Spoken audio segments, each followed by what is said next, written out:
Audiobooks full length, your favorite audiobooks for sleeping and relaxing, starts now. The Secret Garden by Frances Hodgson Burnett. Chapter 1. There is no one left. When Mary Lennox was sent to Misselthwaite Manor to live with her uncle, everybody said she was the most disagreeable-looking child ever seen. It was true, too. She had a little thin face, and a little thin body, thin light hair, and a sour expression. Her hair was yellow, and her face was yellow because she had been born in India and had always been ill in one way or another. Her father had held a position under the English government and had always been busy and ill himself, and her mother had been a great beauty who cared only to go to parties and amuse herself with gay people. She had not wanted a little girl at all, and when Mary was born, she handed her over to the care of an ayah, who was made to understand that if she wished to please the Mem Sahib, she must keep the child out of sight as much as possible. So when she was a sickly, fretful, ugly little baby, she was kept out of the way.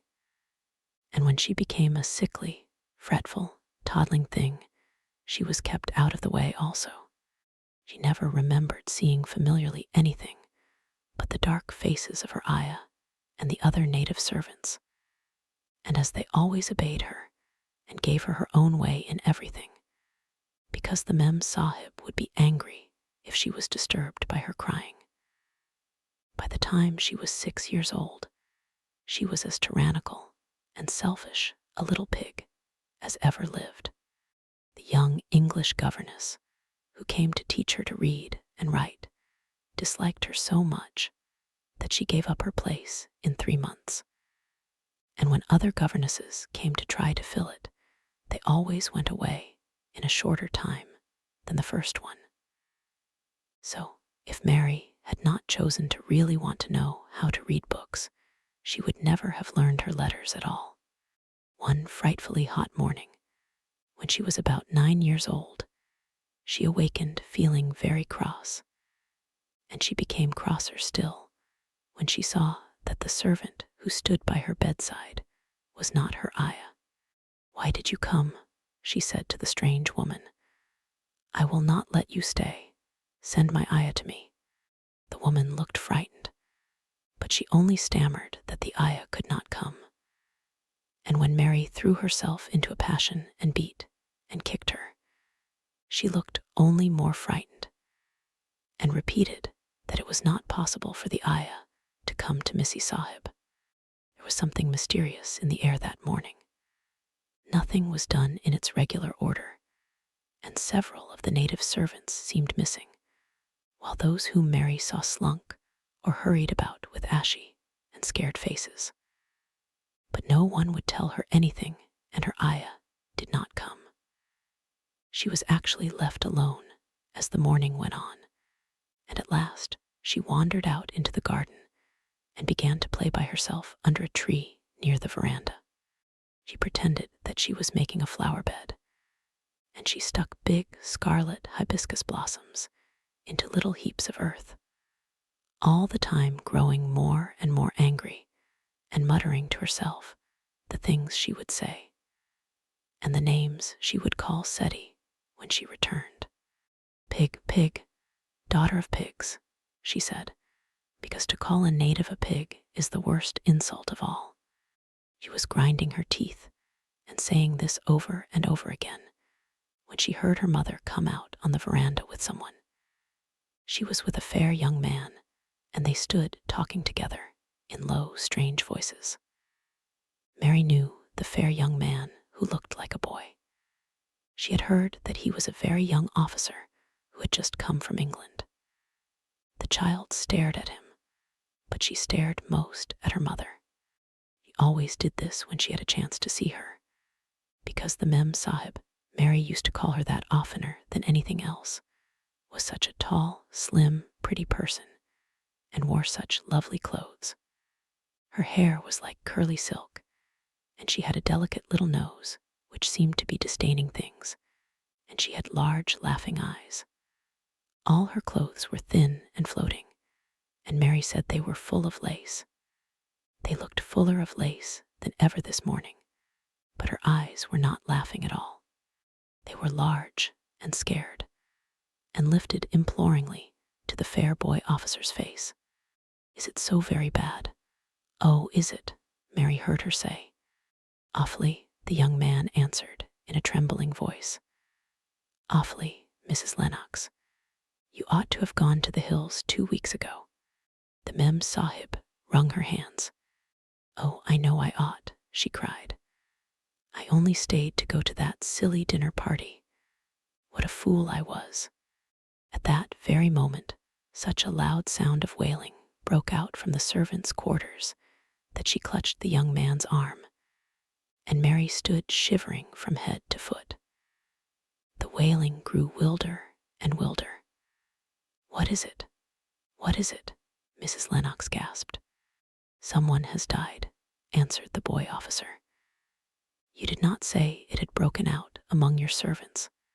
"I did not know," the Mem Sahib cried. "Come with me, come with me." And she turned and ran into the house. After that, appalling things happened, and the mysteriousness of the morning was explained to Mary. The cholera had broken out in its most fatal form, and people were dying like flies. The ayah had been taken ill in the night, and it was because she had just died that the servants had wailed in the huts. Before the next day, 3 other servants were dead, and others had run away in terror. There was panic on every side, and dying people in all the bungalows. During the confusion and bewilderment of the second day, Mary hid herself in the nursery and was forgotten by everyone. Nobody thought of her, nobody wanted her, and strange things happened of which she knew nothing. Mary alternately cried and slept through the hours. She only knew that people were ill, and that she heard mysterious and frightening sounds. Once she crept into the dining room and found it empty, though a partly finished meal was on the table, and chairs and plates looked as if they had been hastily pushed back when the diners rose suddenly for some reason. The child ate some fruit and biscuits, and being thirsty, she drank a glass of wine, which stood nearly filled. It was sweet, and she did not know how strong it was. Very soon it made her intensely drowsy, and she went back to her nursery and shut herself in again, frightened by cries she heard in the huts and by the hurrying sound of feet. The wine made her so sleepy that she could scarcely keep her eyes open, and she lay down on her bed and knew nothing more for a long time. Many things happened during the hours in which she slept so heavily, but she was not disturbed by the wails and the sound of things being carried in and out of the bungalow. When she awakened, she lay and stared at the wall. The house was perfectly still. She had never known it to be so silent before. She heard neither voices nor footsteps, and wondered if everybody had got well of the cholera and all the trouble was over. She wondered also who would take care of her now her ayah was dead. There would be a new ayah, and perhaps she would know some new stories. Mary had been rather tired of the old ones. She did not cry because her nurse had died. She was not an affectionate child and had never cared much for anyone. The noise and hurrying about and wailing over the cholera had frightened her, and she had been angry because no one seemed to remember that she was alive. Everyone was too panic-stricken to think of a little girl no one was fond of. When people had the cholera, it seemed that they remembered nothing but themselves. But if everyone had got well again, surely someone would remember and come to look for her. But no one came, and as she lay waiting, the house seemed to grow more and more silent. She heard something rustling on the matting, and when she looked down, she saw a little snake gliding along and watching her with eyes like jewels. She was not frightened, because he was a harmless little thing who would not hurt her, and he seemed in a hurry to get out of the room. He slipped under the door as she watched him. "How queer and quiet it is," she said. "It sounds as if there were no one in the bungalow but me and the snake." Almost the next minute, she heard footsteps in the compound, and then on the veranda. They were men's footsteps, and the men entered the bungalow and talked in low voices. No one went to meet or speak to them, and they seemed to open doors and look into rooms. "What desolation," she heard one voice say. "That pretty, pretty woman, I suppose the child too. I heard there was a child, though no one ever saw her." Mary was standing in the middle of the nursery when they opened the door a few minutes later. She looked an ugly, cross little thing and was frowning because she was beginning to be hungry and feel disgracefully neglected. The first man who came in was a large officer she had once seen talking to her father. He looked tired and troubled, but when he saw her, he was so startled that he almost jumped back. "Barney," he cried out, "there is a child here, a child alone, in a place like this. Mercy on us, who is she?" "I am Mary Lennox," the little girl said, drawing herself up stiffly. She thought the man was very rude to call her father's bungalow a place like this. "I fell asleep when everyone had the cholera, and I have only just wakened up. Why does nobody come? It is the child no one ever saw," exclaimed the man, turning to his companions. "She has actually been forgotten." "Why was I forgotten?" Mary said, stamping her foot. "Why does nobody come?" The young man, whose name was Barney, looked at her very sadly. Mary even thought she saw him wink his eyes, as if to wink tears away. "Poor little kid," he said. "There is nobody left to come." It was in that strange and sudden way that Mary found out that she had neither father nor mother left, that they had died and been carried away in the night, and that the few native servants who had not died also had left the house as quickly as they could get out of it, none of them even remembering that there was a Missy Sahib. That was why the place was so quiet. It was true that there was no one in the bungalow but herself and the little rustling snake. Chapter 2. Mistress Mary Quite Contrary. Mary had liked to look at her mother from a distance, and she had thought her very pretty. But as she knew very little of her, she could scarcely have been expected to love her, or to miss her very much when she was gone. She did not miss her at all, in fact, and as she was a self-absorbed child, she gave her entire thought to herself, as she had always done. If she had been older, she would no doubt have been very anxious at being left alone in the world, but she was very young, and as she had always been taken care of, she supposed she always would be. What she thought was that she would like to know if she was going to nice people, who would be polite to her, and give her her own way as her ayah and the other native servants had done. She knew that she was not going to stay at the English clergyman's house, where she was taken at first. She did not want to stay. The English clergyman was poor, and he had 5 children nearly all the same age, and they wore shabby clothes, and were always quarreling and snatching toys from each other. Mary hated their untidy bungalow, and was so disagreeable to them that after the first day or 2, nobody would play with her. By the second day, they had given her a nickname which made her furious. It was Basil who thought of it first. Basil was a little boy with impudent blue eyes and a turned-up nose, and Mary hated him. She was playing by herself under a tree, just as she had been playing the day the cholera broke out. She was making heaps of earth and paths for a garden, and Basil came and stood near to watch her. Presently, he got rather interested and suddenly made a suggestion. "Why don't you put a heap of stones there and pretend it is a rockery?" he said. "There in the middle, and he leaned over her to point. "Go away," cried Mary. "I don't want boys. Go away." For a moment, Basil looked angry, and then he began to tease. He was always teasing his sisters. He danced round and round her and made faces, and sang and laughed. "Mistress Mary, quite contrary, how does your garden grow? With silver bells and cockle shells and marigolds all in a row." He sang it until the other children heard and laughed, too.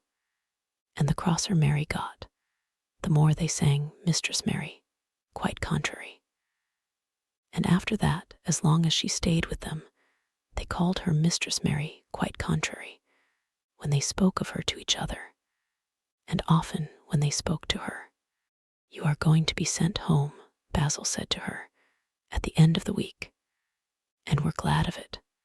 "I am glad of it too," answered Mary. "Where is home?" "She doesn't know where home is," said Basil, with 7-year-old scorn. "It's England, of course. Our grandmamma lives there, and our sister Mabel was sent to her last year. You are not going to your grandmamma. You have none. You are going to your uncle. His name is Mr. Archibald Craven." "I don't know anything about him," snapped Mary. "I know you don't," Basil answered. "You don't know anything.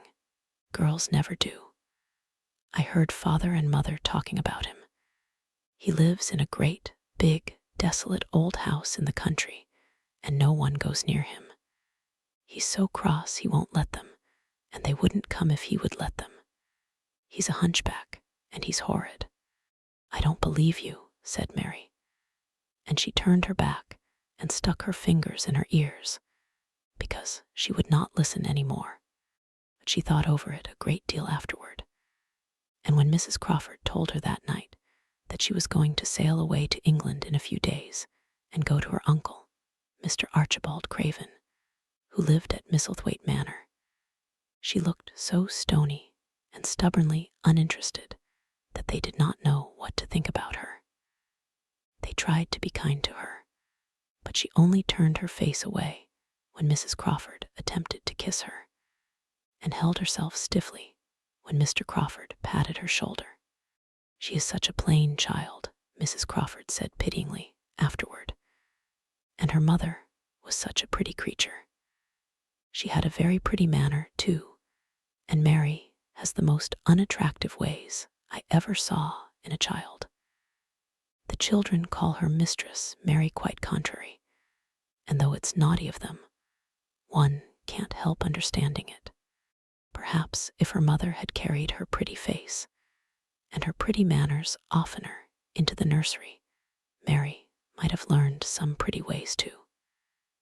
It is very sad, now the poor beautiful thing is gone, to remember that many people never even knew that she had a child at all. I believe she scarcely ever looked at her," sighed Mrs. Crawford. "When her ayah was dead, there was no one to give a thought to the little thing. Think of the servants running away and leaving her all alone in that deserted bungalow." Colonel McGrew said he nearly jumped out of his skin when he opened the door and found her standing by herself in the middle of the room. Mary made the long voyage to England under the care of an officer's wife, who was taking her children to leave them in a boarding school. She was very much absorbed in her own little boy and girl, and was rather glad to hand the child over to the woman Mr. Archibald Craven sent to meet her in London. The woman was his housekeeper at Misselthwaite Manor, and her name was Mrs. Medlock. She was a stout woman with very red cheeks and sharp black eyes. She wore a very purple dress, a black silk mantle with jet fringe on it, and a black bonnet with purple velvet flowers which stuck up and trembled when she moved her head. Mary did not like her at all, but as she very seldom liked people, there was nothing remarkable in that. Besides which it was very evident Mrs. Medlock did not think much of her. "My word, she's a plain little piece of goods," she said. and we'd heard that her mother was a beauty. She hasn't handed much of it down, has she, ma'am? Perhaps she will improve as she grows older, the officer's wife said good-naturedly. If she were not so sallow and had a nicer expression, her features are rather good. Children alter so much. She'll have to alter a good deal, answered Mrs. Medlock. And there's nothing likely to improve children at Misselthwaite, if you ask me. They thought Mary was not listening, because she was standing a little apart from them at the window of the private hotel they had gone to.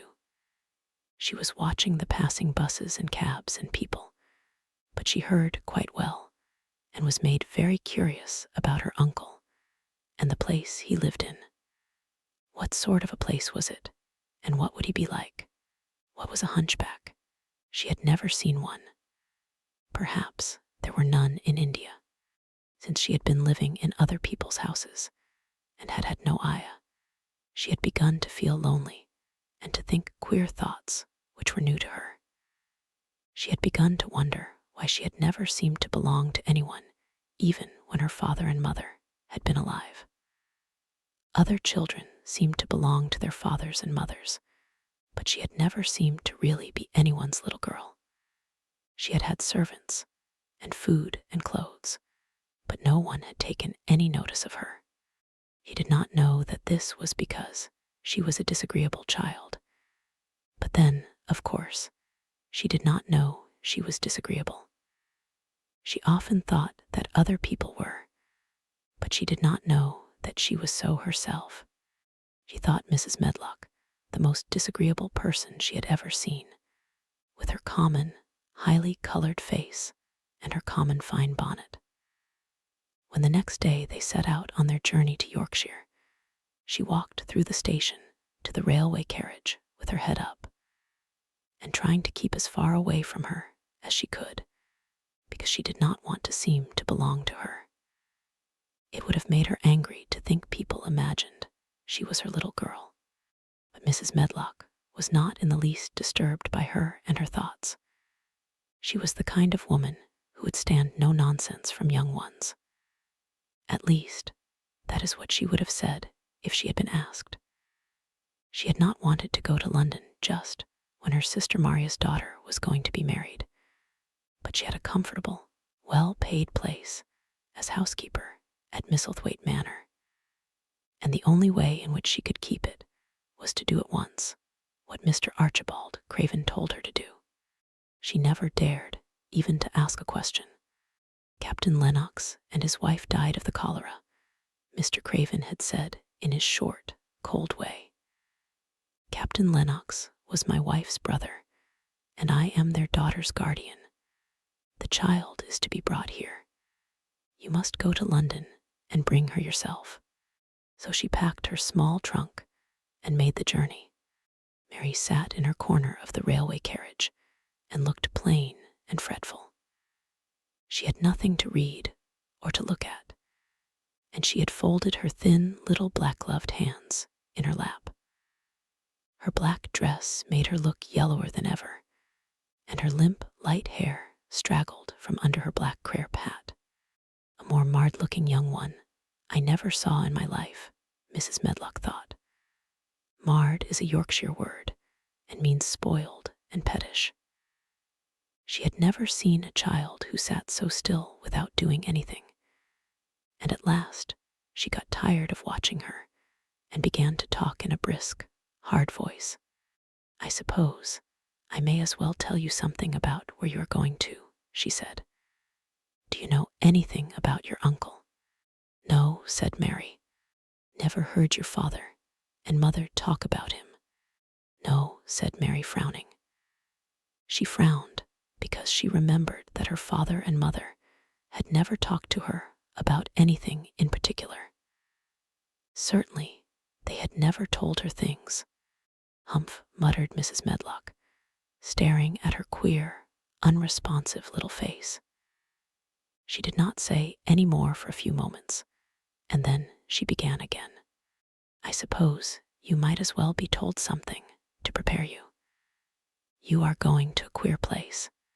Mary said nothing at all, and Mrs. Medlock looked rather discomfited by her apparent indifference. But after taking a breath, she went on. Not but that it's a grand big place in a gloomy way, and Mr. Craven's proud of it in his way, and that's gloomy enough too.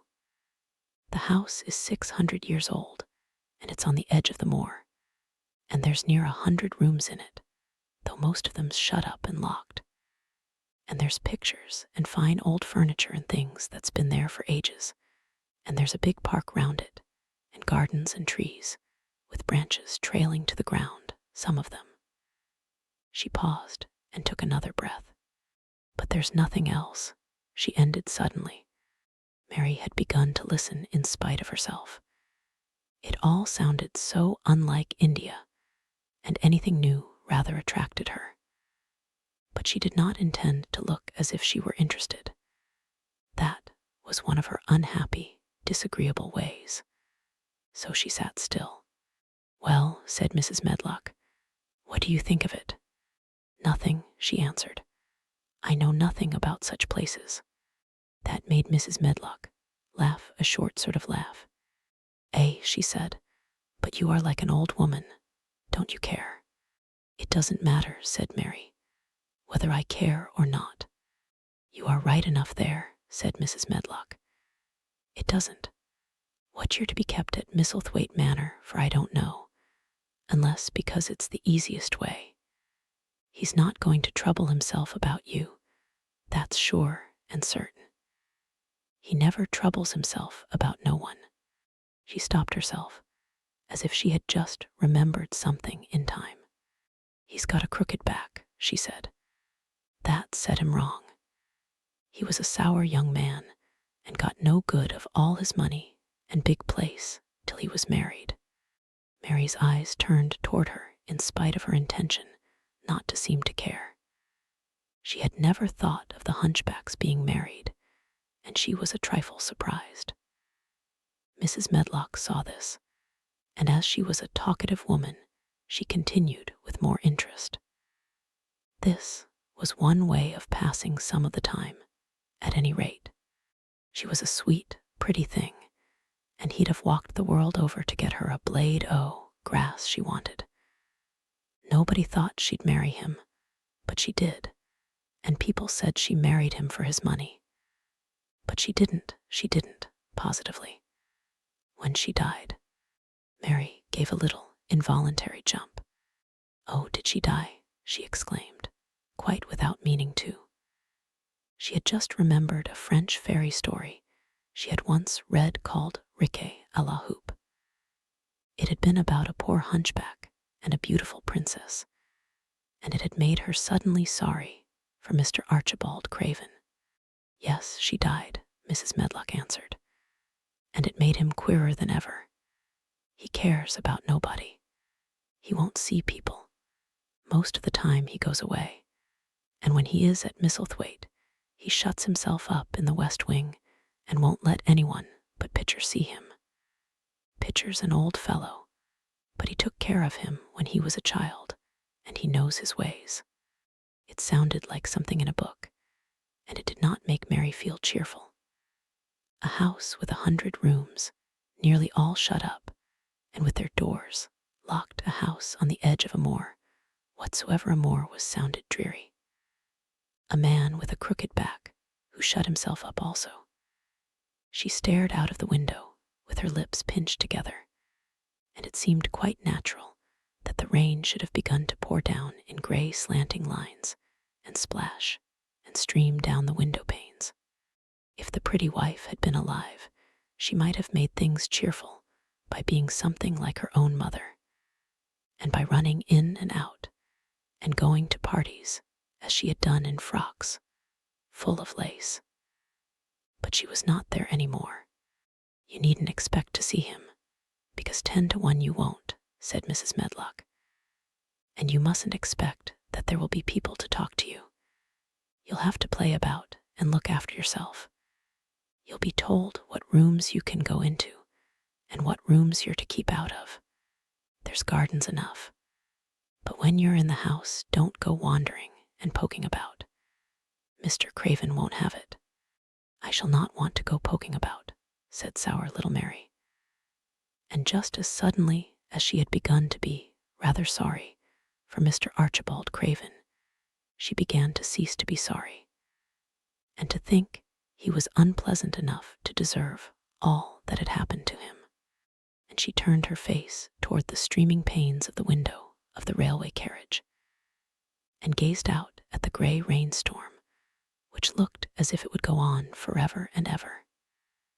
She watched it so long and steadily that the grayness grew heavier and heavier before her eyes, and she fell asleep.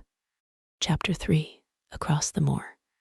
She slept a long time, and when she awakened, Mrs. Medlock had bought a lunch basket at one of the stations, and they had some chicken and cold beef and bread and butter and some hot tea.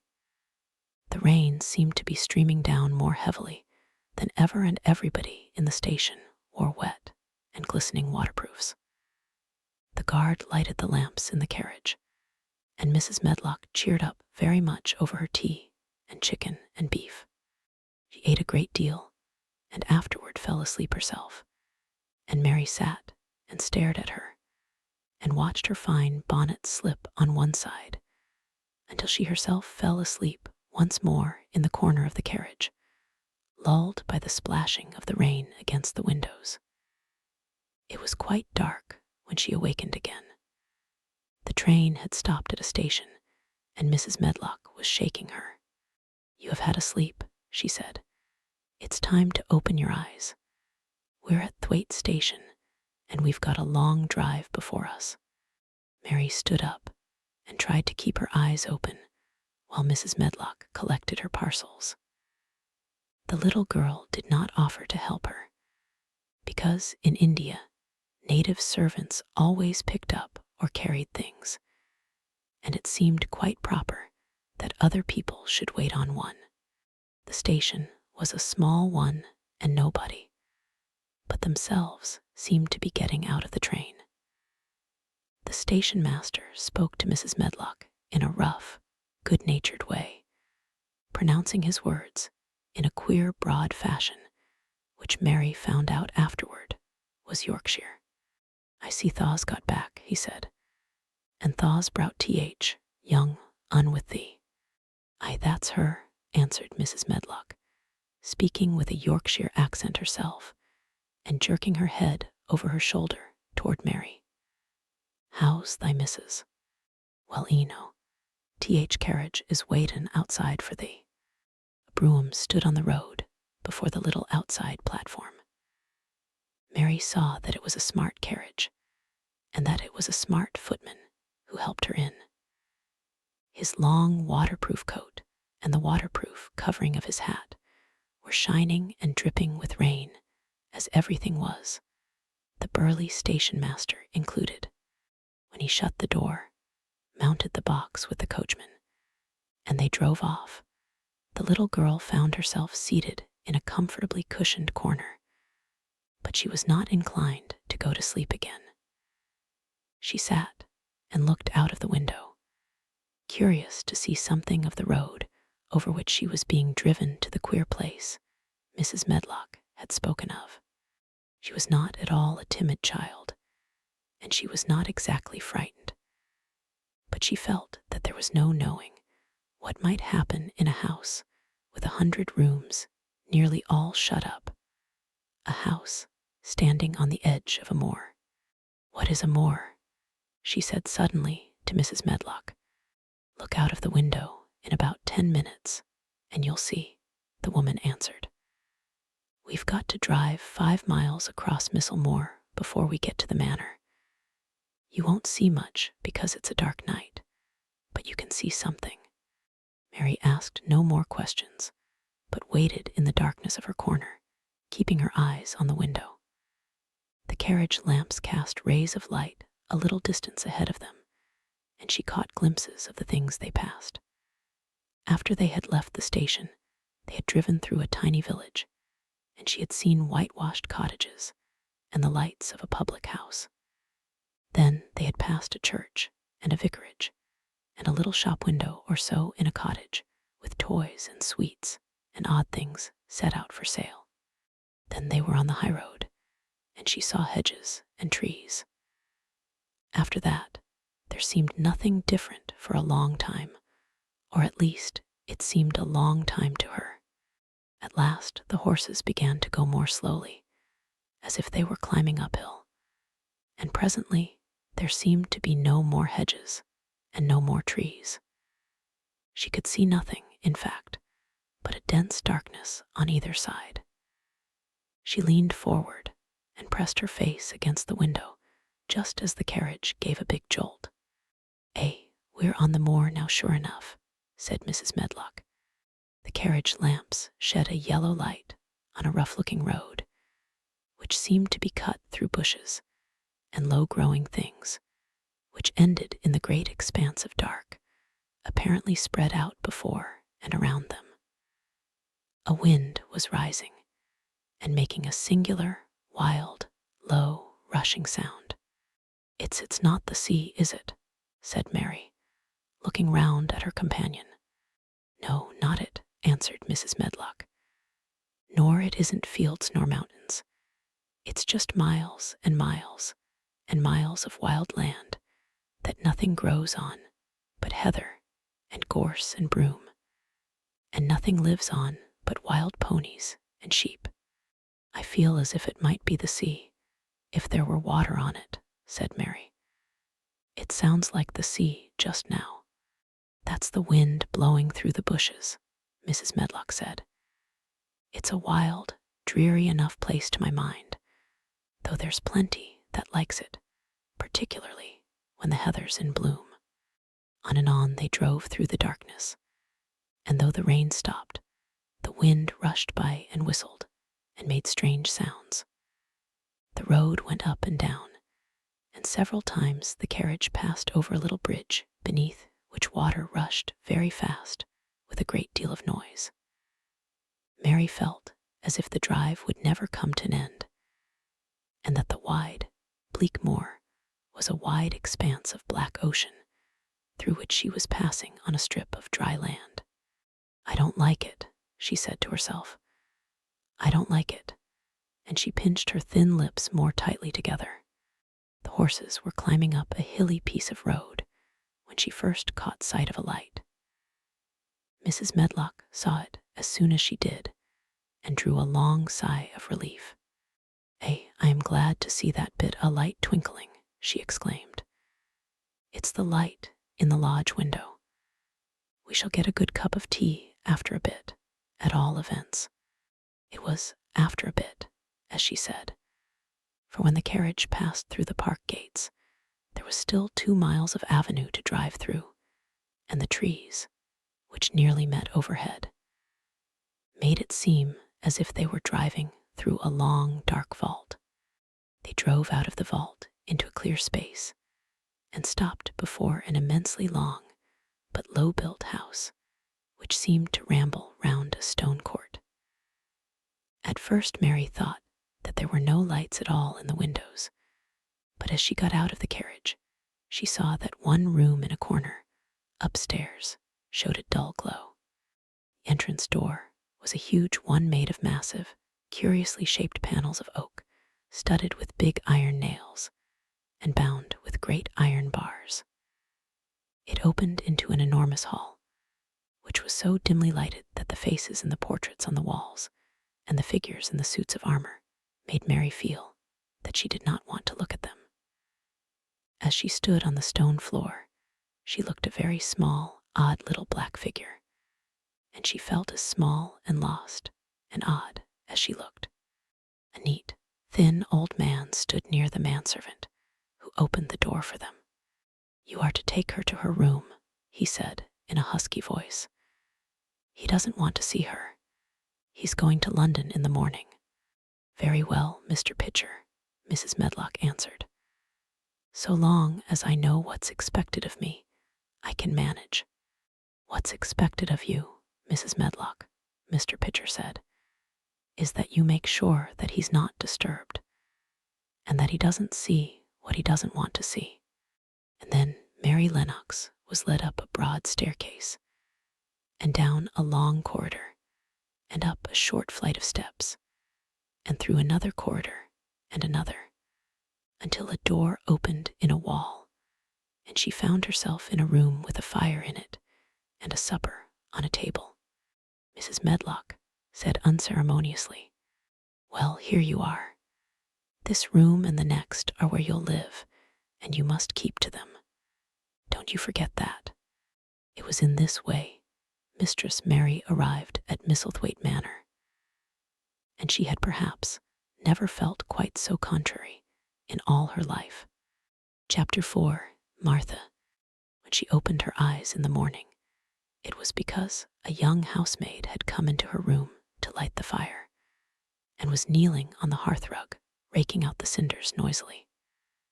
Mary lay and watched her for a few moments, and then began to look about the room. She had never seen a room at all like it, and thought it curious and gloomy. The walls were covered with tapestry, with a forest scene embroidered on it. There were fantastically dressed people under the trees, and in the distance there was a glimpse of the turrets of a castle. There were hunters and horses and dogs and ladies. Mary felt as if she were in the forest with them. Out of a deep window she could see a great climbing stretch of land which seemed to have no trees on it, and to look rather like an endless, dull, purplish sea. "What is that?" she said, pointing out of the window. Martha, the young housemaid, who had just risen to her feet, looked and pointed also. "That there," she said. "Yes, that's T.H. Moore," with a good-natured grin. "Does Thaw like it?" "No," answered Mary. "I hate it." "That's because Thad not used to it," Martha said, going back to her hearth. "Thaw thinks it's too big and bare now, but Thaw will like it." "Do you?" inquired Mary. That I do," answered Martha, cheerfully polishing away at the grate. "I just love it. It's none bare. It's covered growin' things as smell sweet. It's fair lovely in spring and summer when T.H. gorse and broom and heather's in flower. It smells o' honey, and there's such a lot o' fresh air, and T.H. sky looks so high, and T.H. bees and skylarks makes such a nice noise hummin' and singin'. I wouldn't live away from T.H. more for anything." Mary listened to her with a grave, puzzled expression. The native servants she had been used to in India were not in the least like this. They were obsequious and servile, and did not presume to talk to their masters as if they were their equals. They made salams, and called them protector of the poor, and names of that sort. Indian servants were commanded to do things, not asked. It was not the custom to say please and thank you, and Mary had always slapped her ayah in the face when she was angry. She wondered a little what this girl would do if one slapped her in the face. She was a round, rosy, good-natured looking creature, but she had a sturdy way which made Mistress Mary wonder if she might not even slap back, if the person who slapped her was only a little girl. "You are a strange servant," she said from her pillows, rather haughtily. Martha sat up on her heels, with her blacking brush in her hand, and laughed, without seeming the least out of temper. "I know that," she said. "If there was a grand missus at Misselthwaite, I should never have been even one of T.H. under housemaids. I might have been let to be scullery maid, but I'd never have been let upstairs. I'm too common, and I talk too much Yorkshire. But this is a funny house for all it's so grand. Seems like there's neither master nor mistress, except Mr. Pitcher and Mrs. Medlock. Mr. Craven, he won't be troubled about anything when he's here, and he's nearly always away. Mrs. Medlock gave me T.H. place out o' kindness. She told me she could never have done it if Misselthwaite had been like other big houses. Are you going to be my servant?" Mary asked, still in her imperious little Indian way. Martha began to rub her grate again. I'm Mrs. Medlock's servant, she said stoutly. And she's Mr. Craven's. But I'm to do the housemaid's work up here and wait on you a bit. But you won't need much waitin' on. Who is going to dress me? Demanded Mary. Martha sat up on her heels again and stared. She spoke in broad Yorkshire in her amazement. Can a thaw dress Thyson? She said. What do you mean? I don't understand your language, said Mary. I forgot, Martha said. Mrs. Medlock told me I'd have to be careful, or you wouldn't know what I was saying. I mean, can't you put on your own clothes? No, answered Mary, quite indignantly. I never did in my life. My eye addressed me, of course. Well, said Martha, evidently not in the least aware that she was impudent. It's time Thaw should learn. Thaw cannot begin younger. It'll do thee good to wait on Thyson a bit.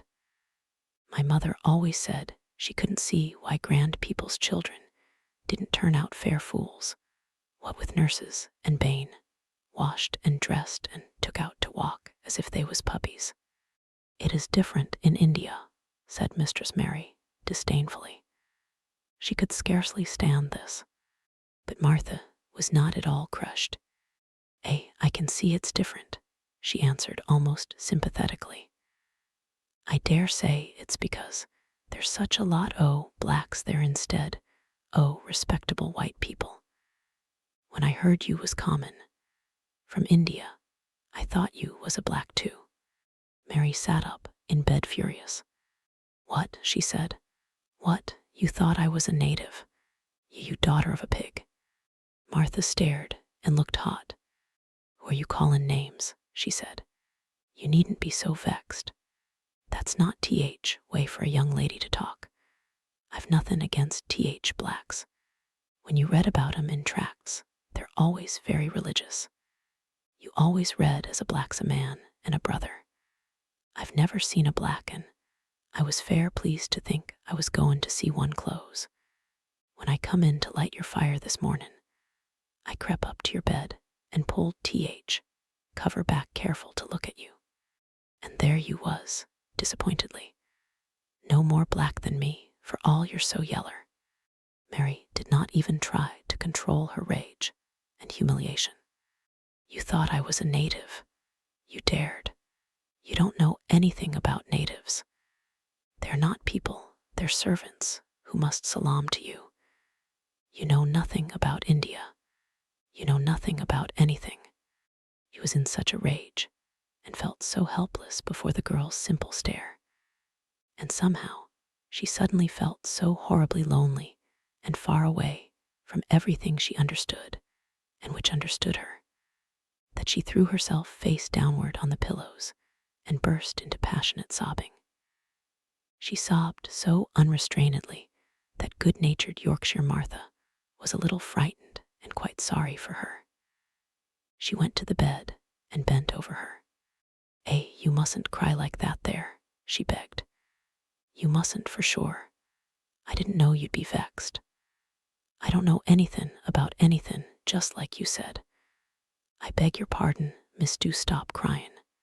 There was something comforting and really friendly in her queer Yorkshire speech and sturdy way, which had a good effect on Mary. She gradually ceased crying and became quiet. Martha looked relieved. It's time for thee to get up now, she said. Mrs. Medlock said I was to carry Thaw breakfast and tea and dinner into th room next to this. It's been made into a nursery for thee. I'll help thee on with thy clothes, if thou'll get out o' bed. If th buttons are at th back, thaw cannot button them up thyself. When Mary at last decided to get up, the clothes Martha took from the wardrobe were not the ones she had worn when she arrived the night before with Mrs. Medlock. Those are not mine, she said. Mine are black. She looked the thick white wool coat and dress over, and added with cool approval, those are nicer than mine. These are th ones thaw must put on, Martha answered. Mr. Craven ordered Mrs. Medlock to get him in London. He said, "I won't have a child dressed in black wanderin', about like a lost soul," he said. "It'd make the place sadder than it is. Put color on her." Mother, she said she knew what he meant. Mother always knows what a body means. She doesn't hold with black hersel. "I hate black things," said Mary. The dressing process was one which taught them both something. Martha had buttoned up her little sisters and brothers, but she had never seen a child who stood still and waited for another person to do things for her, as if she had neither hands nor feet of her own. "Why doesn't Thaw put on Thaw own shoes?" she said, when Mary quietly held out her foot. "My Aya did it," answered Mary, staring. "It was the custom." She said that very often. It was the custom. The native servants were always saying it. If one told them to do a thing their ancestors had not done for 1,000 years, they gazed at one mildly and said, "It is not the custom," and one knew that was the end of the matter. It had not been the custom that Mistress Mary should do anything but stand and allow herself to be dressed like a doll. But before she was ready for breakfast, she began to suspect that her life at Misselthwaite Manor would end by teaching her a number of things quite new to her, things such as putting on her own shoes and stockings, and picking up things she let fall. If Martha had been a well-trained, fine young lady's maid, she would have been more subservient and respectful, and would have known that it was her business to brush hair and button boots and pick things up and lay them away.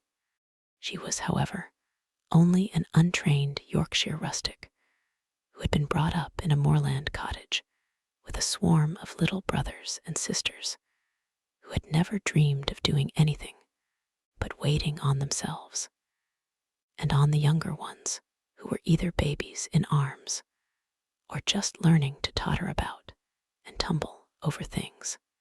If Mary Lennox had been a child who was ready to be amused, she would perhaps have laughed at Martha's readiness to talk, but Mary only listened to her coldly and wondered at her freedom of manner. At first, she was not at all interested, but gradually, as the girl rattled on in her good-tempered, homely way, Mary began to notice what she was saying. You should see 'em all," she said. "There's 12 of us, and my father only gets 16 shilling a week. I can tell you my mother's put to it to get porridge for 'em all. They tumble about on th, more and play there all day, and mother says air of more fattens 'em. She says she believes they eat grass same as wild ponies do. Our Dickon, he's 12 years old, and he's got a young pony he calls his own." "Where did he get it?" asked Mary. "He found it on moor with its mother when it was a little one, and he began to make friends with it and give it bits o' bread and pluck young grass for it. And it got to like him, so it follows him about and it lets him get on its back. Dickon's a kind lad, and animals likes him." Mary had never possessed an animal pet of her own, and had always thought she should like one. So she began to feel a slight interest in Dickon, and as she had never before been interested in anyone but herself, it was the dawning of a healthy sentiment. When she went into the room, which had been made into a nursery for her, she found that it was rather like the one she had slept in.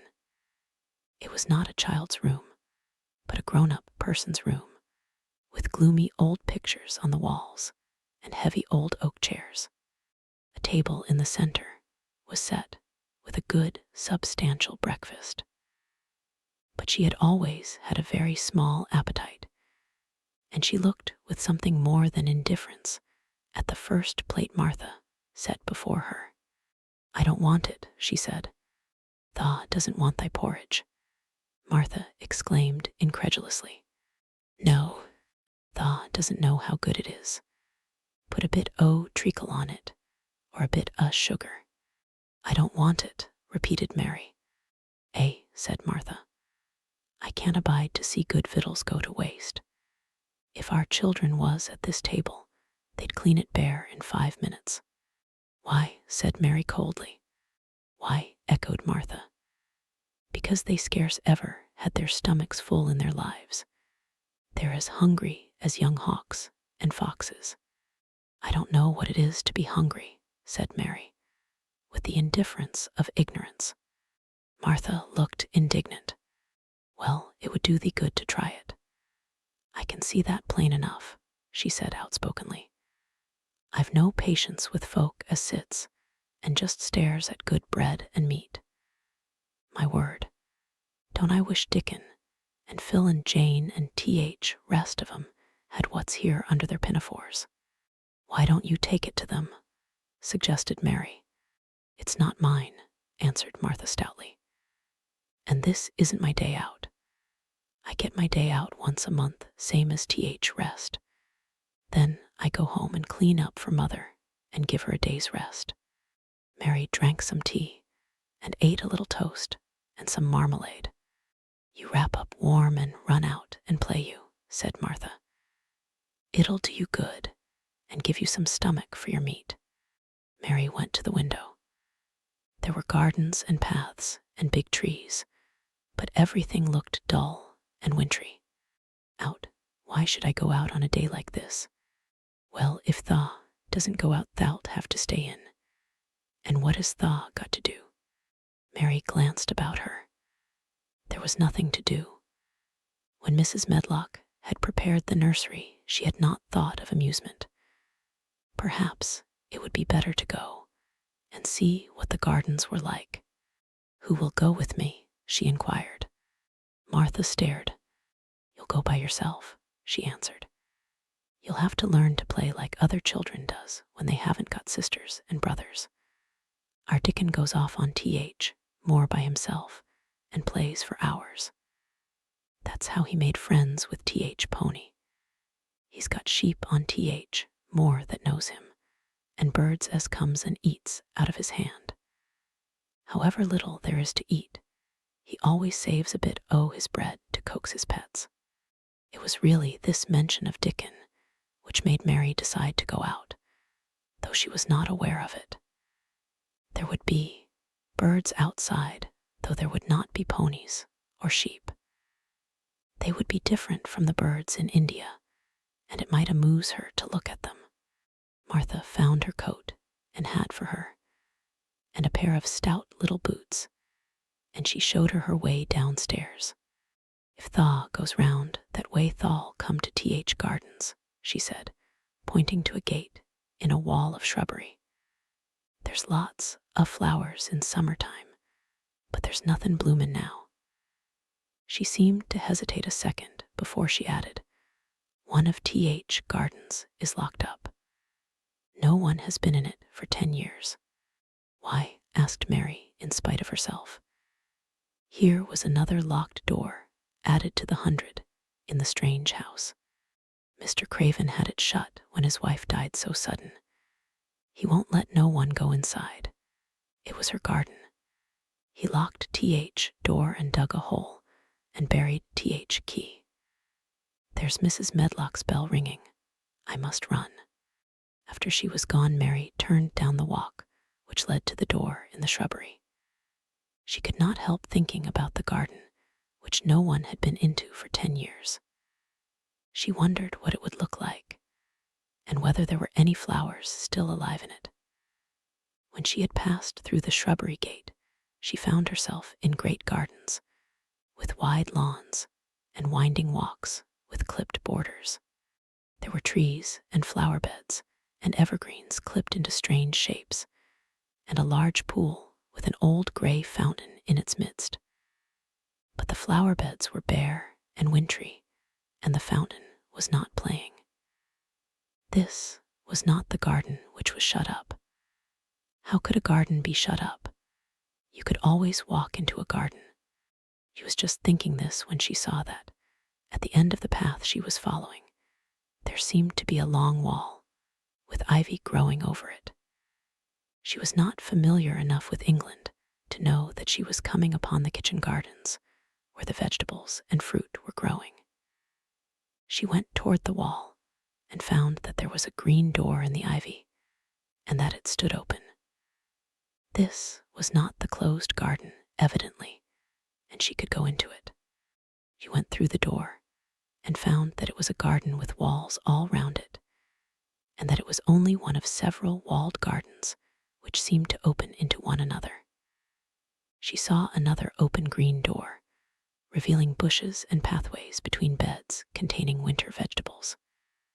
Fruit trees were trained flat against the wall, and over some of the beds there were glass frames.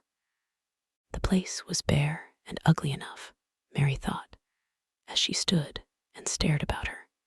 It might be nicer in summer when things were green, but there was nothing pretty about it now. Presently an old man with a spade over his shoulder walked through the door leading from the second garden. He looked startled when he saw Mary, and then touched his cap. He had a surly old face and did not seem at all pleased to see her. But then she was displeased with his garden and wore her quite contrary expression, and certainly did not seem at all pleased to see him. "What is this place?" she asked. "1OTH Kitchen Gardens," he answered. "What is that?" said Mary, pointing through the other green door. "Another of 'em, shortly. There's another on t'other side OTH wall, and there's TH orchard t'other side o' that." "Can I go in them?" asked Mary. "If thaw likes, but there's nowt to see." Mary made no response. She went down the path and through the second green door. There she found more walls and winter vegetables and glass frames, but in the second wall there was another green door, and it was not open. Perhaps it led into the garden which no one had seen for 10 years. As she was not at all a timid child and always did what she wanted to do, Mary went to the green door and turned the handle. She hoped the door would not open because she wanted to be sure she had found the mysterious garden, but it did open quite easily, and she walked through it and found herself in an orchard. There were walls all round it also, and trees trained against them, and there were bare fruit trees growing in the winter-browned grass, but there was no green door to be seen anywhere. Mary looked for it, and yet, when she had entered the upper end of the garden, she had noticed that the wall did not seem to end with the orchard, but to extend beyond it, as if it enclosed a place at the other side.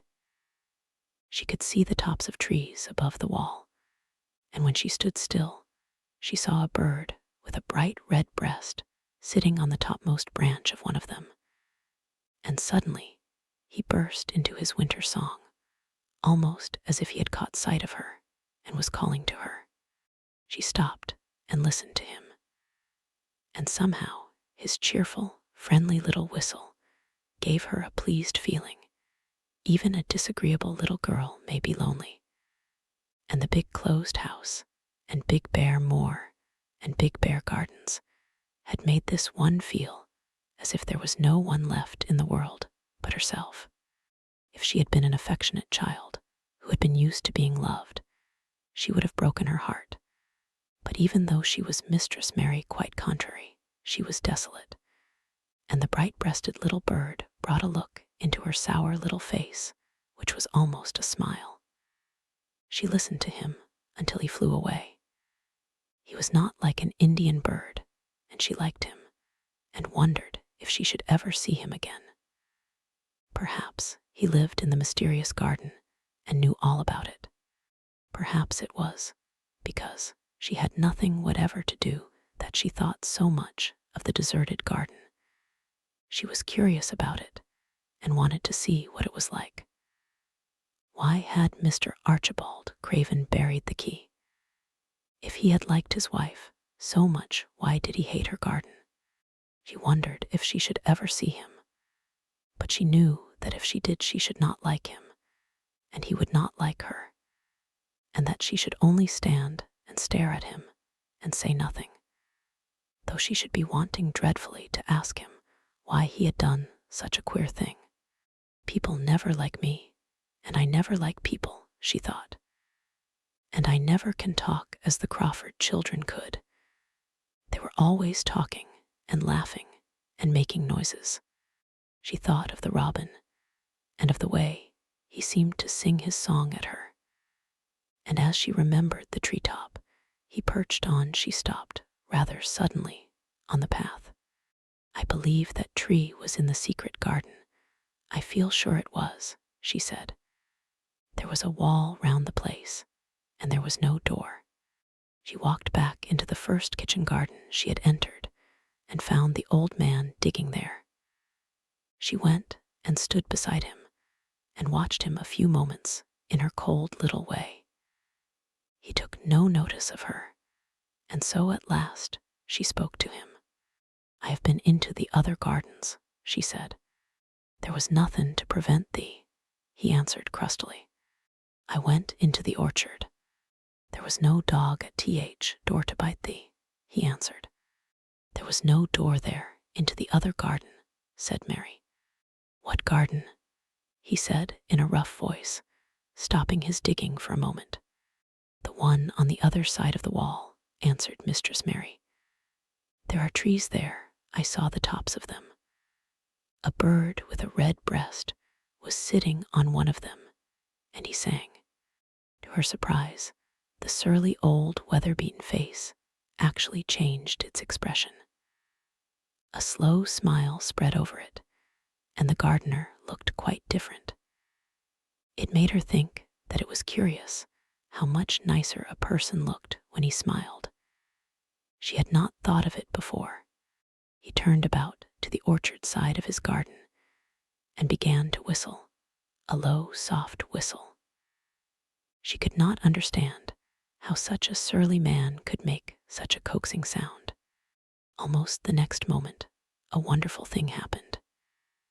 She heard a soft, little rushing flight through the air, and it was the bird with the red breast flying to them. And he actually alighted on the big clod of earth quite near to the gardener's foot. Here he is, chuckled the old man, and then he spoke to the bird as if he were speaking to a child. Where has tha been, tha cheeky little beggar? He said. I've not seen thee before today. Has tha begun tha courtin' this early in season? That too forehead.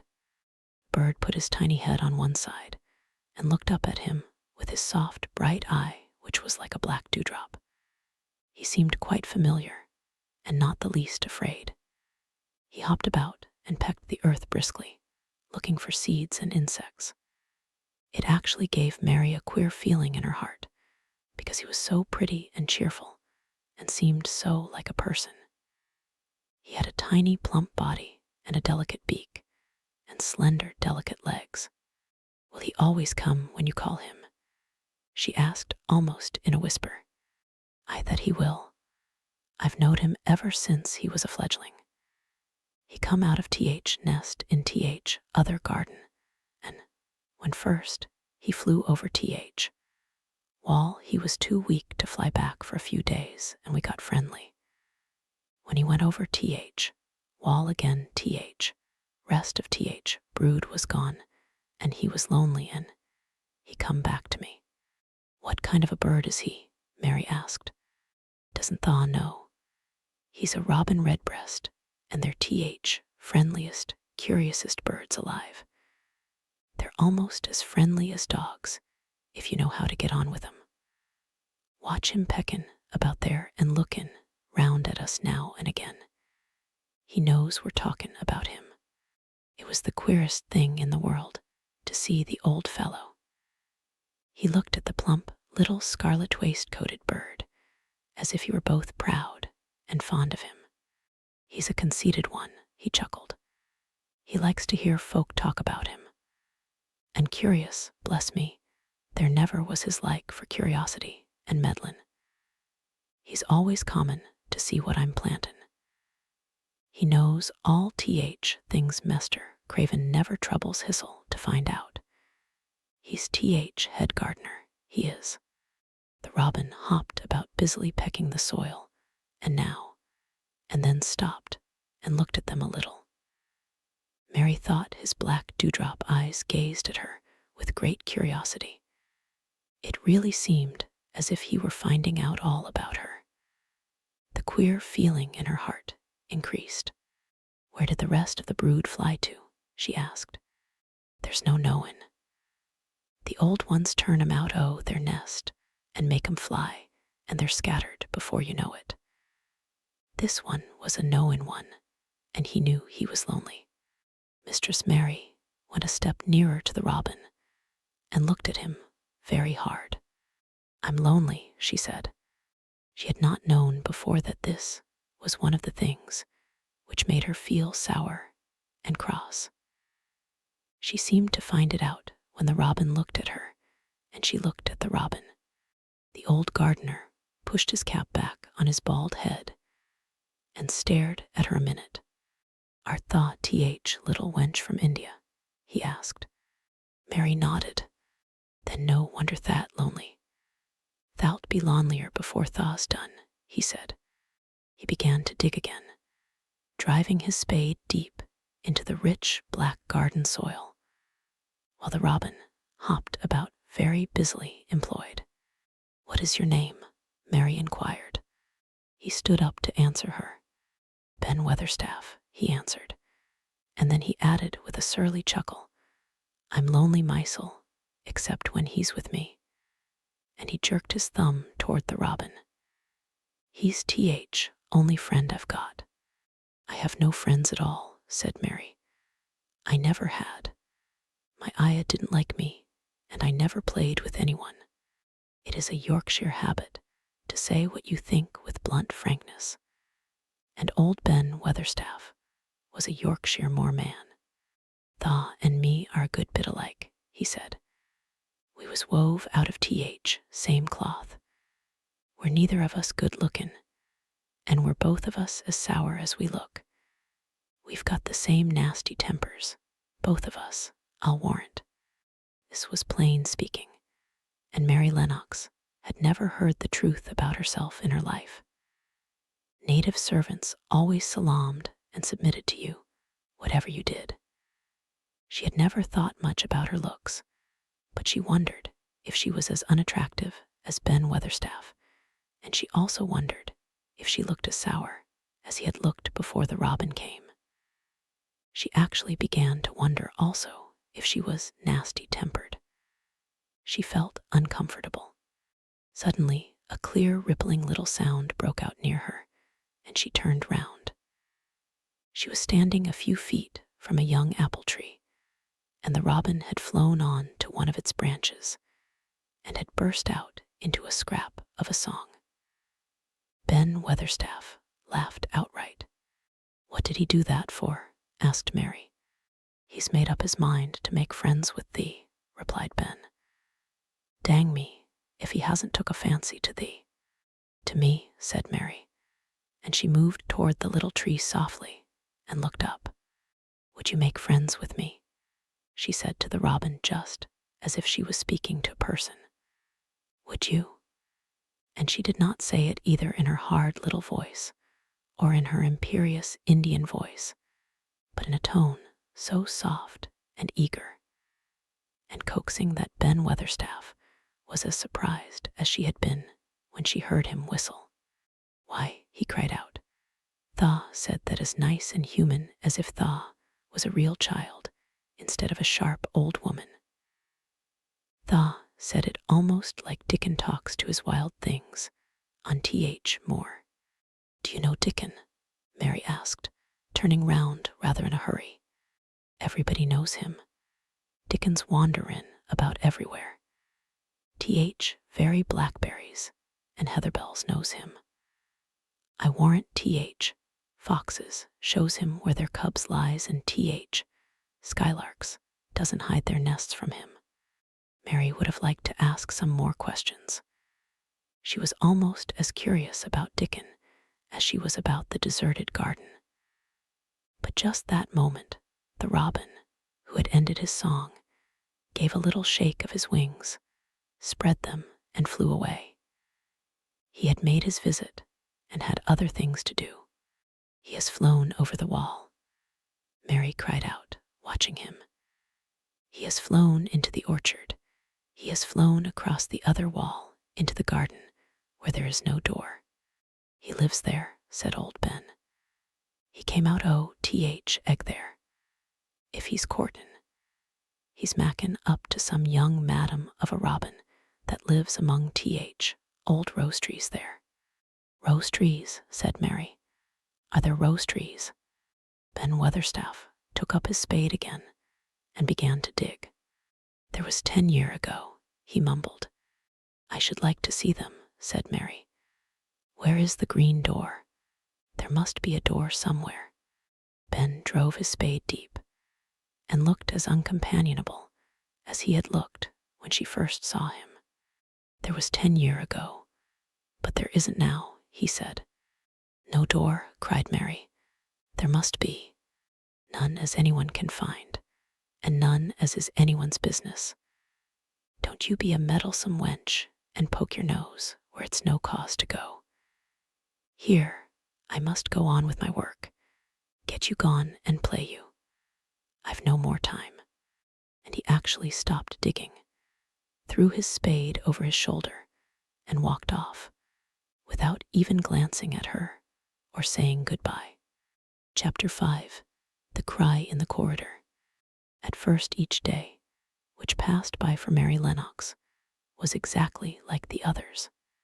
Every morning she awoke in her tapestried room and found Martha kneeling upon the hearth building her fire. Every morning she ate her breakfast in the nursery, which had nothing amusing in it. And after each breakfast, she gazed out of the window across to the huge moor, which seemed to spread out on all sides and climb up to the sky. And after she had stared for a while, she realized that if she did not go out, she would have to stay in and do nothing. And so she went out.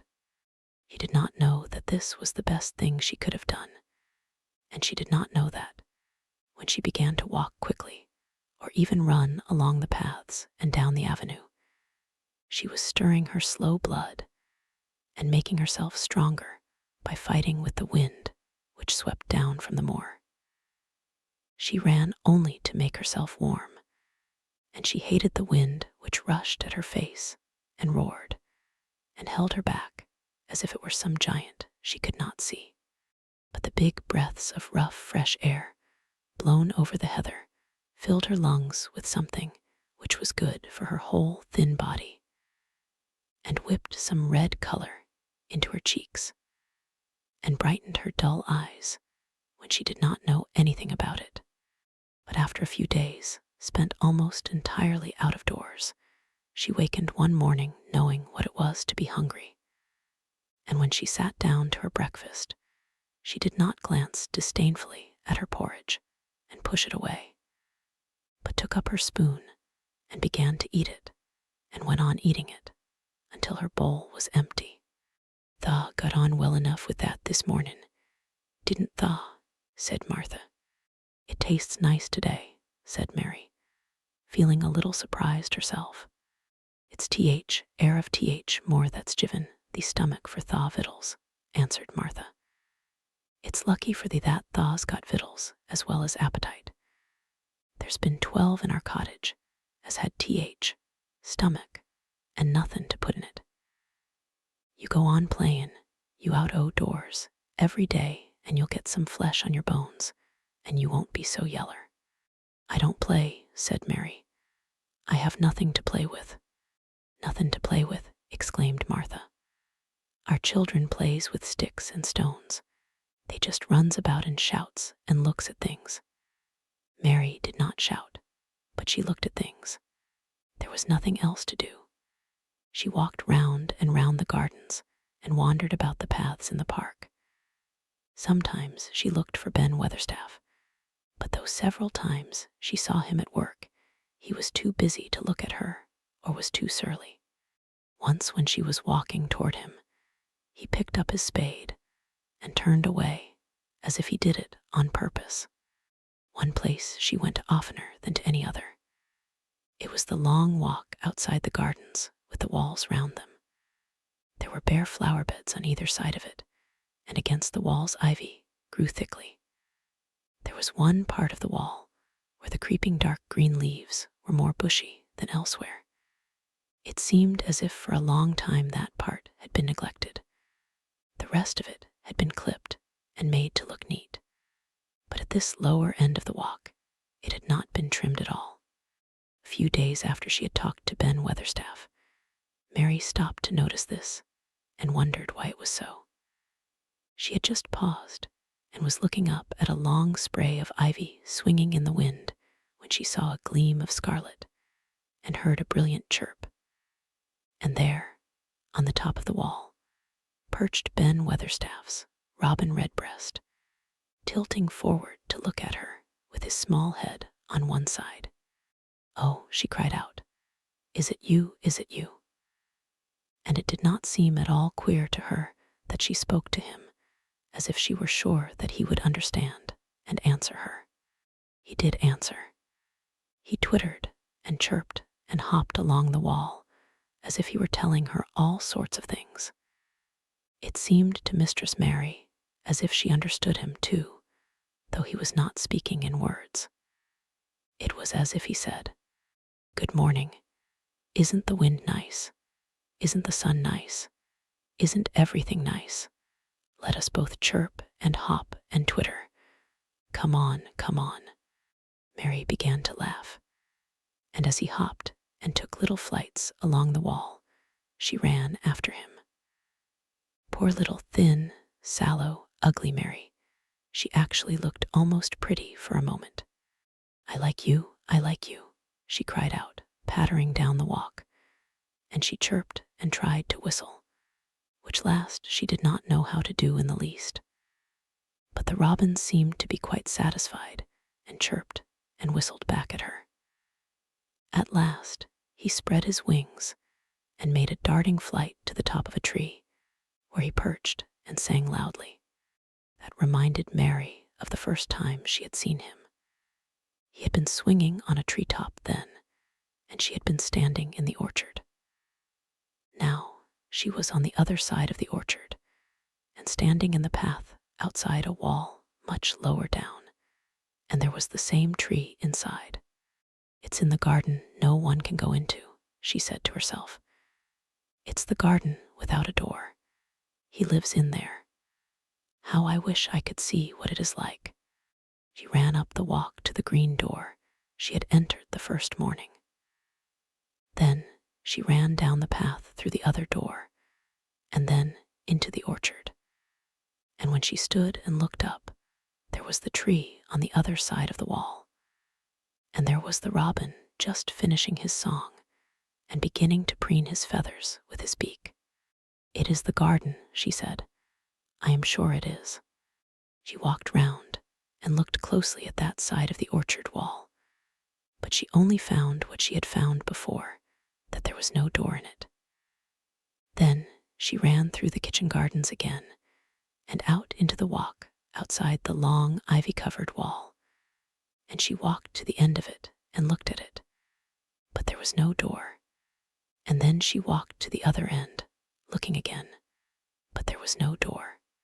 "It's very queer," she said. "Ben Weatherstaff said there was no door, and there is no door. But there must have been one 10 years ago, because Mr. Craven buried the key." This gave her so much to think of that she began to be quite interested, and feel that she was not sorry that she had come to Misselthwaite Manor.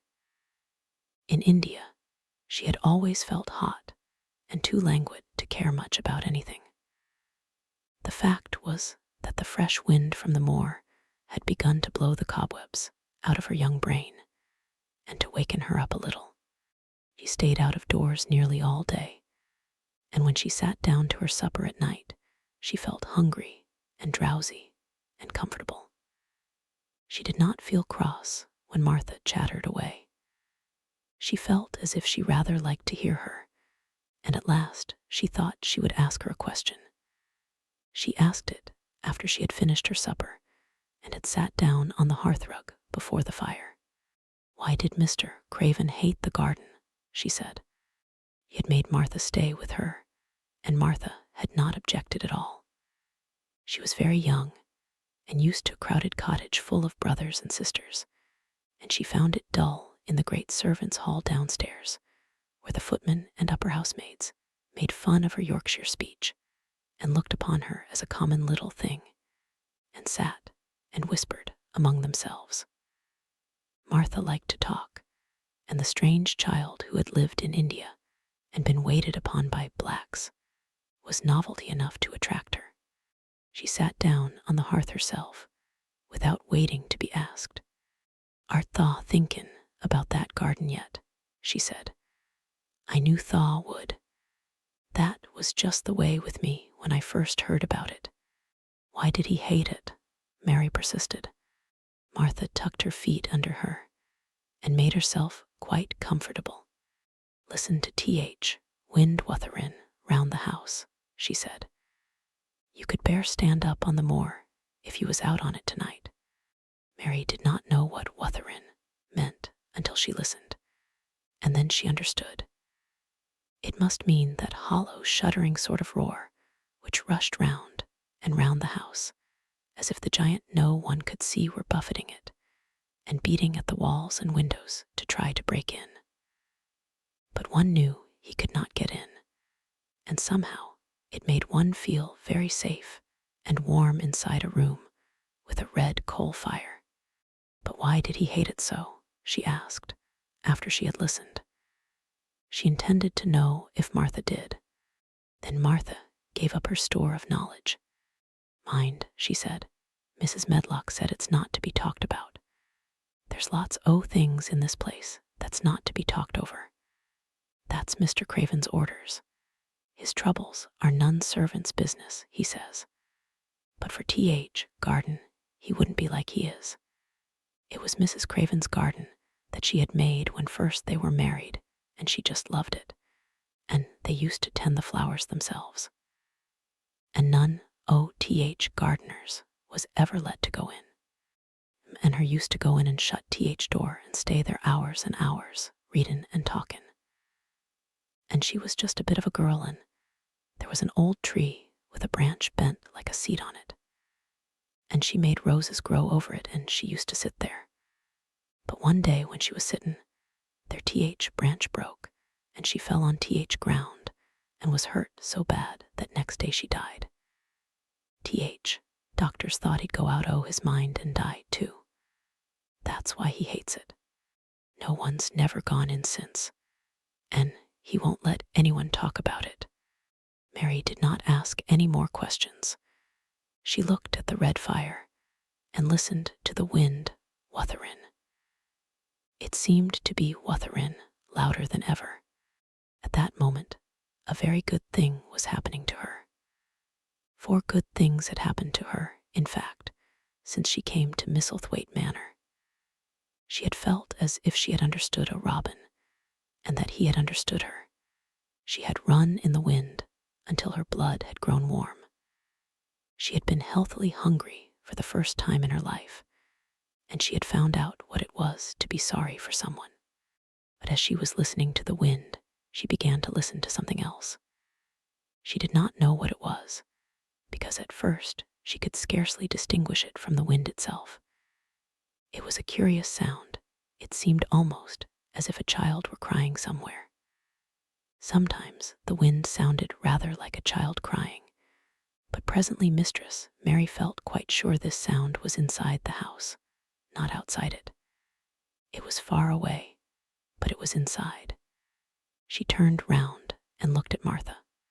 "Do you hear anyone crying?" she said. Martha suddenly looked confused. "No," she answered. "It's Th. wind. Sometimes it sounds like as if someone was lost on Th. moor and wailin'.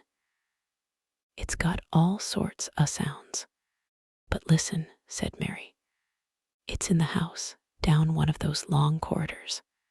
And at that very moment, a door must have been opened somewhere downstairs. For a great rushing draught blew along the passage, and the door of the room they sat in was blown open with a crash. And as they both jumped to their feet, the light was blown out, and the crying sound was swept down the far corridor, so that it was to be heard more plainly than ever. "There," said Mary, "I told you so. It is someone crying, and it isn't a grown-up person."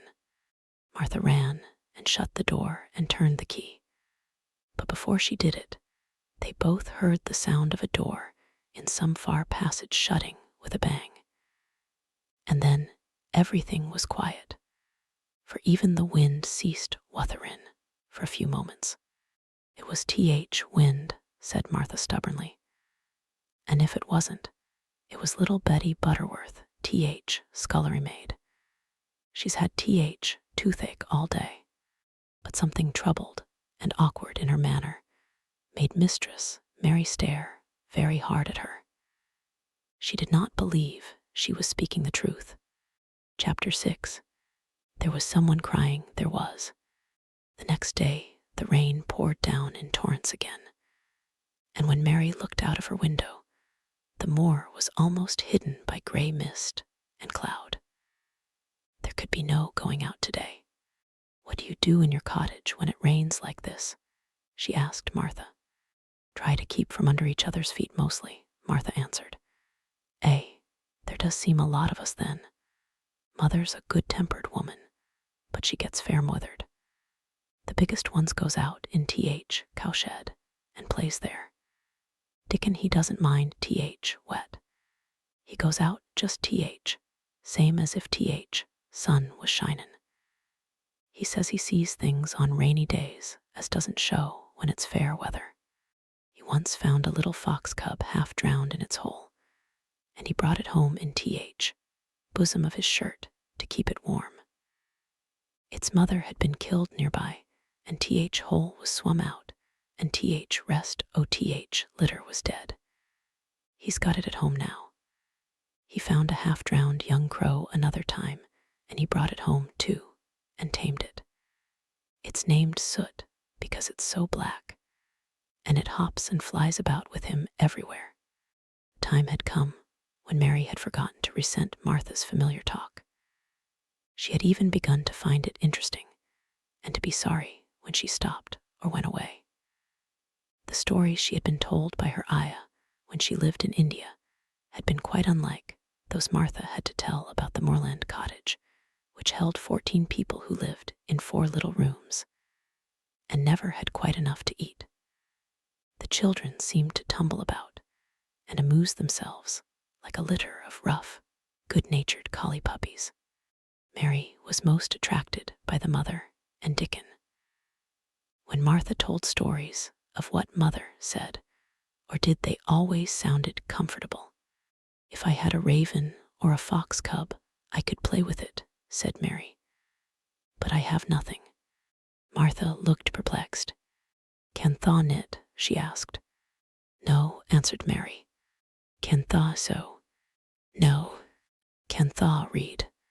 "Yes." "Then why doesn't thaw read somethin', or learn a bit o' spellin'?" "Thast old enough to be learnin' thy book a good bit now." "I haven't any books," said Mary. "Those I had were left in India." "That's a pity," said Martha. "If Mrs. Medlock let thee go into Th. library, there's thousands o' books there." Mary did not ask where the library was, because she was suddenly inspired by a new idea. She made up her mind to go and find it herself.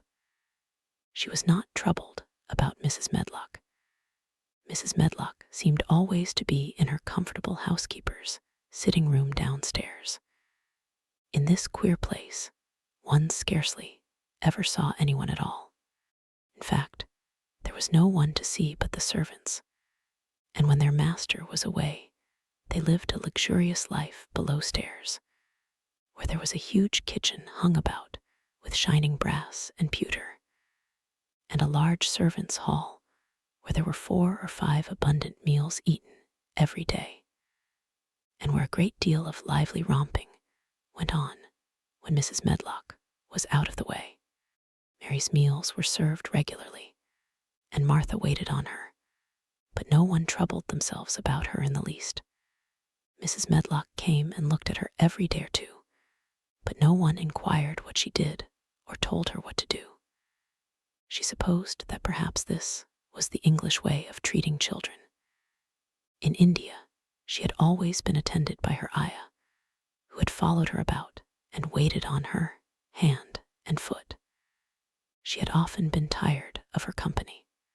Now she was followed by nobody, and was learning to dress herself because Martha looked as though she thought she was silly and stupid when she wanted to have things handed to her and put on.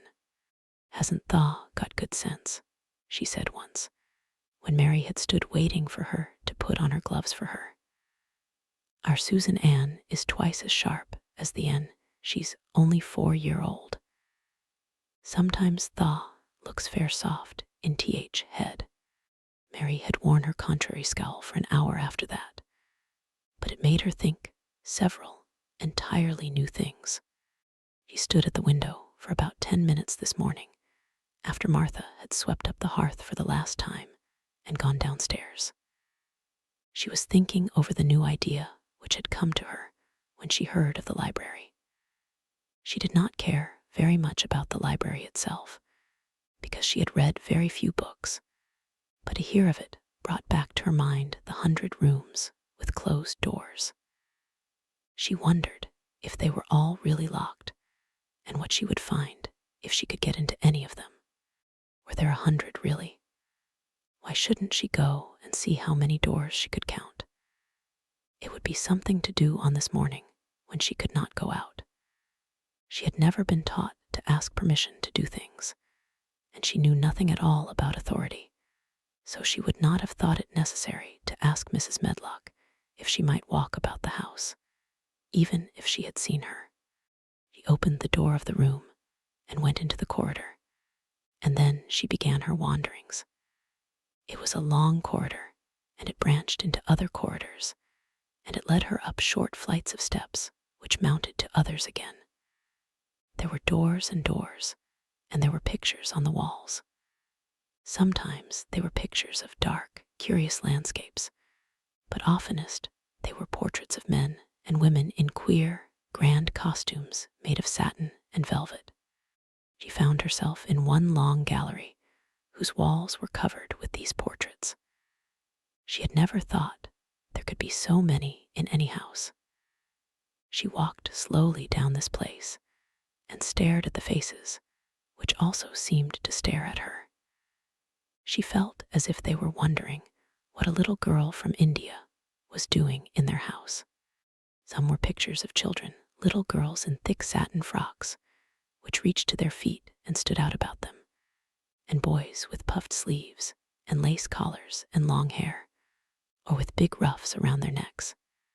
She always stopped to look at the children and wonder what their names were and where they had gone and why they wore such odd clothes. There was a stiff, plain little girl rather like herself. She wore a green brocade dress and held a green parrot on her finger. Her eyes had a sharp, curious look. "Where do you live now?" said Mary aloud to her. "I wish you were here. Surely no other little girl ever spent such a queer morning." It seemed as if there was no one in all the huge rambling house but her own small self, wandering about upstairs and down, through narrow passages and wide ones, where it seemed to her that no one but herself had ever walked. Since so many rooms had been built, people must have lived in them, but it all seemed so empty that she could not quite believe it true. It was not until she climbed to the second floor that she thought of turning the handle of a door. All the doors were shut, as Mrs. Medlock had said they were, but at last she put her hand on the handle of one of them and turned it. She was almost frightened for a moment when she felt that it turned without difficulty, and that when she pushed upon the door itself, it slowly and heavily opened. It was a massive door and opened into a big bedroom. There were embroidered hangings on the wall, and inlaid furniture, such as she had seen in India, stood about the room. A broad window with leaded panes looked out upon the moor, and over the mantel was another portrait of the stiff, plain little girl who seemed to stare at her more curiously than ever. "Perhaps she slept here once," said Mary. "She stares at me so that she makes me feel queer." After that, she opened more doors and more. She saw so many rooms that she became quite tired and began to think that there must be 100, though she had not counted them. In all of them, there were old pictures or old tapestries with strange scenes worked on them. There were curious pieces of furniture and curious ornaments in nearly all of them. In one room, which looked like a lady's sitting room, the hangings were all embroidered velvet, and in a cabinet were about 100 little elephants made of ivory. They were of different sizes, and some had their mahouts or palanquins on their backs. Some were much bigger than the others, and some were so tiny that they seemed only babies. Mary had seen carved ivory in India, and she knew all about elephants. She opened the door of the cabinet and stood on a footstool and played with these for quite a long time. When she got tired, she set the elephants in order and shut the door of the cabinet. All her wanderings through the long corridors and the empty rooms, she had seen nothing alive. But in this room she saw something. Just after she had closed the cabinet door, she heard a tiny rustling sound. It made her jump and look around at the sofa by the fireplace, from which it seemed to come. In the corner of the sofa, there was a cushion, and in the velvet which covered it, there was a hole, and out of the hole peeped a tiny head with a pair of frightened eyes in it. Mary crept softly across the room to look. The bright eyes belonged to a little gray mouse, and the mouse had eaten a hole into the cushion and made a comfortable nest there. 6 baby mice were cuddled up asleep near her. If there was no one else alive in the 100 rooms, there were 7 mice who did not look lonely at all. "If they wouldn't be so frightened, I would take them back with me," said Mary. She had wandered about long enough to feel too tired to wander any farther, and she turned back. 2 or 3 times she lost her way by turning down the wrong corridor, and was obliged to ramble up and down until she found the right one. But at last she reached her own floor again, though she was some distance from her own room and did not know exactly where she was. "I believe I have taken a wrong turning again," she said, standing still at what seemed the end of a short passage with tapestry on the wall. "I don't know which way to go. How still everything is." It was while she was standing here, and just after she had said this, that the stillness was broken by a sound. It was another cry, but not quite like the one she had heard last night. It was only a short one, a fretful, childish whine muffled by passing through walls. "It's nearer than it was," said Mary, her heart beating rather faster. "And it is crying." She put her hand accidentally upon the tapestry near her, and then sprang back, feeling quite startled. The tapestry was the covering of a door, which fell open, and showed her that there was another part of the corridor behind it, and Mrs. Medlock was coming up it with her bunch of keys in her hand and a very cross look on her face. "What are you doing here?" she said, and she took Mary by the arm and pulled her away. "What did I tell you? I turned round the wrong corner," explained Mary. "I didn't know which way to go, and I heard someone crying." She quite hated Mrs. Medlock at the moment, but she hated her more the next. "You didn't hear anything of the sort," said the housekeeper. "You come along back to your own nursery, or I'll box your ears." And she took her by the arm and half pushed, half pulled her up one passage and down another, until she pushed her in at the door of her own room. "Now," she said, "you stay where you're told to stay, or you'll find yourself locked up. The master had better get you a governess, same as he said he would. You're one that needs someone to look sharp after you. I've got enough to do." She went out of the room and slammed the door after her, and Mary went and sat on the hearthrug, pale with rage. She did not cry, but ground her teeth. There was someone crying. There was, she said to herself. She had heard it twice now, and sometime she would find out. She had found out a great deal this morning. She felt as if she had been on a long journey, and at any rate, she had had something to amuse her all the time, and she had played with the ivory elephants, and had seen the gray mouse and its babies in their nest in the velvet cushion. Chapter 7. The Key to the Garden. 2 days after this, when Mary opened her eyes, she sat upright in bed immediately and called to Martha. "Look at the moor, look at the moor." The rainstorm had ended, and the gray mist and clouds had been swept away in the night by the wind. The wind itself had ceased, and a brilliant, deep blue sky arched high over the moorland. Never had Mary dreamed of a sky so blue. In India, skies were hot and blazing. This was of a deep, cool blue, which almost seemed to sparkle like the waters of some lovely bottomless lake. And here and there, high in the arched blueness, floated small clouds of snow-white fleece. The far-reaching world of the moor itself looked softly blue instead of gloomy purple-black or awful dreary gray. "Aye," said Martha with a cheerful grin. "Storms over for a bit. It does like this at this time, year. It goes off in a night like it was pretendin'. It had never been here and never meant to come again. That's because springtime's on its way. It's a long way off yet, but it's common. I thought perhaps it always rained or looked dark in England," Mary said.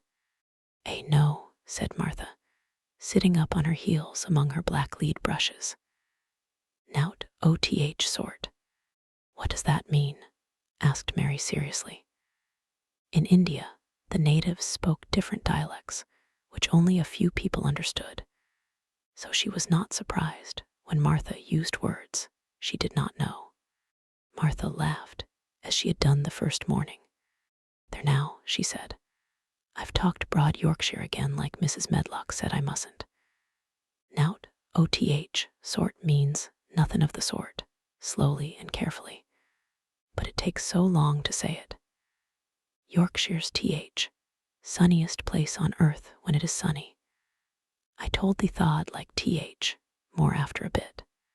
Just you wait till you see gold-colored gorse blossoms, and blossoms broom, and heather flowerin', all purple bells, and hundreds o' butterflies flutterin', and bees hummin', and skylarks soarin' up and singin'.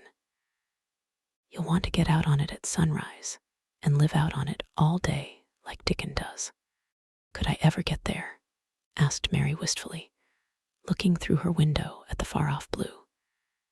It was so new and big and wonderful, and such a heavenly color. "I don't know," answered Martha. "Thah's never used thaw legs since thaw was born, it seems to me. Thaw couldn't walk 5 mile. It's 5 mile to our cottage. I should like to see your cottage." Martha stared at her a moment curiously before she took up her polishing brush and began to rub the grate again. She was thinking that the small, plain face did not look quite as sour at this moment as it had done the first morning she saw it. It looked just a trifle like little Susan Ann's when she wanted something very much. "I'll ask my mother about it," she said. "She's one o' them that nearly always sees a way to do things. It's my day out today, and I'm goin' home. I am glad.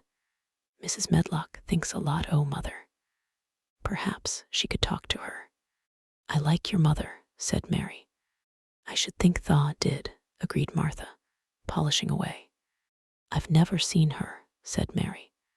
No, Thaw hasn't, replied Martha. She sat up on her heels again and rubbed the end of her nose with the back of her hand, as if puzzled for a moment. But she ended quite positively. Well, she's that sensible and hard-workin' and good-natured and clean that no one could help lickin' her, whether they'd seen her or not. When I'm goin' home to her on my day out, I just jump for joy when I'm crossin' the moor. I like Dickon, added Mary, and I've never seen him. Well, said Martha stoutly, I've told thee that very birds likes him, and rabbits and wild sheep and ponies, and foxes themselves. I wonder, staring at her reflectively, what Dickon would think of thee.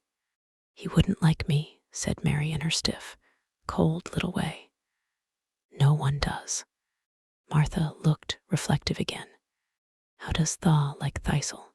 She inquired, really quite as if she were curious to know. Mary hesitated a moment and thought it over. Not at all, really, she answered. But I never thought of that before.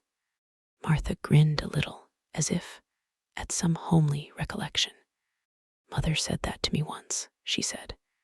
She was at her wash-tub and I was in a bad temper and talkin' ill of folk, and she turns round on me and says, Thaw, young vixen, Thaw. There Thaw stands sayin' Thaw doesn't like this one, and Thaw doesn't like that one. How does Thaw like Thistle? It made me laugh, and it brought me to my senses in a minute. She went away in high spirits as soon as she had given Mary her breakfast. She was going to walk 5 miles across the moor to the cottage, and she was going to help her mother with the washing and do the week's baking and enjoy herself thoroughly. Mary felt lonelier than ever when she knew she was no longer in the house. She went out into the garden as quickly as possible, and the first thing she did was to run round and round the fountain flower garden 10 times. She counted the times carefully, and when she had finished, she felt in better spirits. The sunshine made the whole place look different. High, deep, blue sky arched over Misselthwaite, as well as over the moor, and she kept lifting her face and looking up into it, trying to imagine what it would be like to lie down on one of the little snow-white clouds and float about. She went into the first kitchen garden and found Ben Weatherstaff working there with 2 other gardeners. The change in the weather seemed to have done him good. He spoke to her of his own accord. Springtime's common, he said. Cannot Thaw smell it? Mary sniffed and thought she could. I smell something nice and fresh and damp, she said. That's good rich earth, he answered, digging away. It's in a good humor mackin', ready to grow things. It's glad when plantin' time comes. It's dull in winter when it's gotten out to do. In flower gardens out there things will be stirrin' down below in dark. Sun's warmin' 'em. You'll see bits o' green spikes stickin' out o' black earth after a bit. What will they be? Asked Mary. Crocuses and snowdrops and daffodils. Has Thaw never seen them? No, everything is hot and wet and green after the rains in India, said Mary. And I think things grow up in a night. These won't grow up in a night, said Weatherstaff. Thaw'll have to wait for 'em. They'll poke up a bit higher here and push out a spike more there and uncurl a leaf this day and another that. You watch 'em. I am going to, answered Mary. Very soon she heard the soft, rustling flight of wings again, and she knew at once that the robin had come again. He was very pert and lively, and hopped about so close to her feet, and put his head on one side, and looked at her so slyly that she asked Ben Weatherstaff a question. "Do you think he remembers me?" she said. "Remembers thee," said Weatherstaff indignantly. "He knows every cabbage stump in TH Gardens, let alone TH people. He's never seen a little wench here before, and he's bent on findin' out all about thee. Tha's no need to try to hide anything from him. Are things stirring down below in the dark, in that garden where he lives?" Mary inquired. "What garden?" grunted Weatherstaff, becoming surly again. "The one where the old rose trees are." She could not help asking, because she wanted so much to know. "Are all the flowers dead, or do some of them come again in the summer? Are there ever any roses?" "Ask him," said Ben Weatherstaff, hunching his shoulders toward the robin. "He's the only one as knows. No one else has seen inside it for 10 years. 10 years was a long time, Mary thought. She had been born 10 years ago. She walked away, slowly thinking. She had begun to like the garden just as she had begun to like the robin and Dickon and Martha's mother. She was beginning to like Martha, too. That seemed a good many people to like when you were not used to liking. She thought of the robin as one of the people. She went to her walk outside the long, ivy-covered wall over which she could see the treetops. And the second time, she walked up and down, the most interesting and exciting thing happened to her. And it was all through Ben Weatherstaff's robin. She heard a chirp and a twitter. And when she looked at the bare flower bed at her left side there, he was hopping about and pretending to peck things out of the earth to persuade her that he had not followed her. But she knew he had followed her, and the surprise so filled her with delight that she almost trembled a little. "You do remember me," she cried out. "You do. You are prettier than anything else in the world." She chirped and talked and coaxed, and he hopped and flirted his tail and twittered. It was as if he were talking. His red waistcoat was like satin, and he puffed his tiny breast out, and was so fine and so grand, and so pretty that it was really as if he were showing her how important, and like a human person, a robin could be. Mistress Mary forgot that she had ever been contrary in her life when he allowed her to draw closer and closer to him, and bend down and talk and try to make something like robin sounds. Oh, to think that he should actually let her come as near to him as that. He knew nothing in the world would make her put out her hand toward him or startle him in the least tiniest way. He knew it because he was a real person, only nicer than any other person in the world. She was so happy that she scarcely dared to breathe. Flower bed was not quite bare. It was bare of flowers because the perennial plants had been cut down for their winter rest, but there were tall shrubs and low ones which grew together at the back of the bed. And as the robin hopped about under them, she saw him hop over a small pile of freshly turned up earth. He stopped on it to look for a worm. The earth had been turned up because a dog had been trying to dig up a mole, and he had scratched quite a deep hole. Mary looked at it, not really knowing why the hole was there, and as she looked she saw something almost buried in the newly turned soil. It was something like a ring of rusty iron or brass, and when the robin flew up into a tree nearby, she put out her hand and picked the ring up. It was more than a ring, however. It was an old key which looked as if it had been buried a long time. Mistress Mary stood up and looked at it with an almost frightened face as it hung from her finger. "Perhaps it has been buried for 10 years, she said in a whisper. "Perhaps it is the key to the garden." Chapter 8. The Robin Who Showed the Way. She looked at the key quite a long time. She turned it over and over and thought about it. As I have said before, she was not a child who had been trained to ask permission or consult her elders about things. All she thought about the key was that if it was the key to the closed garden, and she could find out where the door was, she could perhaps open it and see what was inside the walls and what had happened to the old rose trees. It was because it had been shut up so long that she wanted to see it. It seemed as if it must be different from other places, and that something strange must have happened to it during 10 years. Besides that, if she liked it, she could go into it every day and shut the door behind her, and she could make up some play of her own and play it quite alone, because nobody would ever know where she was, but would think the door was still locked and the key buried in the earth. The thought of that pleased her very much, living, as it were, all by herself in a house with 100 mysteriously closed rooms, and having nothing whatever to do to amuse herself, had set her inactive brain to working, and was actually awakening her imagination.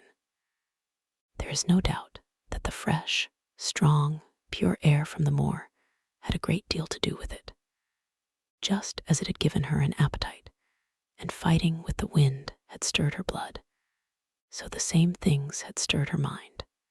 In India, she had always been too hot and languid and weak to care much about anything. But in this place, she was beginning to care and to want to do new things. Already she felt less contrary, though she did not know why. She put the key in her pocket and walked up and down her walk. No one but herself ever seemed to come there, so she could walk slowly and look at the wall, or rather at the ivy growing on it. The ivy was the baffling thing. Howsoever carefully she looked, she could see nothing but thickly growing, glossy, dark green leaves. She was very much disappointed. Something of her contrariness came back to her as she paced the walk and looked over it at the treetops inside. It seemed so silly, she said to herself, to be near it and not be able to get in. She took the key in her pocket when she went back to the house, and she made up her mind that she would always carry it with her when she went out, so that if she ever should find the hidden door, she would be ready. Mrs. Medlock had allowed Martha to sleep all night at the cottage, but she was back at her work in the morning, with cheeks redder than ever and in the best of spirits. I got up at 4 o'clock, she said. It was pretty on th more with th birds gettin' up and th rabbits scamperin', about an th sun rissin'. I didn't walk all th way. A man gave me a ride in his cart, and I did enjoy myself. She was full of stories of the delights of her day out. Her mother had been glad to see her, and they had got the baking and washing all out of the way. She had even made each of the children a dough cake with a bit of brown sugar in it. I had 'em all pippin' hot when they came in from playin' on th moor, and th cottage all smelt a nice, clean hot bacon, and there was a good fire, and they just shouted for joy. Our Dickon, he said our cottage was good enough for a king to live in. In the evening, they had all sat round the fire, and Martha and her mother had sewed patches on torn clothes and mended stockings. And Martha had told them about the little girl who had come from India and who had been waited on all her life by what Martha called blacks, until she didn't know how to put on her own stockings. They did like to hear about you, said Martha. They wanted to know all about th blacks and about th ship you came in. I couldn't tell 'em enough. Mary reflected a little. I'll tell you a great deal more before your next day out, she said, so that you will have more to talk about. I dare say they would like to hear about riding on elephants and camels, and about the officers going to hunt tigers. My word, cried delighted Martha. It would set 'em clean off their heads. Would thaw really do that, miss? It would be same as a wild beast show, like we heard they had in York once. India is quite different from Yorkshire, Mary said slowly, as she thought the matter over. I never thought of that. Did Dickon and your mother like to hear you talk about me? Why, our Dickon's eyes nearly started out o' his head. They got that round, answered Martha. But mother, she was put out about your seaman, to be all by yourself like, she said. Hasn't Mr. Craven got no governess for her, nor no nurse? And I said, no, he hasn't, though Mrs. Medlock says he will when he thinks of it. But she says he mayn't think of it for 2 or 3 years. I don't want a governess, said Mary sharply. But mother says you ought to be learnin' your book by this time, and you ought to have a woman to look after you. And she says, now, Martha, you just think how you'd feel yourself, in a big place like that, wanderin' about all alone, and no mother. You do your best to cheer her up, she says, and I said I would. Mary gave her a long, steady look. You do cheer me up, she said. I like to hear you talk. Presently Martha went out of the room and came back with something held in her hands under her apron. What does Thaw think? She said, with a cheerful grin.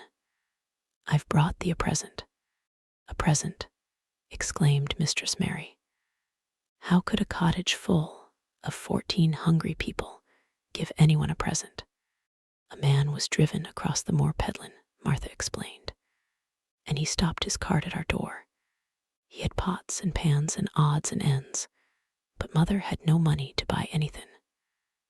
Just as he was goin' away, our Elizabeth Ellen called out, Mother, he's got skippin' ropes with red and blue handles.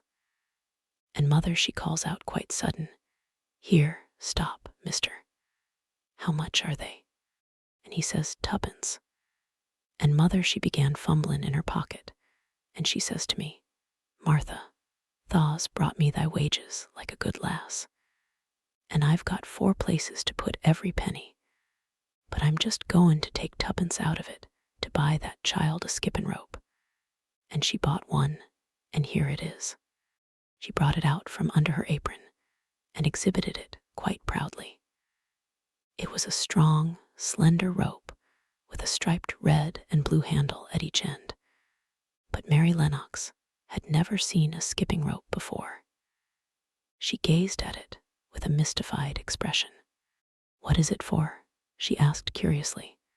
For, cried out Martha, does Thaw mean that they've not got skippin' ropes in India? For all they've got elephants and tigers and camels. No wonder most of 'em's black. This is what it's for, just watch me.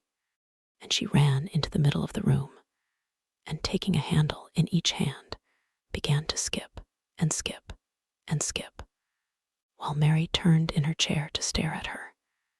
And the queer faces in the old portraits seemed to stare at her too, and wonder what on earth this common little cottager had the impudence to be doing under their very noses. But Martha did not even see them. The interest and curiosity in Mistress Mary's face delighted her, and she went on skipping and counted as she skipped until she had reached 100. I could skip longer than that, she said when she stopped. I've skipped as much as 500 when I was 12, but I wasn't as fat then as I am now, and I was in practice. Mary got up from her chair, beginning to feel excited herself. It looks nice, she said. Your mother is a kind woman. Do you think I could ever skip like that? You just try it, urged Martha, handing her the skipping rope. You can't skip 100 at first, but if you practice, you'll mount up. That's what mother said. She says, nothing will do her more good than skippin' rope. It's sensiblest toy a child can have. Let her play out in fresh air skippin', and it'll stretch her legs and arms and give her some strength in 'em. It was plain that there was not a great deal of strength in Mistress Mary's arms and legs when she first began to skip. She was not very clever at it, but she liked it so much that she did not want to stop. "Put on thaw things and run and skip out doors," said Martha. "Mother said I must tell you to keep out doors as much as you could, even when it rains a bit, so as thaw, wrap up warm." Mary put on her coat and hat and took her skipping rope over her arm. She opened the door to go out, and then suddenly thought of something and turned back rather slowly. "Martha," she said, "they were your wages. It was your 2 pence, really. Thank you." She said it stiffly, because she was not used to thanking people or noticing that they did things for her. "Thank you," she said, and held out her hand because she did not know what else to do. Martha gave her hand a clumsy little shake, as if she was not accustomed to this sort of thing either. Then she laughed. "Art a queer, old womanish thing," she said. "If tha'd been our Elizabeth Ellen tha'd have given me a kiss." Mary looked stiffer than ever. "Do you want me to kiss you?" Martha laughed again. "Nay, not me," she answered. "If thaw was different, p'raps tha'd want to thistle. But thaw isn't. Run off outside and play with thy rope." Mistress Mary felt a little awkward as she went out of the room. Yorkshire people seemed strange, and Martha was always rather a puzzle to her. At first, she had disliked her very much, but now she did not.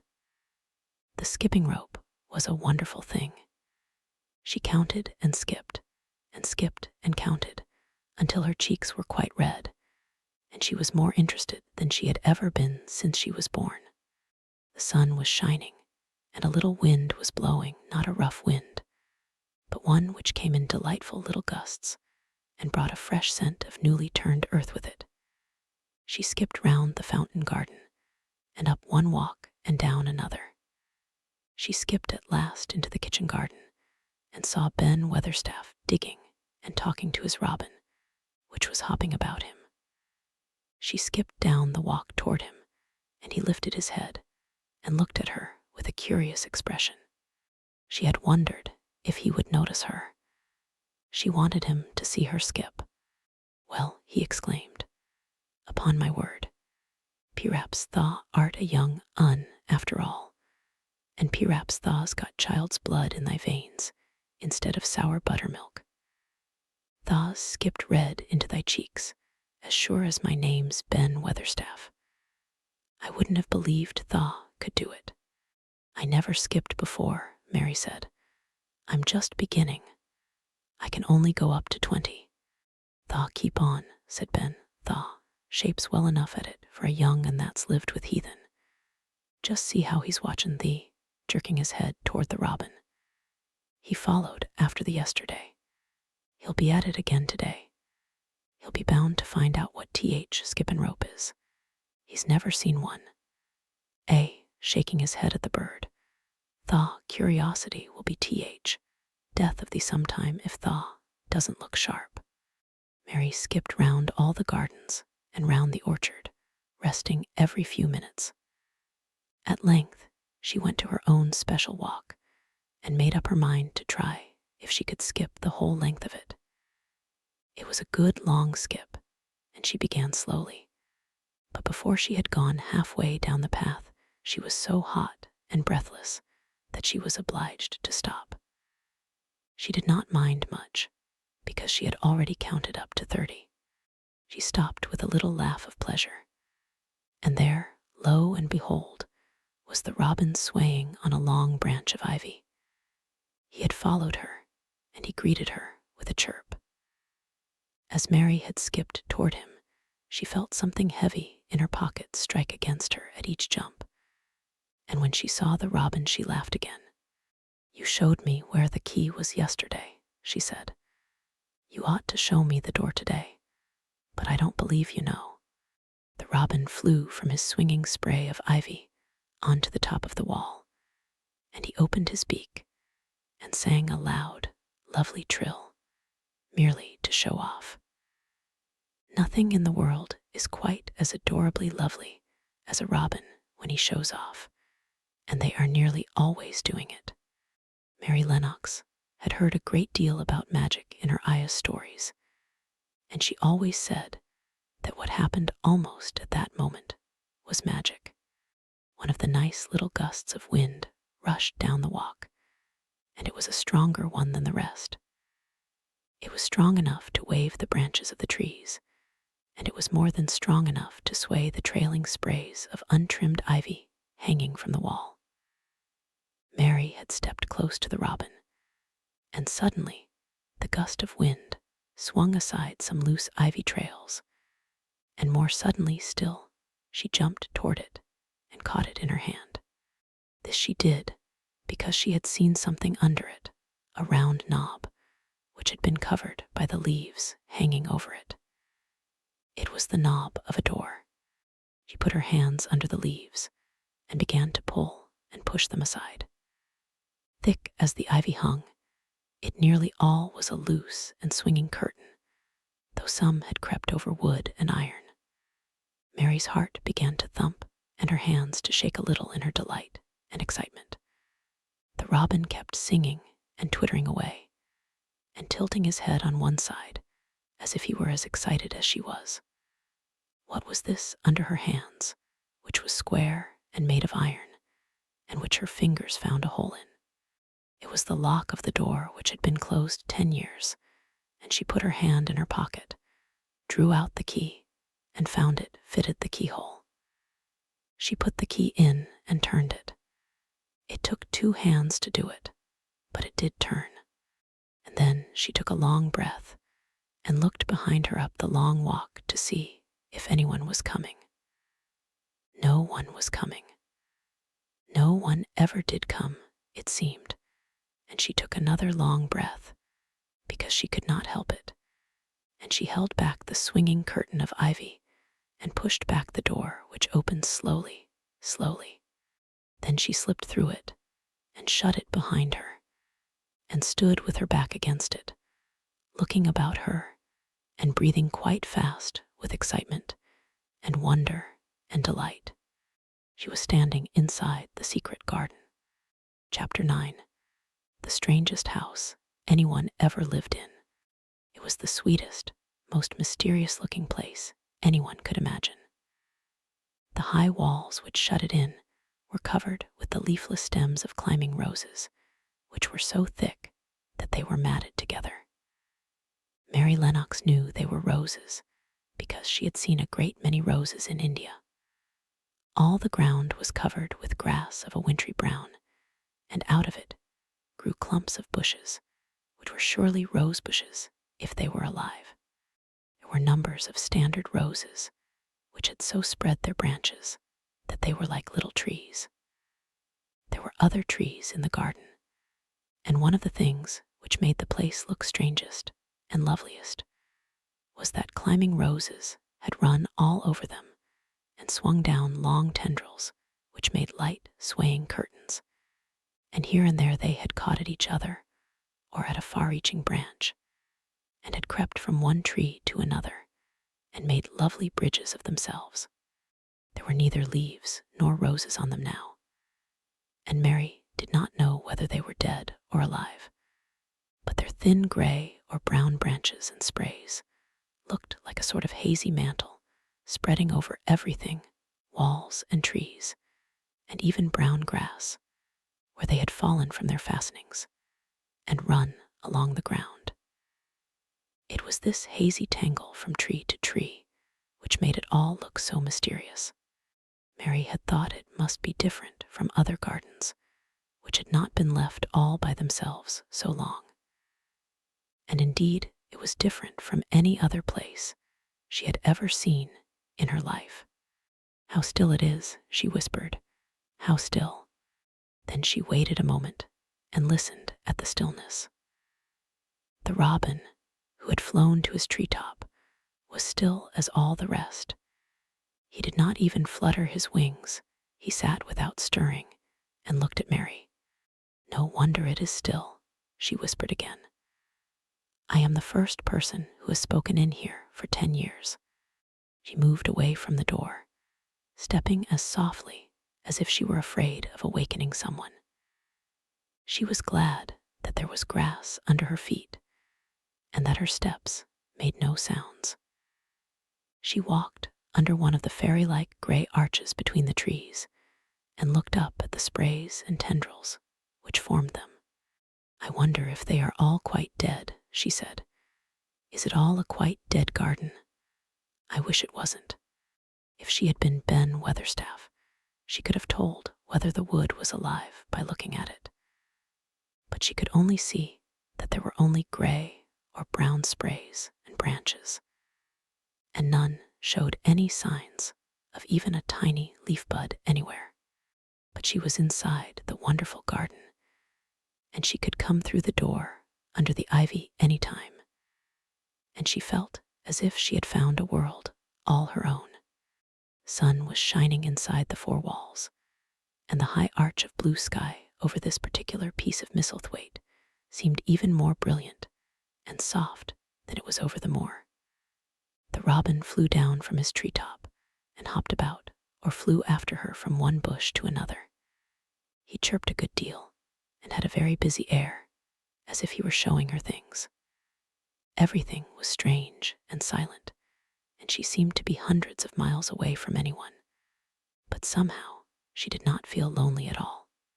All that troubled her was her wish that she knew whether all the roses were dead, or if perhaps some of them had lived and might put out leaves and buds as the weather got warmer. She did not want it to be a quite dead garden. If it were a quite alive garden, how wonderful it would be, and what thousands of roses would grow on every side. Her skipping rope had hung over her arm when she came in, and after she had walked about for a while, she thought she would skip round the whole garden, stopping when she wanted to look at things. There seemed to have been grass paths here and there, and in one or two corners there were alcoves of evergreen with stone seats or tall moss-covered flower urns in them. As she came near the second of these alcoves, she stopped skipping.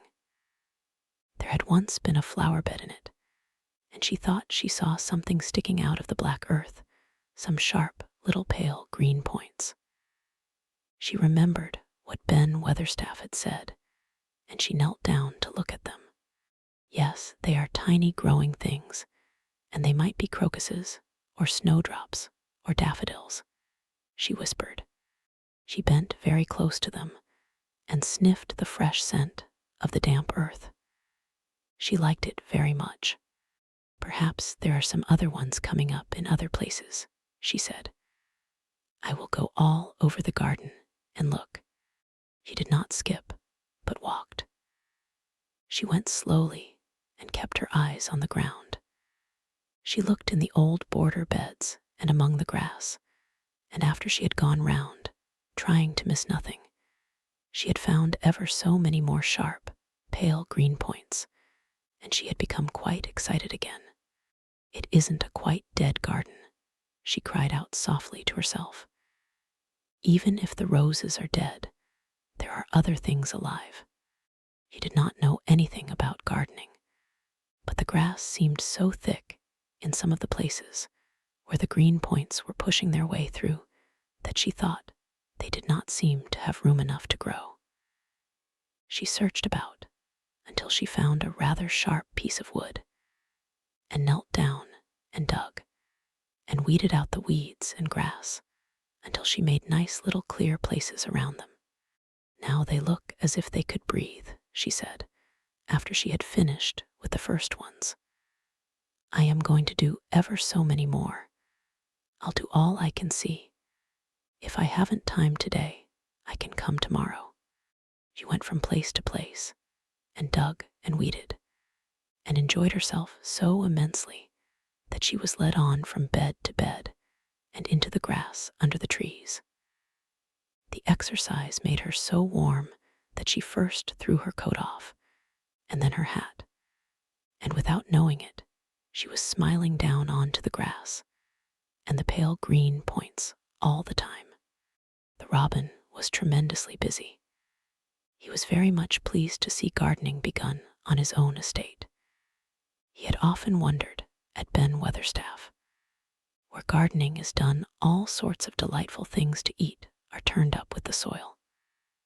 Now here was this new kind of creature who was not half Ben's size, and yet had had the sense to come into his garden and begin at once. Mistress Mary worked in her garden until it was time to go to her midday dinner. In fact, she was rather late in remembering, and when she put on her coat and hat and picked up her skipping rope, she could not believe that she had been working 2 or 3 hours. She had been actually happy all the time, and dozens of the tiny, pale green points were to be seen in cleared places, looking twice as cheerful as they had looked before when the grass and weeds had been smothering them. "I shall come back this afternoon," she said, looking all round at her new kingdom, and speaking to the trees and the rose bushes as if they heard her. Then she ran lightly across the grass, pushed open the slow old door, and slipped through it under the ivy. She had such red cheeks and such bright eyes, and ate such a dinner that Martha was delighted. 2 pieces o' meat and 2 helps o' rice pudding, she said. Mother will be pleased when I tell her what Skippin' Rope's done for thee." In the course of her digging with her pointed stick, Mistress Mary had found herself digging up a sort of white root, rather like an onion. She had put it back in its place and patted the earth carefully down on it, and just now she wondered if Martha could tell her what it was. "Martha," she said, "what are those white roots that look like onions?" "They're bulbs," answered Martha. "Lots o' spring flowers grow from 'em. Very little ones are snowdrops and crocuses, and big ones are narcissuses and jonquils and daffodillies. Biggest of all is lilies and purple flags. They are nice. Dickon's got a whole lot of 'em planted in our bit o' garden." "Does Dickon know all about them?" asked Mary, a new idea taking possession of her. "Our Dickon can make a flower grow out of a brick walk. Mother says he just whispers things out o' ground. Do bulbs live a long time? Would they live years and years if no one helped them?" inquired Mary anxiously. "They're things as helps themselves," said Martha. "That's why poor folk can afford to have 'em.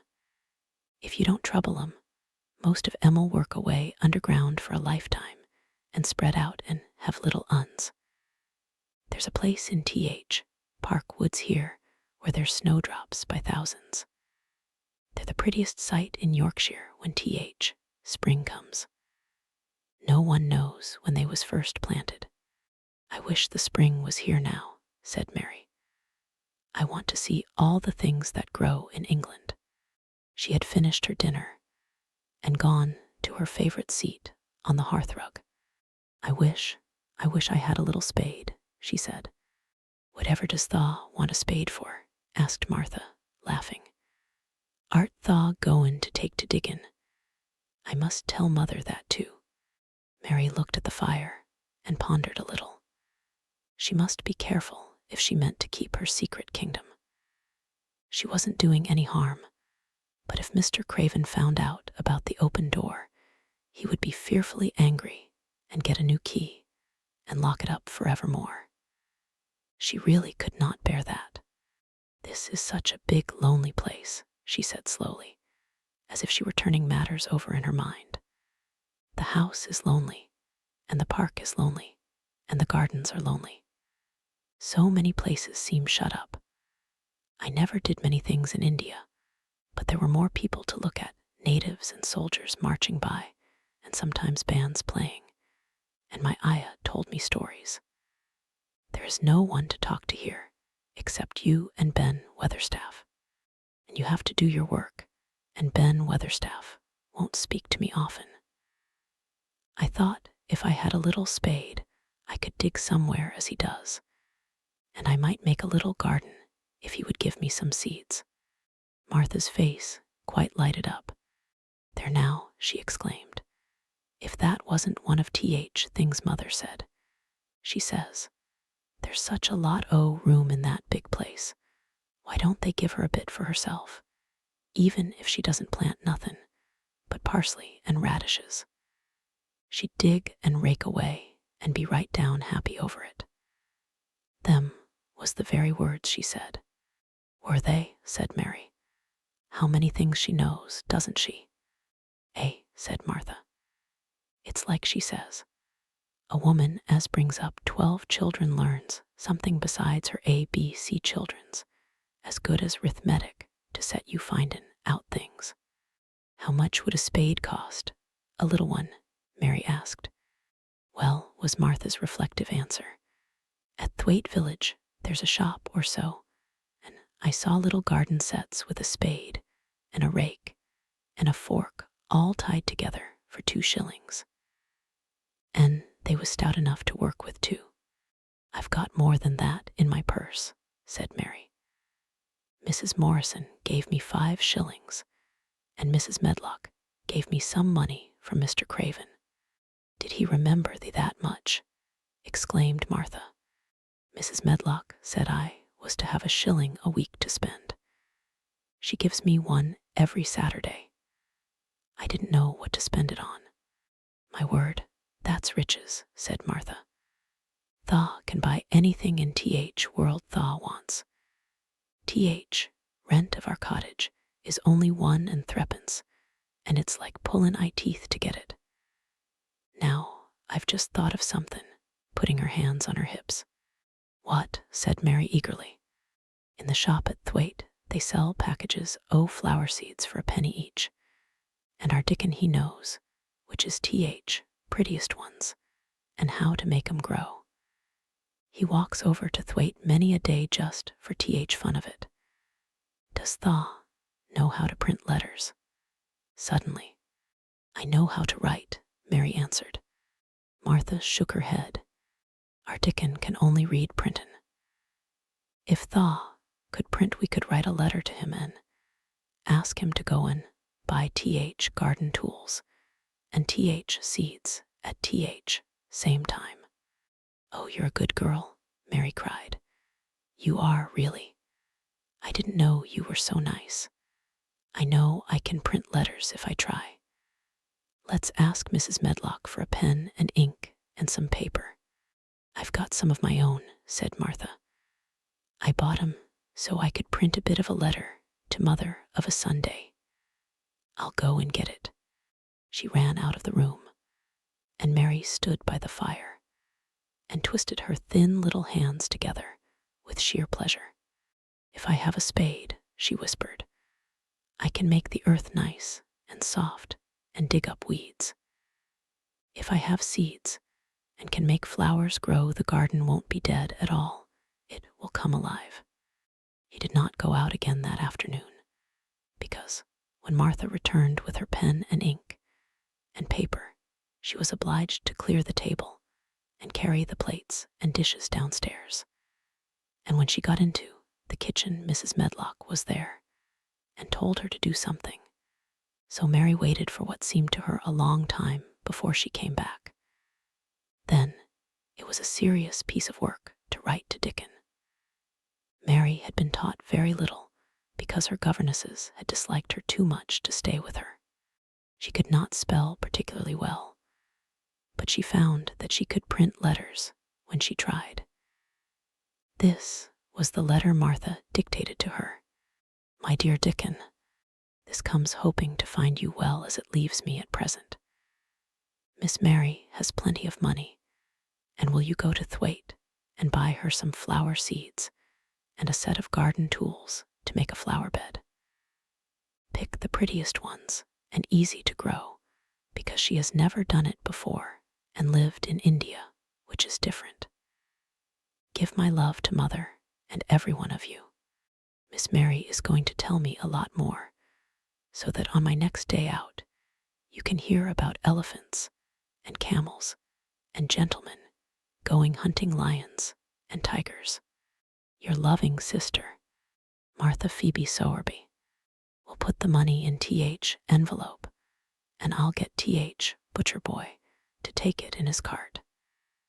He's a great friend, O. Dickens, said Martha. How shall I get the things when Dickon buys them? He'll bring 'em to you himself. He'll like to walk over this way. Oh, exclaimed Mary, then I shall see him. I never thought I should see Dickon. Does thou want to see him? Asked Martha suddenly, for Mary had looked so pleased. Yes, I do. I never saw a boy foxes and crows loved. I want to see him very much.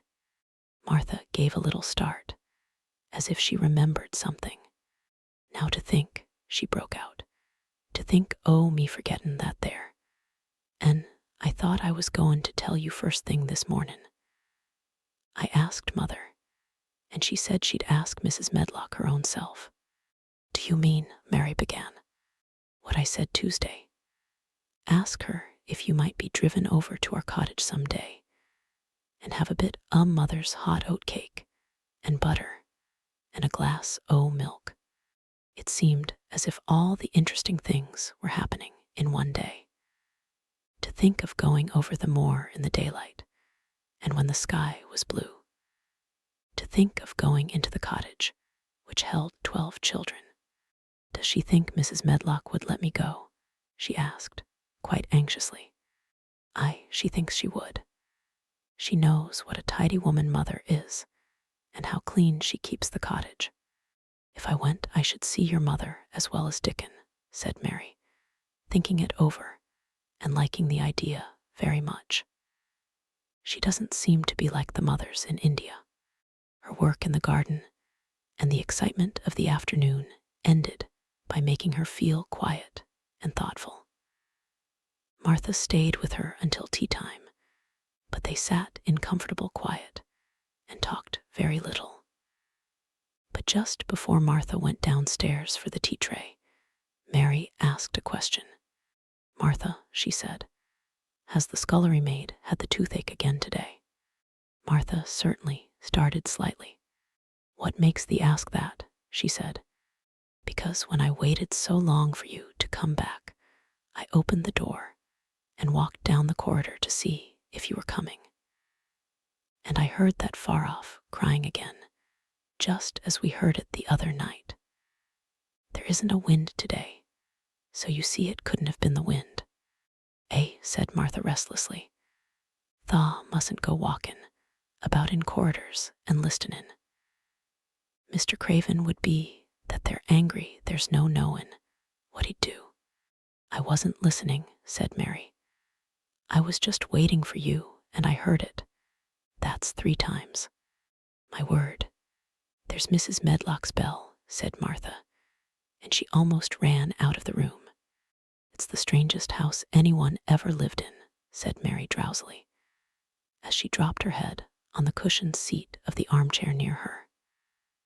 Fresh air and digging and skipping rope had made her feel so comfortably tired that she fell asleep. Chapter 10. Dickon. The sun shone down for nearly a week on the secret garden. The secret garden was what Mary called it when she was thinking of it. She liked the name, and she liked still more the feeling that, when its beautiful old walls shut her and no one knew where she was, it seemed almost like being shut out of the world in some fairy place. The few books she had read and liked had been fairy story books, and she had read of secret gardens in some of the stories. Sometimes people went to sleep in them for 100 years, which she had thought must be rather stupid. She had no intention of going to sleep, and in fact, she was becoming wider awake every day which passed at Misselthwaite. She was beginning to like to be out of doors. She no longer hated the wind, but enjoyed it. She could run faster and longer, and she could skip up to 100. The bulbs in the secret garden must have been much astonished. Such nice clear places were made round them that they had all the breathing space they wanted. And really, if Mistress Mary had known it, they began to cheer up under the dark earth and work tremendously. The sun could get at them and warm them, and when the rain came down, it could reach them at once, so they began to feel very much alive. Mary was an odd, determined little person, and now she had something interesting to be determined about. She was very much absorbed, indeed. She worked and dug and pulled up weeds steadily, only becoming more pleased with her work every hour instead of tiring of it. It seemed to her like a fascinating sort of play. She found many more of the sprouting pale green points than she had ever hoped to find. They seemed to be starting up everywhere, and each day she was sure she found tiny new ones, some so tiny that they barely peeped above the earth. There were so many that she remembered what Martha had said about the snowdrops by the thousands, and about bulbs spreading and making new ones. These had been left to themselves for 10 years, and perhaps they had spread, like the snowdrops, into thousands. She wondered how long it would be before they showed that they were flowers. Sometimes she stopped digging to look at the garden and try to imagine what it would be like when it was covered with thousands of lovely things in bloom. During that week of sunshine, she became more intimate with Ben Weatherstaff. She surprised him several times by seeming to start up beside him, as if she sprang out of the earth. The truth was that she was afraid that he would pick up his tools and go away if he saw her coming, so she always walked toward him as silently as possible. But in fact, he did not object to her as strongly as he had at first. Perhaps he was secretly rather flattered by her evident desire for his elderly company. Then also, she was more civil than she had been. He did not know that, when she first saw him, she spoke to him as she would have spoken to a native, and had not known that a cross, sturdy old Yorkshire man was not accustomed to salaam to his masters, and be merely commanded by them to do things. That, like T.H. Robin, he said to her one morning when he lifted his head and saw her standing by him. I never knows when I shall see thee, or which side thou'll come from. He's friends with me now, said Mary. That's like him, snapped Ben Weatherstaff. Mackin up to T.H. women folk just for vanity and flightiness. There's nothin' he wouldn't do for T.H., Seiko showin' off and flirtin' his tail feathers. He's as full o' pride as an egg's full o' meat. He very seldom talked much, and sometimes did not even answer Mary's questions except by a grunt. But this morning he said more than usual. He stood up and rested one hobnailed boot on the top of his spade while he looked her over. How long has Thaw been here? He jerked out. I think it's about a month, she answered. Thaw's beginnin' to do Misselthwaite credit, he said. Thaw's a bit fatter than Thaw was, and Thaw's not quite so yeller. Thaw looked like a young plucked crow when Thaw first came into this garden. Thinks I to myself, I never set eyes on an uglier, sourer-faced young un. Mary was not vain, and as she had never thought much of her looks, she was not greatly disturbed. I know I'm fatter, she said. My stockings are getting tighter. They used to make wrinkles. There's the robin, Ben Weatherstaff. There indeed was the robin, and she thought he looked nicer than ever. His red waistcoat was as glossy as satin, and he flirted his wings and tail, and tilted his head, and hopped about with all sorts of lively graces. He seemed determined to make Ben Weatherstaff admire him. But Ben was sarcastic. There Thaw art, he said. Thaw can put up with me for a bit sometimes, when Thaw's got no one better. Thaw's been reddenin' up thy waistcoat and polishin' thy feathers this 2 weeks. I know what Thaw's up to. Thaw's courtin' Some bold young madam somewhere tellin' thy lies to her about Bane, finest cock robin on Missel Moor, and ready to fight all rest of 'em. Oh, look at him, exclaimed Mary. The robin was evidently in a fascinating, bold mood. He hopped closer and closer and looked at Ben Weatherstaff more and more engagingly. He flew on to the nearest currant bush and tilted his head and sang a little song right at him. "Thaw thinks tha'll get over me by doin' that," said Ben, wrinkling his face up in such a way that Mary felt sure he was trying not to look pleased. "Thaw thinks no one can stand out against thee. That's what Thaw thinks." The robin spread his wings. Mary could scarcely believe her eyes. He flew right up to the handle of Ben Weatherstaff's spade and alighted on the top of it. Then the old man's face wrinkled itself slowly into a new expression. He stood still, as if he were afraid to breathe, as if he would not have stirred for the world, lest his robin should start away. He spoke quite in a whisper. "Well, I'm danged," he said as softly as if he were saying something quite different. "Thaw does know how to get at a chap, Thaw does. Thaw's fair unearthly, Thaw's so knowin'." And he stood without stirring, almost without drawing his breath, until the robin gave another flirt to his wings and flew away. Then he stood looking at the handle of the spade as if there might be magic in it, and then he began to dig again and said nothing for several minutes.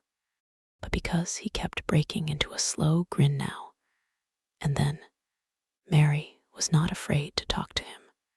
"Have you a garden of your own?" she asked.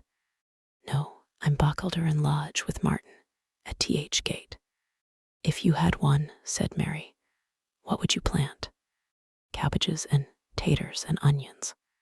"But if you wanted to make a flower garden," persisted Mary, "what would you plant?" "Bulbs and sweet-smelling things, but mostly roses." Mary's face lighted up. "Do you like roses?" she said. Ben Weatherstaff rooted up a weed and threw it aside before he answered. "Well, yes, I do. I was learned that by a young lady I was gardener to. She had a lot in a place she was fond of, and she loved 'em like they was children or robins. I've seen her bend over and kiss 'em."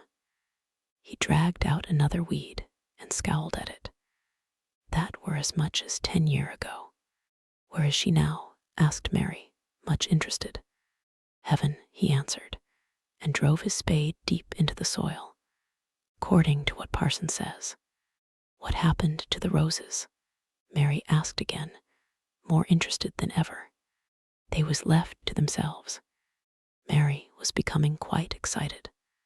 "Did they quite die? Do roses quite die when they are left to themselves?" she ventured.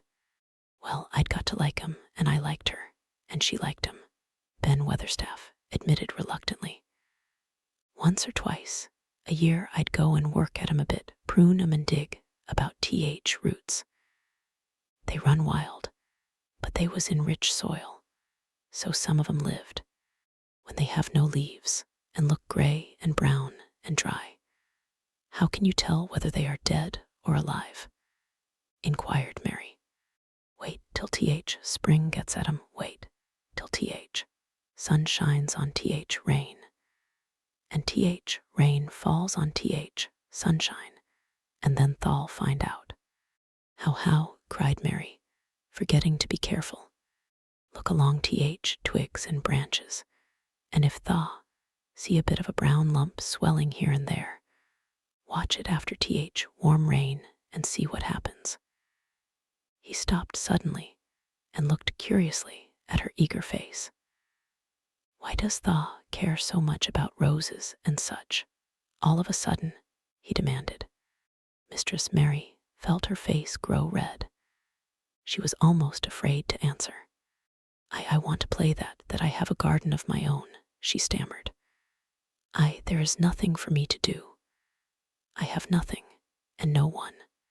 "Well," said Ben Weatherstaff slowly, as he watched her. "That's true, Thaw hasn't." He said it in such an odd way that Mary wondered if he was actually a little sorry for her. She had never felt sorry for herself. She had only felt tired and cross because she disliked people and things so much. But now, the world seemed to be changing and getting nicer. If no one found out about the secret garden, she should enjoy herself always.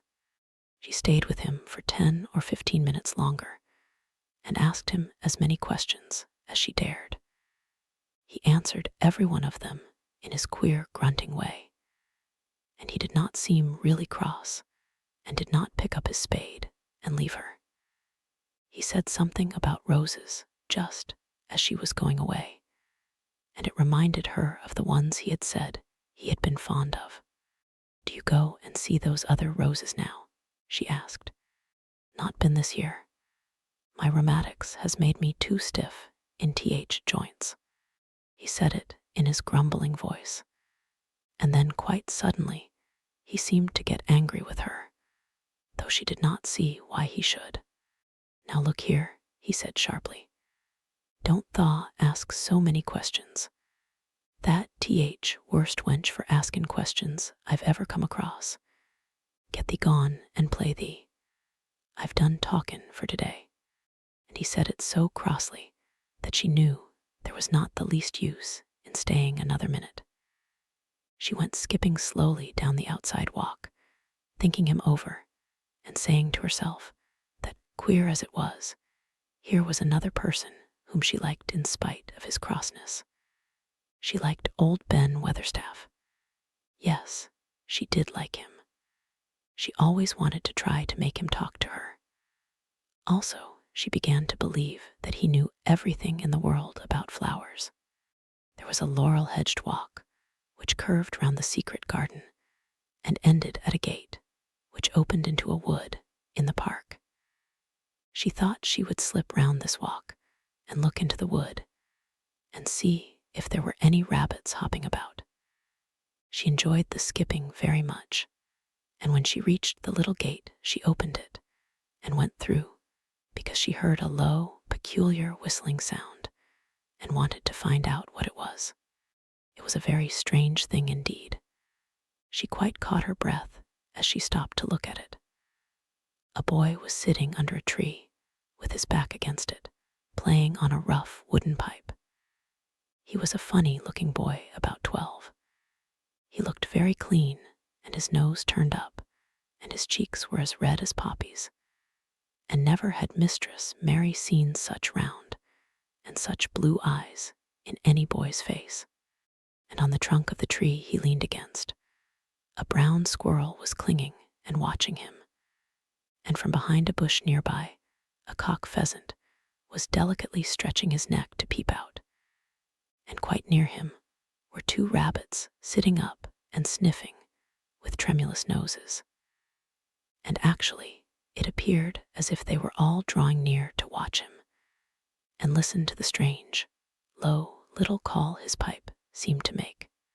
When he saw Mary, he held up his hand and spoke to her in a voice almost as low as, and rather like his piping. "Don't Thaw move," he said. "It'd flight 'em." Mary remained motionless. He stopped playing his pipe and began to rise from the ground. He moved so slowly that it scarcely seemed as though he were moving at all. But at last he stood on his feet, and then the squirrel scampered back up into the branches of his tree. The pheasant withdrew his head, and the rabbits dropped on all fours and began to hop away, though not at all as if they were frightened. "I'm Dickon," the boy said. "I know that, Miss Mary." Then Mary realized that somehow she had known at first that he was Dickon. Who else could have been charming rabbits and pheasants as the natives charm snakes in India? He had a wide, red, curving mouth, and his smile spread all over his face. "I got up slow," he explained, "because if Thaw makes a quick move it startles him. A body, as to move gentle and speak low when Wild Things is about. He did not speak to her as if they had never seen each other before, but as if he knew her quite well. Mary knew nothing about boys, and she spoke to him a little stiffly because she felt rather shy. "Did you get Martha's letter?" she asked. He nodded his curly, rust-colored head. "That's why I come." He stooped to pick up something, which had been lying on the ground beside him when he piped. "I've got garden tools. There's a little spade and rake and a fork and hoe. They are good uns. There's a trowel too. And woman in shop through in a packet of white poppy, and 1 blue larkspur when I bought other seeds." "Will you show the seeds to me?" Mary said. She wished she could talk as he did. His speech was so quick and easy. It sounded as if he liked her, and was not the least afraid she would not like him, though he was only a common Moor boy, in patched clothes, and with a funny face and a rough, rusty red head. As she came closer to him, she noticed that there was a clean, fresh scent of heather and grass and leaves about him, almost as if he were made of them. She liked it very much, and when she looked into his funny face with the red cheeks and round blue eyes, she forgot that she had felt shy. "Let us sit down on this log and look at them," she said. They sat down, and he took a clumsy little brown paper package out of his coat pocket. He untied the string, and inside there were ever so many neater and smaller packages, with a picture of a flower on each one. "There's a lot o' mignonette and poppies," he said. "Mignonette's sweetest smellin' thing as grows, and it'll grow wherever you cast it, same as poppies will. Them as'll come up and bloom if you just whistle to 'em. Them's nicest of all." He stopped and turned his head quickly, his poppy-cheeked face lighting up. "Where's that robin as is callin' us?" he said. The chirp came from a thick holly bush, bright with scarlet berries, and Mary thought she knew whose it was. "Is it really calling us?" she asked. "Aye," said Dickon, as if it was the most natural thing in the world. "He's callin' someone he's friends with. That's same as sayin', 'Here I am. Look at me. I wants a bit of a chat.' There he is in the bush. Whose is he?" "He's Ben Weatherstaff's, but I think he knows me a little," answered Mary. "Aye, he knows thee," said Dickon in his low voice again. "And he likes thee. He's took thee on. He'll tell me all about thee in a minute." He moved quite close to the bush, with the slow movement Mary had noticed before. And then he made a sound almost like the robin's own twitter. The robin listened a few seconds, intently, and then answered quite as if he were replying to a question. "Aye, he's a friend o' yours," chuckled Dickon. "Do you think he is?" cried Mary eagerly. She did so want to know. "Do you think he really likes me?" "He wouldn't come near thee if he didn't," answered Dickon. "Birds is rare choosers, and a robin can flout a body worse than a man. See, he's making up to thee now. Cannot thaw see a chap, he's sayin'," and it really seemed as if it must be true. He so sidled and twittered and tilted as he hopped on his bush. "Do you understand everything birds say?" said Mary. Dickon's grin spread until he seemed all wide, red, curving mouth, and he rubbed his rough head. "I think I do, and they think I do," he said. "I've lived on more with 'em so long. I've watched 'em break shell and come out and fledge and learn to fly and begin to sing, till I think I'm one of 'em. Sometimes I think P-raps I'm a bird, or a fox, or a rabbit, or a squirrel, or even a beetle, and I don't know it." He laughed and came back to the log and began to talk about the flower seeds again. He told her what they looked like when they were flowers. He told her how to plant them and watch them and feed and water them. See here, he said suddenly, turning round to look at her. I'll plant them for thee myself. Where is thy garden?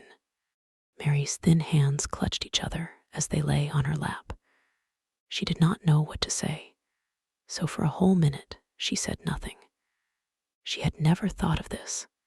She felt miserable, and she felt as if she went red and then pale. Thah's got a bit o' garden, hasn't thah? Dickon said. It was true that she had turned red and then pale. Dickon saw her do it, and as she still said nothing, he began to be puzzled. Wouldn't they give thee a bit? He asked. Hasn't thou got any yet? She held her hands tighter and turned her eyes toward him. I don't know anything about boys, she said slowly. Could you keep a secret if I told you one? It's a great secret. I don't know what I should do if anyone found it out. I believe I should die. She said the last sentence quite fiercely.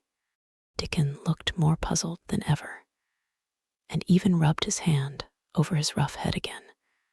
But he answered quite good-humoredly. I'm keepin' secrets all time, he said.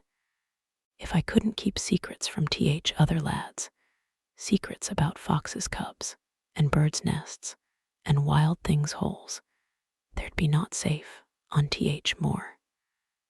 I can keep secrets. Mistress Mary did not mean to put out her hand and clutch his sleeve, but she did it. I've stolen a garden, she said very fast. It isn't mine. It isn't anybody's. Nobody wants it. Nobody cares for it. Nobody ever goes into it.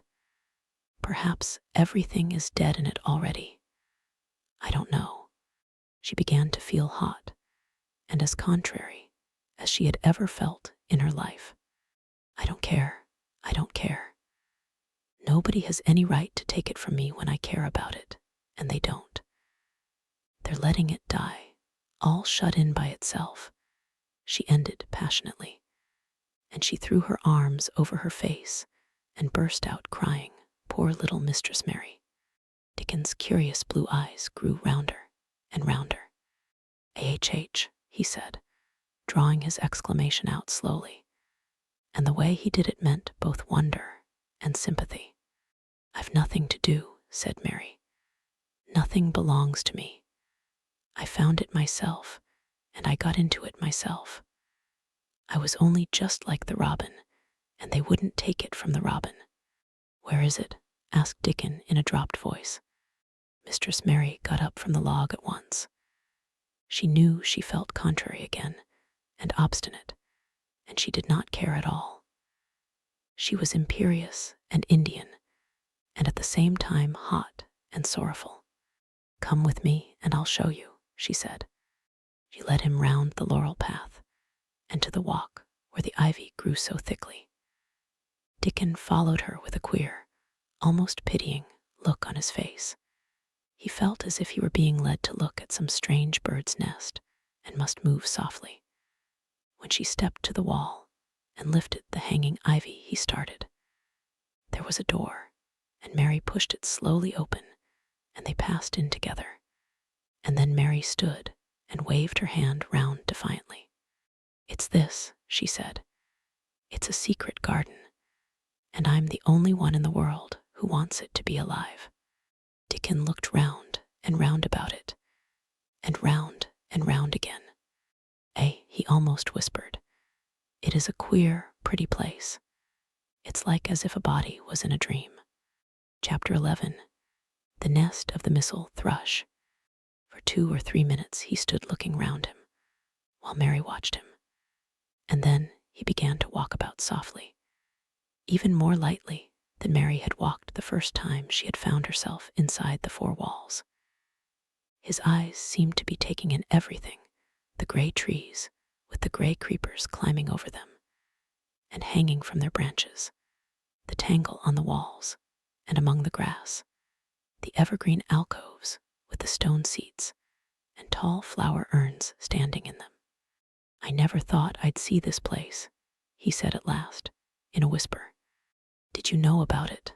asked Mary. She had spoken aloud, and he made a sign to her. "We must talk low," he said, "or someone will hear us and wonder what's to do in here." "Oh, I forgot," said Mary, feeling frightened and putting her hand quickly against her mouth. "Did you know about the garden?" she asked again when she had recovered herself. Dickon nodded. "Martha told me there was one as no one ever went inside," he answered. "Us used to wonder what it was like." He stopped and looked round at the lovely gray tangle about him, and his round eyes looked queerly happy. The nests as'll be here come springtime," he said. "It'd be safest nestin' place in England. No one never common near and tangles o' trees and roses to build in. I wonder all birds on more don't build here." Mistress Mary put her hand on his arm again without knowing it. "Will there be roses?" she whispered. "Can you tell? I thought perhaps they were all dead." No, not them, not all of 'em," he answered. "Look here." He stepped over to the nearest tree, an old one with gray lichen all over its bark, but upholding a curtain of tangled sprays and branches. He took a thick knife out of his pocket and opened one of its blades. "There's lots o' dead wood as ought to be cut out," he said. "And there's a lot o' old wood, but it made some new last year. This here's a new bit," and he touched a shoot which looked brownish green instead of hard, dry gray. Mary touched it herself in an eager, reverent way. "That one," she said. "Is that one quite alive, quite?" Dickon curved his wide, smiling mouth. "It's as wick as you or me," he said. And Mary remembered that Martha had told her that wick meant alive or lively. "I'm glad it's wick," she cried out in her whisper. "I want them all to be wick. Let us go round the garden and count how many wick ones there are." She quite panted with eagerness, and Dickon was as eager as she was. They went from tree to tree and from bush to bush. Dickon carried his knife in his hand and showed her things which she thought wonderful. "They've run wild," he said, "but strongest ones has fair thrived on it. The delicatest ones has died out, but others has growed and spread, till they's a wonder. See here." And he pulled down a thick, gray, dry-looking branch. "A body might think this was dead wood, but I don't believe it is down to root. I'll cut it low down and see." He knelt, and with his knife, cut the lifeless-looking branch through, not far above the earth. "There," he said exultantly. "I told thee so. There's green in that wood yet. Look at it." Mary was down on her knees before he spoke, gazing with all her might. "When it looks a bit greenish and juicy like that, it's wick," he explained. "When inside is dry and breaks easy, like this here piece I've cut off, it's done for. There's a big root here as all this live wood sprung out of, and if old wood's cut off and it's dug round and took care of, there'll be." He stopped and lifted his face to look up at the climbing and hanging sprays above him. "There'll be a fountain o' roses here this summer." Went from bush to bush and from tree to tree. He was very strong and clever with his knife and knew how to cut the dry and dead wood away, and could tell when an unpromising bough or twig had still green life in it. In the course of half an hour, Mary thought she could tell too, and when he cut through a lifeless-looking branch, she would cry out joyfully under her breath when she caught sight of the least shade of moist green. The spade and hoe and fork were very useful. He showed her how to use the fork while he dug about roots with the spade and stirred the earth and let the air in. They were working industriously round one of the biggest standard roses when he caught sight of something which made him utter an exclamation of surprise. "Why," he cried, pointing to the grass a few feet away. "Who did that there?" It was one of Mary's own little clearings round the pale green points. "I did it," said Mary. "Why, I thought tha didn't know nothin' about gardenin'," he exclaimed. "I don't," she answered, "but they were so little, and the grass was so thick and strong, and they looked as if they had no room to breathe. So I made a place for them. I don't even know what they are." Dickon went and knelt down by them, smiling his wide smile. "Tha was right," he said. "A gardener couldn't have told thee better. They'll grow now like Jack's beanstalk. They're crocuses and snowdrops, and these here is narcissuses," turning to another patch. "And here's daffodillies. They will be a sight." He ran from one clearing to another. "Tha has done a lot o' work for such a little wench," he said, looking her over. "I'm growing fatter," said Mary, "and I'm growing stronger. I used always to be tired. When I dig, I'm not tired at all. I like to smell the earth when it's turned up. It's rare good for thee," he said, nodding his head wisely. "There's not as nice as smell o' good clean earth, except smell of fresh growin' things when rain falls on 'em. I get out on more many a day when it's rainin', and I lie under a bush and listen to soft swish a drops on heather, and I just sniff and sniff. My nose end fair quivers like a rabbit's, mother says." "Do you never catch cold?" inquired Mary, gazing at him wonderingly. She had never seen such a funny boy or such a nice one. "Not me," he said, grinning. "I never catched cold since I was born. I wasn't brought up nesh enough. I've chased about more in all weathers same as rabbits does.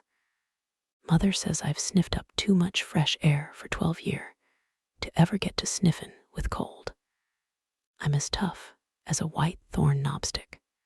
He was working all the time he was talking, and Mary was following him and helping him with her fork or the trowel. "There's a lot of work to do here," he said once, looking about quite exultantly. "Will you come again and help me to do it?" Mary begged. "I'm sure I can help too. I can dig and pull up weeds and do whatever you tell me." "Oh, do come, Dickon. I'll come every day if tha wants me, rain or shine," he answered stoutly. "It's the best fun I ever had in my life, shut in here and wakenin' up a garden." "If you will come," said Mary. "If you will help me to make it alive, I don't know what I'll do," she ended helplessly. "What could you do for a boy like that?" "I'll tell thee what tha'll do," said Dickon, with his happy grin.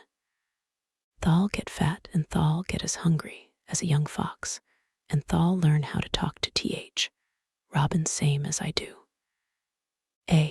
We'll have a lot o' fun." He began to walk about, looking up in the trees and at the walls and bushes with a thoughtful expression. "I wouldn't want to make it look like a gardener's garden, all clipped and spick and span, would you?" he said. "It's nicer like this with things runnin' wild and swingin' and catchin' hold of each other." "Don't let us make it tidy," said Mary anxiously. "It wouldn't seem like a secret garden if it was tidy." Dickon stood rubbing his rusty red head with a rather puzzled look. "It's a secret garden sure enough," he said, "but seems like someone besides Robin must have been in it, since it was shut up 10 year ago." "But the door was locked and the key was buried," said Mary. "No one could get in." "That's true," he answered. "It's a queer place. Seems to me as if there'd been a bit o' prunin' done here and there, later than 10 year ago." "But how could it have been done?" said Mary. He was examining a branch of a standard rose, and he shook his head. How could it?" he murmured. with TH door locked and TH key buried. Mistress Mary always felt that however many years she lived, she should never forget that first morning when her garden began to grow. Of course, it did seem to begin to grow for her that morning. When Dickon began to clear places to plant seeds, she remembered what Basil had sung at her when he wanted to tease her. "Are there any flowers that look like bells?" she inquired. "Lilies O.T.H. Valley does," he answered, digging away with the trowel. "And there's Canterbury bells and campanulas." "Let's plant some," said Mary. "There's Lilies O.T.H. Valley here already, I saw 'em. They'll have growed too close and we'll have to separate 'em, but there's plenty. TH, other ones takes 2 years to bloom from seed, but I can bring you some bits of plants from our cottage garden. Why does Thaw want 'em?" Then Mary told him about Basil and his brothers and sisters in India, and of how she had hated them, and of their calling her Mistress Mary quite contrary. "They used to dance round and sing at me," they sang. "Mistress Mary quite contrary, how does your garden grow? With silver bells and cockle shells and marigolds all in a row." I just remembered it, and it made me wonder if there were really flowers like silver bells. She frowned a little and gave her trowel a rather spiteful dig into the earth. I wasn't as contrary as they were, but Dickon laughed.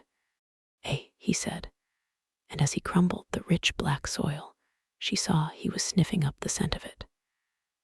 "There doesn't seem to be no need for no one to be contrary when there's flowers and such like, and such lots of friendly wild things runnin' about mackin' homes for themselves, or buildin' nests and singin' and whistlin', does there?" Mary, kneeling by him holding the seeds, looked at him and stopped frowning. "Dickon," she said, "you are as nice as Martha said you were. I like you, and you make the 5th person. I never thought I should like 5 people." Dickon sat up on his heels, as Martha did when she was polishing the grate. He did look funny and delightful, Mary thought, with his round blue eyes and red cheeks and happy-looking turned-up nose. "Only 5 folk as Thaw likes," he said. "Who is TH other 4? Your mother and Martha." Mary checked them off on her fingers. "And the Robin and Ben Weatherstaff."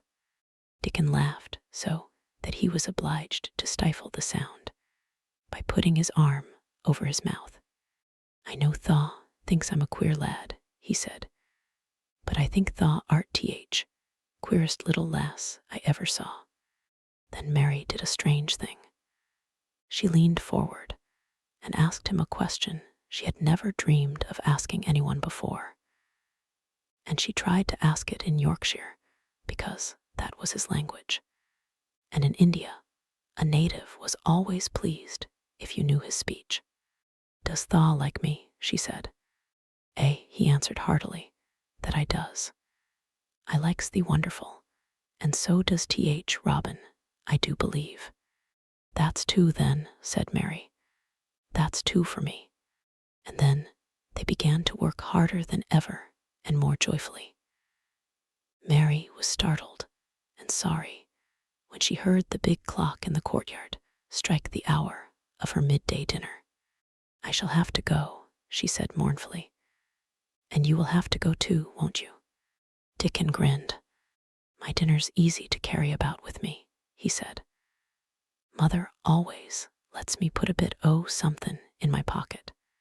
He picked up his coat from the grass and brought out of a pocket a lumpy little bundle tied up in a quite clean, coarse, blue and white handkerchief. It held 2 thick pieces of bread with a slice of something laid between them. "It's oftenest naught but bread," he said, "but I've got a fine slice of fat bacon with it today." Mary thought it looked a queer dinner, but he seemed ready to enjoy it. "Run on and get thy victuals," he said. I'll be done with mine first. I'll get some more work done before I start back home. He sat down with his back against a tree. I'll call T.H. Robin up, he said, and give him T.H. rind O.T.H. bacon to peck at. They likes a bit fat, wonderful. Mary could scarcely bear to leave him.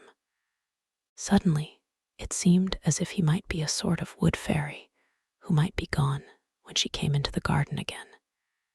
He seemed too good to be true. She went slowly halfway to the door in the wall, and then she stopped and went back. Whatever happens, you never would tell, she said. His poppy-colored cheeks were distended with his first big bite of bread and bacon, but he managed to smile encouragingly. If Thaw was a missel thrush and showed me where thy nest was, does Thaw think I'd tell anyone? Not me, he said. Thaw art as safe as a missel thrush, and she was quite sure she was. Chapter 12. Might I have a bit of earth? Mary ran so fast that she was rather out of breath when she reached her room. Her hair was ruffled on her forehead, and her cheeks were bright pink. Her dinner was waiting on the table, and Martha was waiting near it. Thaw's a bit late, she said. Where has Thaw been? I've seen Dickon, said Mary. I've seen Dickon. I knew he'd come, said Martha exultantly. How does Thaw like him? I think he's beautiful, said Mary in a determined voice. Martha looked rather taken aback, but she looked pleased too. Well, she said, he's T.H. best lad as ever was born, but us never thought he was handsome. His nose turns up too much. I like it to turn up, said Mary. And his eyes is so round, said Martha, a trifle doubtful. Though they're a nice color. I like them round, said Mary. And they are exactly the color of the sky over the moor. Martha beamed with satisfaction.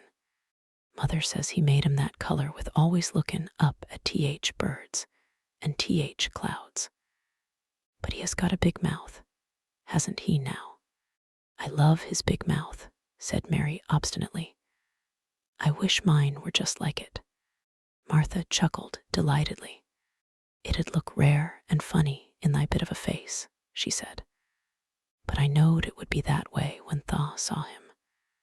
How did Thaw like T.H. seeds and T.H. garden tools? How did you know he brought them? Asked Mary. I never thought of him not bringin' 'em. He'd be sure to bring 'em if they was in Yorkshire. He's such a trusty lad. Mary was afraid that she might begin to ask difficult questions, but she did not. She was very much interested in the seeds and gardening tools, and there was only one moment when Mary was frightened. This was when she began to ask where the flowers were to be planted. Who did Thaw ask about it? She inquired. I haven't asked anybody yet, said Mary, hesitating. Well, I wouldn't ask T.H. head gardener. He's too grand, Mr. Roach is. I've never seen him, said Mary. I've only seen under gardeners and Ben Weatherstaff. If I was you, I'd ask Ben Weatherstaff, advised Martha. He's not half as bad as he looks, for all he's so crabbed. Mr. Craven lets him do what he likes, because he was here when Mrs. Craven was alive, and he used to make her laugh. She liked him. Perhaps he'd find you a corner somewhere out o' the way. If it was out of the way, and no one wanted it, no one could mind my having it, could they? Mary said anxiously.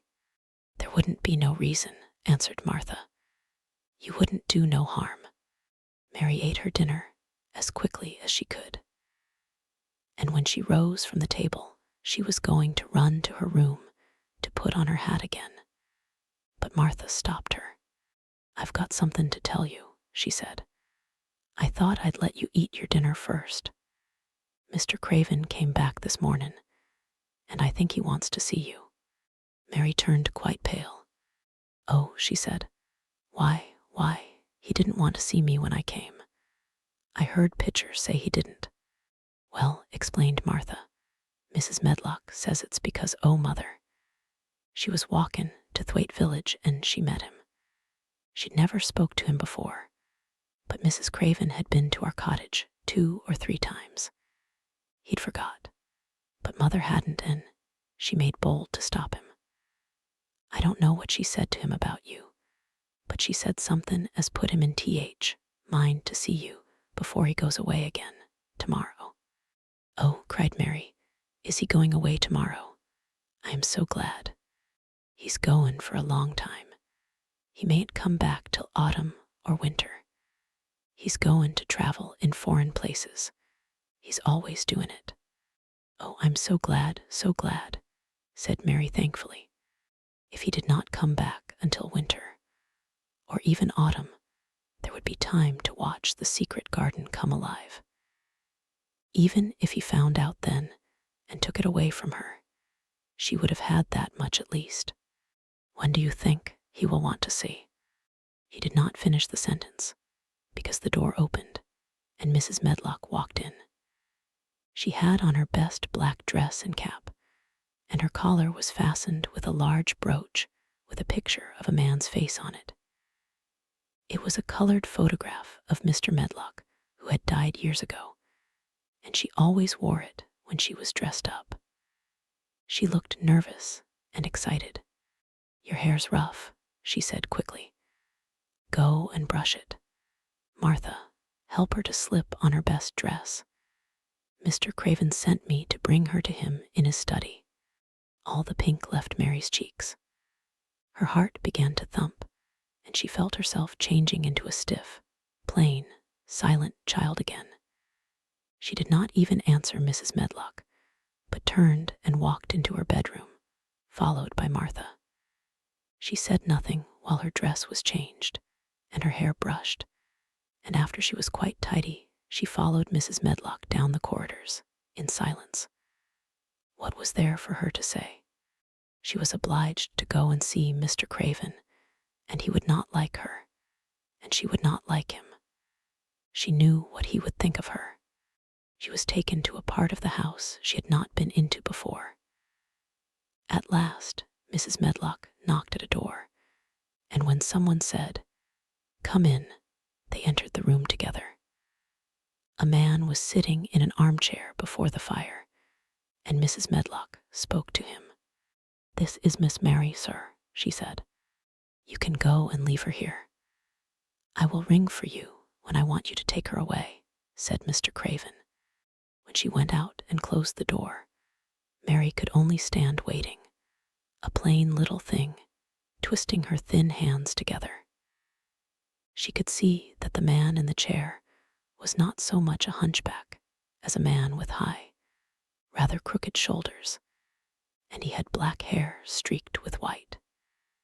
He turned his head over his high shoulders and spoke to her. Come here, he said. Mary went to him. He was not ugly. His face would have been handsome if it had not been so miserable. He looked as if the sight of her worried and fretted him, and as if he did not know what in the world to do with her. Are you well? He asked. Yes, answered Mary. Do they take good care of you? Yes. He rubbed his forehead fretfully as he looked her over. You are very thin, he said. I am getting fatter, Mary answered in what she knew was her stiffest way. What an unhappy face he had. His black eyes seemed as if they scarcely saw her, as if they were seeing something else, and he could hardly keep his thoughts upon her. I forgot you, he said. How could I remember you? I intended to send you a governess or a nurse or someone of that sort, but I forgot. Please, began Mary. Please. And then the lump in her throat choked her. What do you want to say? He inquired. I am too big for a nurse, said Mary. And please don't make me have a governess yet. He rubbed his forehead again and stared at her. That was what the Sowerby woman said, he muttered absent-mindedly. Then Mary gathered a scrap of courage. Is she Martha's mother?" she stammered. "Yes, I think so," he replied. "She knows about children," said Mary. "She has 12, she knows." He seemed to rouse himself. "What do you want to do?" "I want to play out of doors," Mary answered, hoping that her voice did not tremble. "I never liked it in India. It makes me hungry here, and I am getting fatter." He was watching her. "Mrs. Sowerby said it would do you good." "Perhaps it will," he said. "She thought you had better get stronger before you had a governess." "It makes me feel strong when I play, and the wind comes over the moor," argued Mary. "Where do you play?" he asked next. "Everywhere," gasped Mary. "Martha's mother sent me a skipping rope. I skip and run, and I look about to see if things are beginning to stick up out of the earth. I don't do any harm." "Don't look so frightened," he said in a worried voice. "You could not do any harm, a child like you. You may do what you like." Mary put her hand up to her throat because she was afraid he might see the excited lump which she felt jump into it. She came a step nearer to him. "May I?" she said tremulously. Her anxious little face seemed to worry him more than ever. "Don't look so frightened," he exclaimed. "Of course you may. I am your guardian, though I am a poor one for any child. I cannot give you time or attention. I am too ill and wretched and distracted, but I wish you to be happy and comfortable. I don't know anything about children, but Mrs. Medlock is to see that you have all you need. I sent for you today because Mrs. Sowerby said I ought to see you. Her daughter had talked about you. She thought you needed fresh air and freedom and running about. She knows all about children," Mary said again, in spite of herself. "She ought to," said Mr. Craven. "I thought her rather bold to stop me on the moor, but she said Mrs. Craven had been kind to her." It seemed hard for him to speak his dead wife's name. "She is a respectable woman. Now I have seen you, I think she said sensible things. Play out of doors as much as you like. It's a big place, and you may go where you like and amuse yourself as you like. Is there anything you want?" As if a sudden thought had struck him. "Do you want toys, books, dolls?" "Might I?" quavered Mary. "Might I have a bit of earth?" In her eagerness, she did not realize how queer the words would sound, and that they were not the ones she had meant to say. Mr. Craven looked quite startled. "Earth," he repeated. "What do you mean?" "To plant seeds in, to make things grow, to see them come alive," Mary faltered. He gazed at her a moment, and then passed his hand quickly over his eyes. "Do you care about gardens so much?" he said slowly. "I didn't know about them in India," said Mary. "I was always ill and tired, and it was too hot. I sometimes made little beds in the sand and stuck flowers in them. But here it is different." Mr. Craven got up and began to walk slowly across the room. "A bit of earth," he said to himself, and Mary thought that somehow she must have reminded him of something. When he stopped and spoke to her, his dark eyes looked almost soft and kind. "You can have as much earth as you want," he said. "You remind me of someone else who loved the earth and things that grow. When you see a bit of earth you want, with something like a smile, take it, child, and make it come alive." "May I take it from anywhere, if it's not wanted?" "Anywhere," he answered. "There. You must go now. I am tired." He touched the bell to call Mrs. Medlock. "Goodbye. I shall be away all summer." Mrs. Medlock came so quickly that Mary thought she must have been waiting in the corridor. "Mrs. Medlock," Mr. Craven said to her, "now I have seen the child I understand what Mrs. Sowerby meant. She must be less delicate before she begins lessons.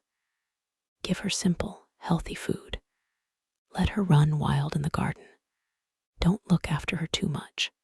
She needs liberty and fresh air and romping about. Mrs. Sowerby is to come and see her now and then, and she may sometimes go to the cottage." Mrs. Medlock looked pleased. She was relieved to hear that she need not look after Mary too much. She had felt her a tiresome charge, and had indeed seen as little of her as she dared. In addition to this, she was fond of Martha's mother. "Thank you, sir," she said. "Susan Sowerby and me went to school together, and she's as sensible and good-hearted a woman as you'd find in a day's walk. I never had any children myself, and she's had 12, and there never was healthier or better ones. Miss Mary can get no harm from them. I'd always take Susan Sowerby's advice about children myself. She's what you might call healthy-minded, if you understand me." "I understand," Mr. Craven answered. "Take Miss Mary away now and send Pitcher to me." When Mrs. Medlock left her at the end of her own corridor, Mary flew back to her room. She found Martha waiting there. Martha had, in fact, hurried back after she had removed the dinner service. "I can have my garden," cried Mary. "I may have it where I like. I am not going to have a governess for a long time. Your mother is coming to see me, and I may go to your cottage. He says a little girl like me could not do any harm, and I may do what I like anywhere." "Eh," said Martha delightedly. "That was nice of him, wasn't it?" "Martha," said Mary solemnly, "he is really a nice man, only his face is so miserable, and his forehead is all drawn together." She ran as quickly as she could to the garden. She had been away so much longer than she had thought she should, and she knew Dickon would have to set out early on his 5-mile walk. When she slipped through the door under the ivy, she saw he was not working where she had left him. The gardening tools were laid together under a tree. She ran to them, looking all round the place, but there was no Dickon to be seen. He had gone away, and the secret garden was empty, except for the robin, who had just flown across the wall and sat on a standard rose bush watching her. "He's gone," she said woefully. "Oh, was he only a wood fairy?" Something white fastened to the standard rose bush caught her eye. It was a piece of paper. In fact, it was a piece of the letter she had printed for Martha to send to Dickon. It was fastened on the bush with a long thorn, and in a minute she knew Dickon had left it there. There were some roughly printed letters on it and a sort of picture. At first she could not tell what it was. Then she saw it was meant for a nest with a bird sitting on it. Underneath were the printed letters, and they said, "I will come back." Chapter 13. I Am Colin. Mary took the picture back to the house when she went to her supper, and she showed it to Martha. "Eh," said Martha with great pride. "I never knew our Dickon was as clever as that. That there's a picture of a missel thrush on her nest, as large as life and twice as natural." Then Mary knew Dickon had meant the picture to be a message. He had meant that she might be sure he would keep her secret. Her garden was her nest, and she was like a missel thrush. Oh, how she did like that queer, common boy. She hoped he would come back the very next day, and she fell asleep, looking forward to the morning. But you never know what the weather will do in Yorkshire, particularly in the springtime. She was awakened in the night by the sound of rain beating with heavy drops against her window. It was pouring down in torrents, and the wind was wuthering round the corners and in the chimneys of the huge old house.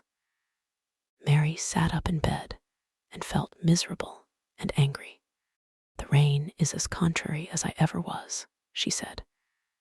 "It came because it knew I did not want it." She threw herself back on her pillow and buried her face. She did not cry, but she lay and hated the sound of the heavily beating rain. She hated the wind and it's wuthering. She could not go to sleep again.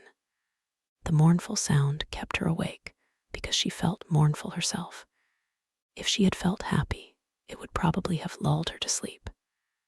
How it wuthered, and how the big raindrops poured down and beat against the pane. It sounds just like a person lost on the moor and wandering on and on crying, she said. She had been lying awake, turning from side to side for about an hour, when suddenly something made her sit up in bed and turn her head toward the door, listening. She listened, and she listened. "It isn't the wind now," she said in a loud whisper. "That isn't the wind. It is different. It is that crying I heard before." The door of her room was ajar, and the sound came down the corridor, a far-off, faint sound of fretful crying. She listened for a few minutes, and each minute she became more and more sure. She felt as if she must find out what it was. It seemed even stranger than the secret garden and the buried key. Perhaps the fact that she was in a rebellious mood made her bold. She put her foot out of bed and stood on the floor. "I am going to find out what it is," she said. "Everybody is in bed, and I don't care about Mrs. Medlock. I don't care." There was a candle by her bedside, and she took it up and went softly out of the room. The corridor looked very long and dark, but she was too excited to mind that. She thought she remembered the corners.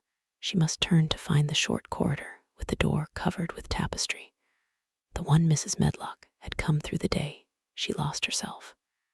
The sound had come up that passage, so she went on with her dim light, almost feeling her way, her heart beating so loud that she fancied she could hear it.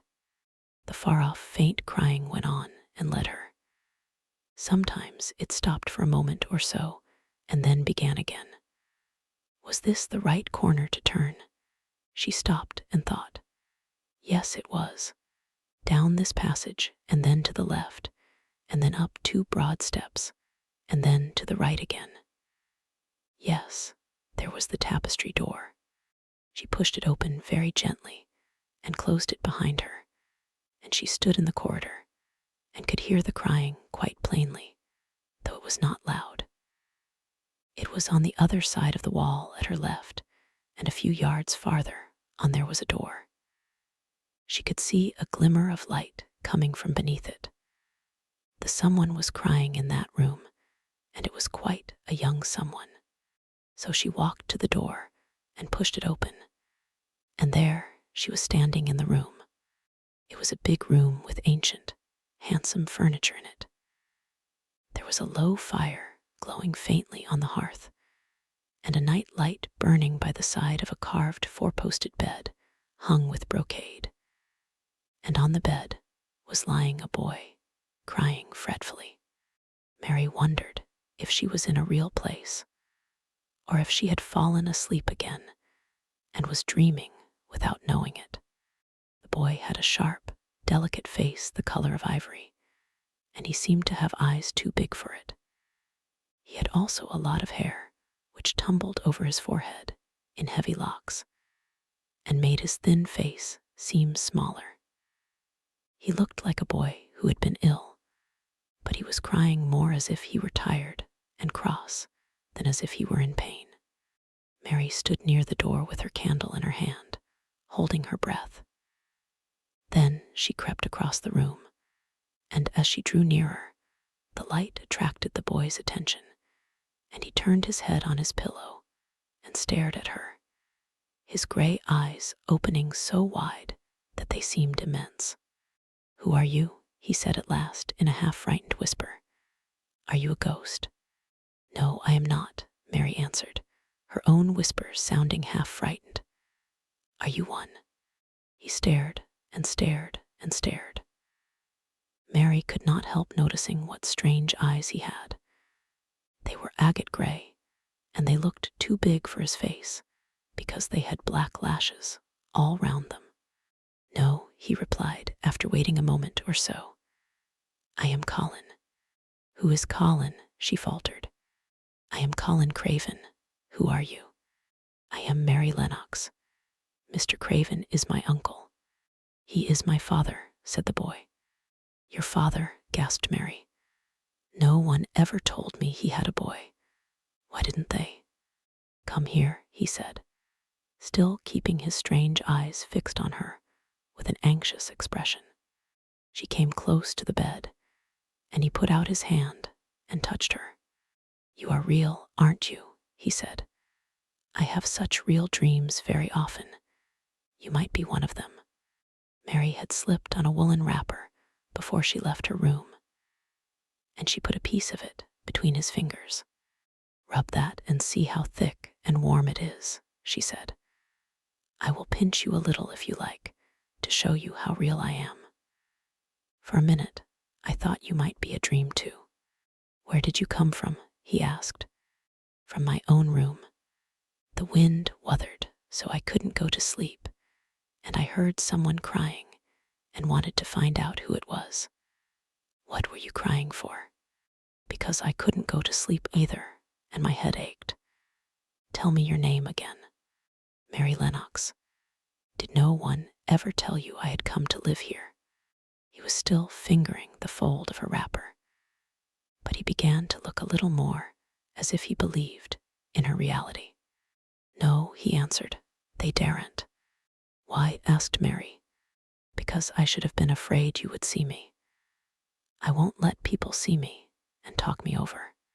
Why? Mary asked again, feeling more mystified every moment. Because I am like this always, ill and having to lie down. My father won't let people talk me over either. The servants are not allowed to speak about me. If I live, I may be a hunchback, but I shan't live. My father hates to think I may be like him. Oh, what a queer house this is, Mary said. What a queer house. Everything is a kind of secret. Rooms are locked up, and gardens are locked up, and you, have you been locked up? No, I stay in this room because I don't want to be moved out of it. It tires me too much. Does your father come and see you? Mary ventured. Sometimes. Generally, when I am asleep, he doesn't want to see me. Why? Mary could not help asking again. A sort of angry shadow passed over the boy's face. My mother died when I was born, and it makes him wretched to look at me. He thinks I don't know, but I've heard people talking. He almost hates me. He hates the garden because she died, said Mary, half speaking to herself. What garden? The boy asked. Oh, just a garden she used to like, Mary stammered. Have you been here always? Nearly always. Sometimes I have been taken to places at the seaside, but I won't stay because people stare at me. I used to wear an iron thing to keep my back straight, but a grand doctor came from London to see me and said it was stupid. He told them to take it off and keep me out in the fresh air. I hate fresh air, and I don't want to go out. I didn't when first I came here, said Mary. Why do you keep looking at me like that? Because of the dreams that are so real, he answered rather fretfully. Sometimes, when I open my eyes, I don't believe I'm awake. We're both awake, said Mary. She glanced round the room with its high ceiling and shadowy corners and dim firelight. It looks quite like a dream, and it's the middle of the night, and everybody in the house is asleep, everybody but us. We are wide awake. I don't want it to be a dream, the boy said restlessly. Mary thought of something all at once. If you don't like people to see you, she began, do you want me to go away? He still held the fold of her wrapper, and he gave it a little pull. No, he said. I should be sure you were a dream if you went. If you are real, sit down on that big footstool and talk. I want to hear about you. Mary put down her candle on the table near the bed and sat down on the cushioned stool. She did not want to go away at all. She wanted to stay in the mysterious hidden-away room and talk to the mysterious boy. "What do you want me to tell you?" she said. He wanted to know how long she had been at Misselthwaite. He wanted to know which corridor her room was on. He wanted to know what she had been doing, if she disliked the moor as he disliked it, where she had lived before she came to Yorkshire. She answered all these questions and many more, and he lay back on his pillow and listened. He made her tell him a great deal about India and about her voyage across the ocean. She found out that because he had been an invalid, he had not learned things as other children had.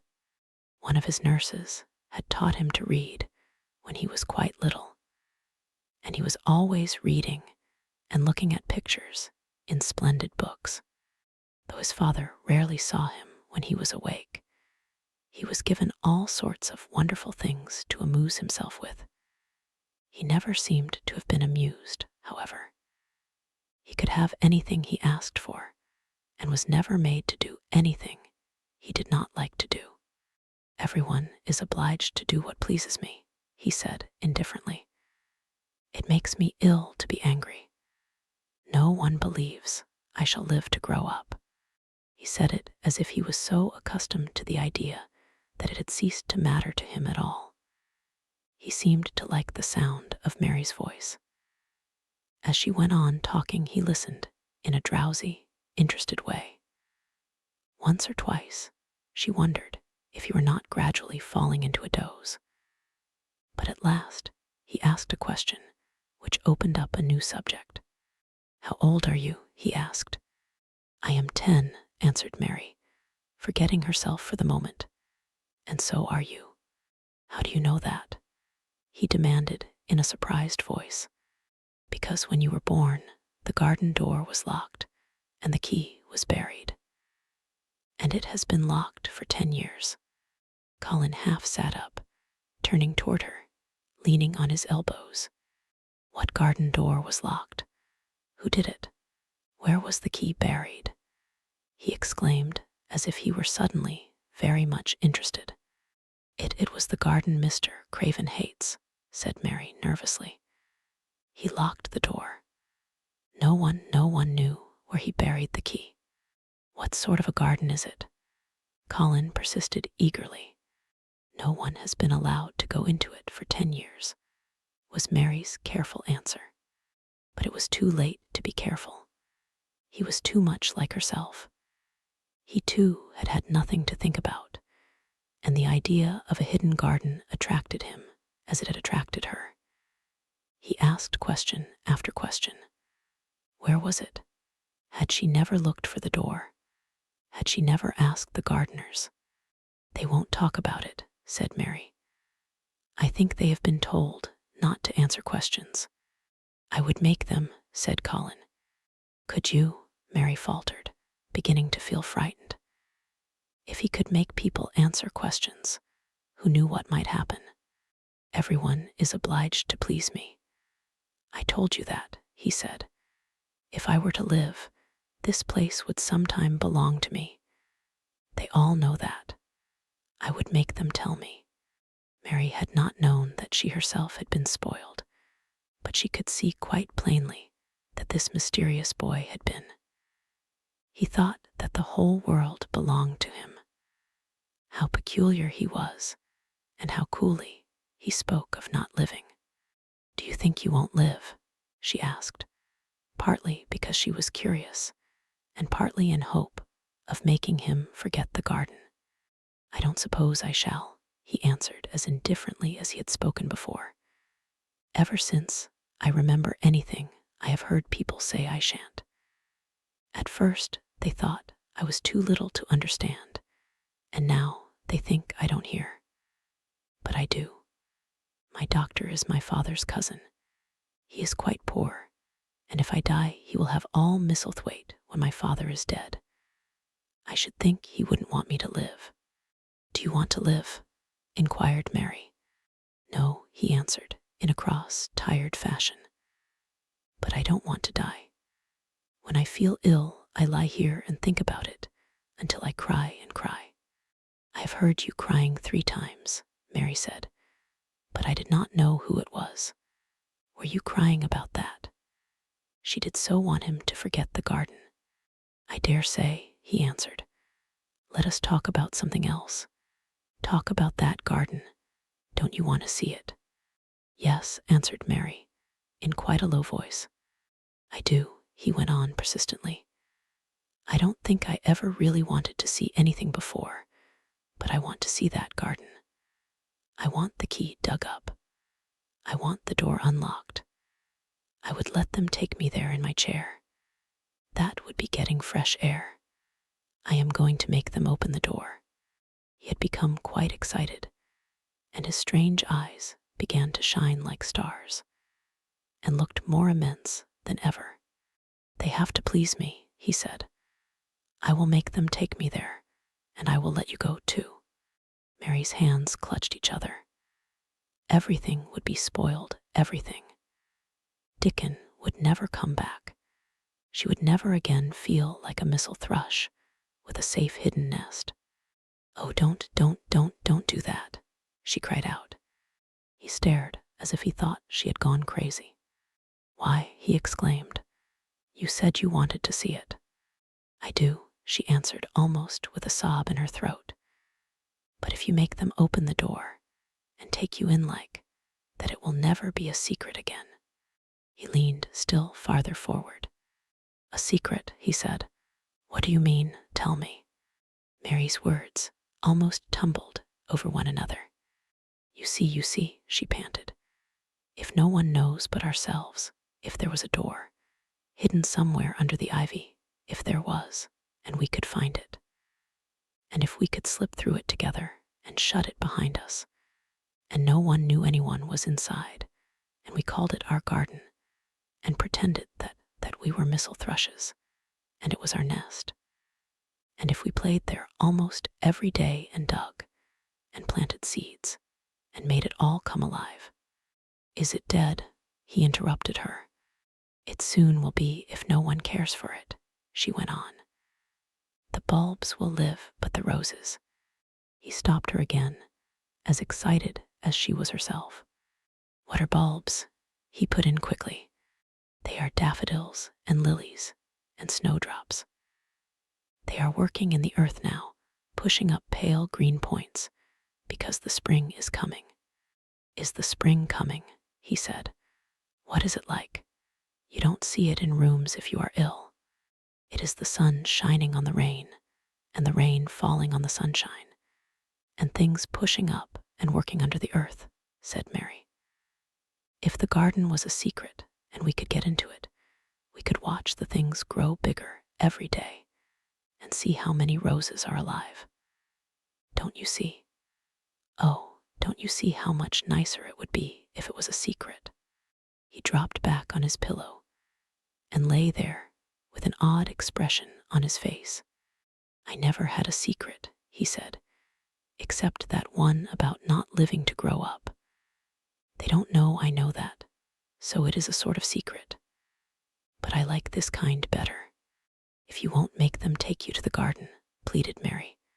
Perhaps. I feel almost sure I can find out how to get in sometime. And then, if the doctor wants you to go out in your chair, and if you can always do what you want to do, perhaps, we might find some boy who would push you, and we could go alone, and it would always be a secret garden. I should like that, he said very slowly, his eyes looking dreamy. I should like that. I should not mind fresh air in a secret garden. Mary began to recover her breath and feel safer, because the idea of keeping the secret seemed to please him. She felt almost sure that if she kept on talking, and could make him see the garden in his mind as she had seen it, he would like it so much that he could not bear to think that everybody might tramp into it when they chose. I'll tell you what I think it would be like if we could go into it, she said. It has been shut up so long things have grown into a tangle, perhaps. He lay quite still and listened while she went on talking about the roses, which might have clambered from tree to tree and hung down, about the many birds which might have built their nests there, because it was so safe, And then she told him about the robin and Ben Weatherstaff. And there was so much to tell about the robin, and it was so easy and safe to talk about it that she ceased to be afraid. The robin pleased him so much that he smiled until he looked almost beautiful. And at first Mary had thought that he was even plainer than herself, with his big eyes and heavy locks of hair. "I did not know birds could be like that," he said. "But if you stay in a room, you never see things. What a lot of things you know. I feel as if you had been inside that garden." She did not know what to say, so she did not say anything. He evidently did not expect an answer, and the next moment he gave her a surprise. "I am going to let you look at something," he said. "Do you see that rose-colored silk curtain hanging on the wall over the mantelpiece?" Mary had not noticed it before, but she looked up and saw it. It was a curtain of soft silk hanging over what seemed to be some picture. "Yes," she answered. "There is a cord hanging from it," said Colin. "Go and pull it." Mary got up, much mystified, and found the cord. When she pulled it, the silk curtain ran back on rings, and when it ran back, it uncovered a picture. It was the picture of a girl with a laughing face. She had bright hair tied up with a blue ribbon, and her gay, lovely eyes were exactly like Colin's unhappy ones, agate gray, and looking twice as big as they really were because of the black lashes all round them. "She is my mother," said Colin complainingly. "I don't see why she died. Sometimes I hate her for doing it." "How queer," said Mary. "If she had lived, I believe I should not have been ill always," he grumbled. "I dare say I should have lived too, and my father would not have hated to look at me. I dare say I should have had a strong back. Draw the curtain again." Mary did as she was told and returned to her footstool. "She is much prettier than you," she said, "but her eyes are just like yours. At least, they are the same shape and color." "Why is the curtain drawn over her?" He moved uncomfortably. "I made them do it," he said. "Sometimes I don't like to see her looking at me. She smiles too much when I am ill and miserable. Besides, she is mine, and I don't want everyone to see her." There were a few moments of silence, and then Mary spoke. "What would Mrs. Medlock do if she found out that I had been here?" she inquired. "She would do as I told her to do," he answered. "And I should tell her that I wanted you to come here and talk to me every day." "I am glad you came." "So am I," said Mary. "I will come as often as I can." But she hesitated. "I shall have to look every day for the garden door." "Yes, you must," said Colin, "and you can tell me about it afterward." He lay thinking a few minutes, as he had done before, and then he spoke again. "I think you shall be a secret, too," he said. "I will not tell them until they find out. I can always send the nurse out of the room and say that I want to be by myself. Do you know Martha?" "Yes, I know her very well," said Mary. "She waits on me." He nodded his head toward the outer corridor. "She is the one who is asleep in the other room. The nurse went away yesterday to stay all night with her sister, and she always makes Martha attend to me when she wants to go out. Martha shall tell you when to come here." And Mary understood Martha's troubled look when she had asked questions about the crying. "Martha knew about you all the time," she said. "Yes, she often attends to me. The nurse likes to get away from me, and then Martha comes." "I have been here a long time," said Mary. "Shall I go away now? Your eyes look sleepy." "I wish I could go to sleep before you leave me," he said rather shyly. "Shut your eyes," said Mary, drawing her footstool closer, "and I will do what my ayah used to do in India." I will pat your hand and stroke it and sing something quite low. I should like that, perhaps, he said drowsily. Somehow she was sorry for him and did not want him to lie awake.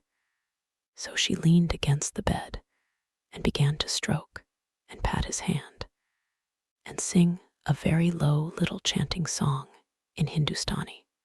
That is nice, he said more drowsily still, and she went on chanting and stroking. But when she looked at him again, his black lashes were lying close against his cheeks, for his eyes were shut and he was fast asleep. So she got up softly, took her candle, and crept away without making a sound. Chapter 14. A Young Raja. The moor was hidden in mist when the morning came, and the rain had not stopped pouring down. There could be no going out of doors.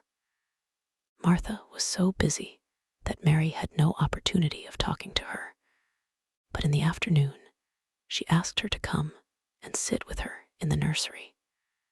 She came bringing the stocking she was always knitting when she was doing nothing else. "What's the matter with thee?" she asked as soon as they sat down. "Thaw looks as if tha'd something to say." I have found out what the crying was," said Mary. Martha let her knitting drop on her knee and gazed at her with startled eyes. "Thaw hasn't," she exclaimed. "Never. I heard it in the night," Mary went on, "and I got up and went to see where it came from. It was Colin. I found him." Martha's face became red with fright. Miss Mary," she said, half crying. "Thaw shouldn't have done it, thaw shouldn't. Tha'll get me in trouble. I never told thee nothin' about him, but tha'll get me in trouble. I shall lose my place, and what'll mother do?" "You won't lose your place," said Mary. "He was glad I came. We talked and talked, and he said he was glad I came." "Was he?" cried Martha. "Art thaw sure? Thaw doesn't know what he's like when anything vexes him. He's a big lad to cry like a baby, but when he's in a passion, he'll fair scream just to frighten us. He knows us daren't call our souls our own." "He wasn't vexed," said Mary. "I asked him if I should go away, and he made me stay. He asked me questions, and I sat on a big footstool and talked to him about India and about the robin and gardens. He wouldn't let me go. He let me see his mother's picture. Before I left him, I sang him to sleep." Martha fairly gasped with amazement. "I can scarcely believe thee," she protested.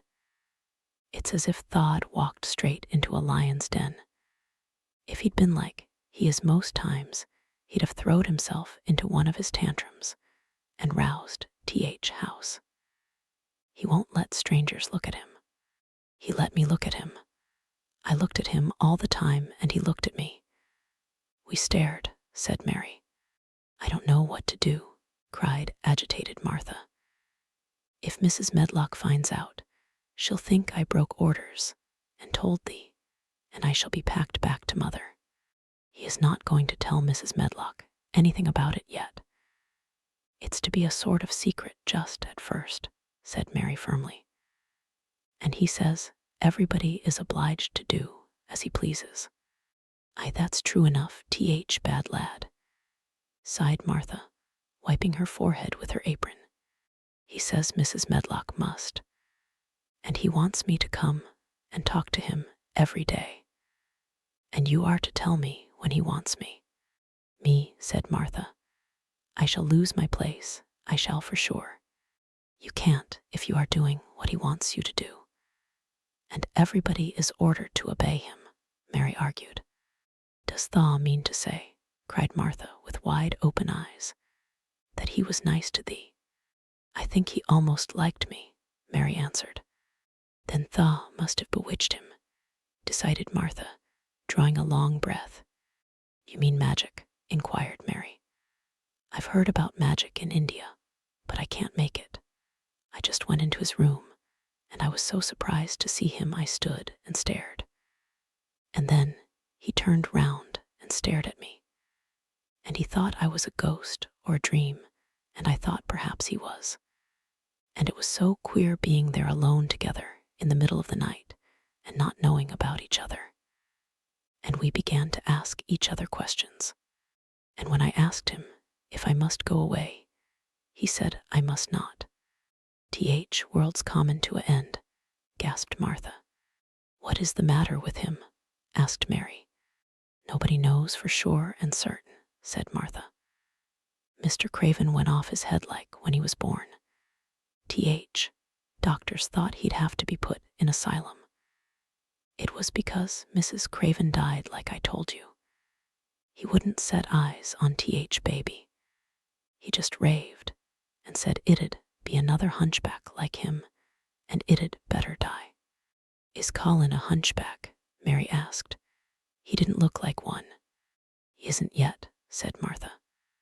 But he began all wrong. Mother said that there was enough trouble and raging in house to set any child wrong. They was afraid his back was weak, and they've always been takin' care of it, keepin' him lying down and not lettin' him walk. Once they made him wear a brace, but he fretted so he was downright ill.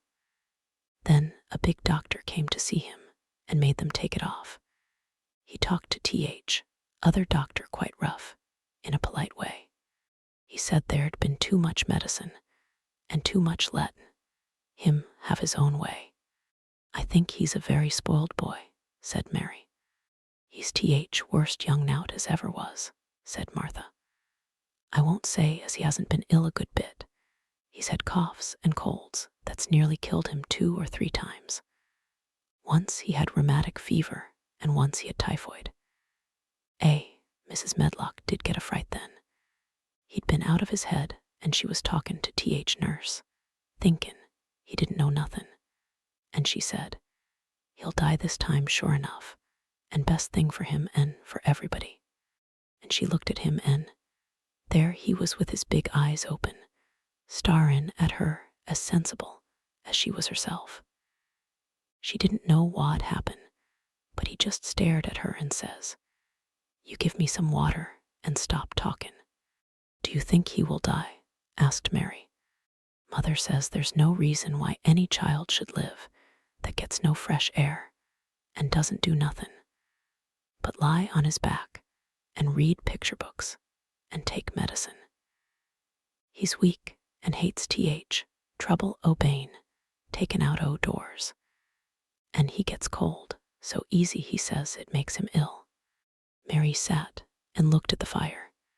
I wonder, she said slowly, if it would not do him good to go out into a garden and watch things growing. It did me good. One of worst fits he ever had, said Martha, was one time they took him out where the roses is by the fountain. He'd been readin' in a paper about people gettin' something he called rose cold. And he began to sneeze and said he'd got it in. Then a new gardener, as didn't know rules, passed by and looked at him curious. He threw himself into a passion, and he said he'd looked at him because he was going to be a hunchback. He cried himself into a fever and was ill all night. If he ever gets angry at me, I'll never go and see him again, said Mary. He'll have thee if he wants thee, said Martha. Tha may as well know that at start. Very soon afterward, a bell rang, and she rolled up her knitting. I dare say nurse wants me to stay with him a bit, she said. I hope he's in a good temper. She was out of the room about 10 minutes, and then she came back with a puzzled expression. Well, Tha has bewitched him, she said. He's up on his sofa with his picture books. He's told the nurse to stay away until 6 o'clock. I'm to wait in the next room. Minute she was gone, he called me to him and says, I want Mary Lennox to come and talk to me, and remember you're not to tell anyone. You'd better go as quick as you can. Mary was quite willing to go quickly. She did not want to see Colin as much as she wanted to see Dickon, but she wanted to see him very much. There was a bright fire on the hearth when she entered his room, and in the daylight she saw it was a very beautiful room indeed. There were rich colors in the rugs and hangings and pictures and books on the walls, which made it look glowing and comfortable, even in spite of the gray sky and falling rain. Colin looked rather like a picture himself. He was wrapped in a velvet dressing gown and sat against a big brocaded cushion. He had a red spot on each cheek. "Come in," he said. "I've been thinking about you all morning." "I've been thinking about you too," answered Mary. "You don't know how frightened Martha is. She says Mrs. Medlock will think she told me about you, and then she will be sent away." He frowned. "Go and tell her to come here," he said. "She is in the next room." Mary went and brought her back. Poor Martha was shaking in her shoes. Colin was still frowning. "Have you to do what I please, or have you not?" he demanded. "I have to do what you please, sir," Martha faltered, turning quite red. "Has Medlock to do what I please?" "Everybody has, sir," said Martha. "Well then, if I order you to bring Miss Mary to me, how can Medlock send you away if she finds it out?" "Please don't let her, sir," pleaded Martha. "I'll send her away if she dares to say a word about such a thing," said Master Craven grandly. "She wouldn't like that, I can tell you." "Thank you, sir," bobbing a curtsy. "I want to do my duty, sir." "What I want is your duty," said Colin more grandly still. "I'll take care of you. Now go away." When the door closed behind Martha, Colin found Mistress Mary gazing at him as if he had set her wondering. "Why do you look at me like that?" he asked her. "What are you thinking about?" "I am thinking about two things." "What are they? Sit down and tell me." "This is the first one," said Mary, seating herself on the big stool. "Once in India, I saw a boy who was a Raja. He had rubies and emeralds and diamonds stuck all over him. He spoke to his people just as you spoke to Martha. Everybody had to do everything he told them in a minute. I think they would have been killed if they hadn't. I shall make you tell me about Rajas presently," he said. "But first tell me what the second thing was."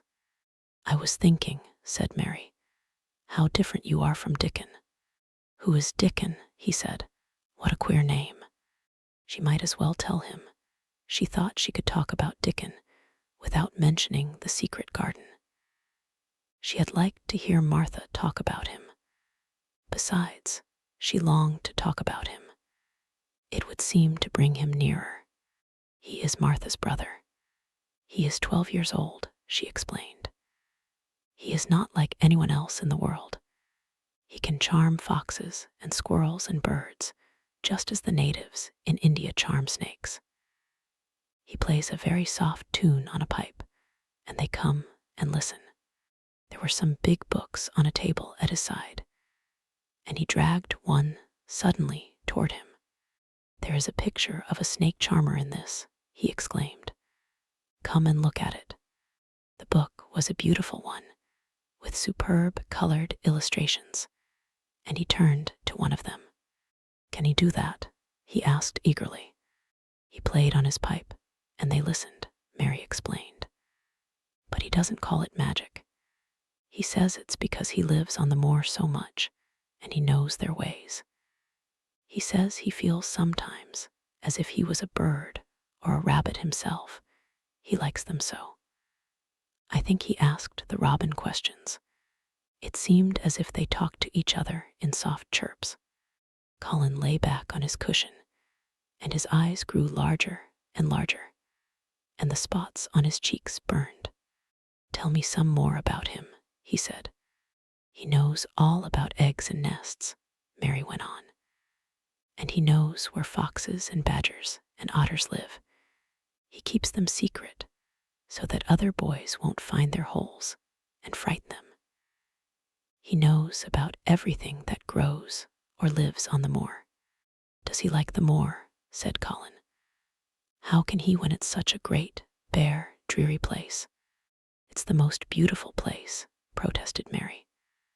Thousands of lovely things grow on it, and there are thousands of little creatures, all busy building nests, and making holes and burrows, and chippering, or singing, or squeaking to each other. They are so busy, and having such fun under the earth, or in the trees, or heather. It's their world. How do you know all that? Said Colin, turning on his elbow to look at her. I have never been there once, really, said Mary, suddenly remembering. I only drove over it in the dark. I thought it was hideous. Martha told me about it first, and then Dickon. When Dickon talks about it, you feel as if you saw things and heard them, and as if you were standing in the heather with the sun shining and the gorse smelling like honey, and all full of bees and butterflies. You never see anything if you are ill, said Colin restlessly. He looked like a person listening to a new sound in the distance and wondering what it was. You can't if you stay in a room, said Mary. I couldn't go on the moor, he said in a resentful tone. Mary was silent for a minute, and then she said something bold. You might sometime. He moved as if he were startled. Go on the moor? How could I? I am going to die. How do you know? Said Mary unsympathetically. She didn't like the way he had of talking about dying. She did not feel very sympathetic. She felt rather as if he almost boasted about it. Oh, I've heard it ever since I remember, he answered crossly. They are always whispering about it and thinking I don't notice. They wish I would, too. Mistress Mary felt quite contrary. She pinched her lips together. If they wished I would, she said, I wouldn't. Who wishes you would?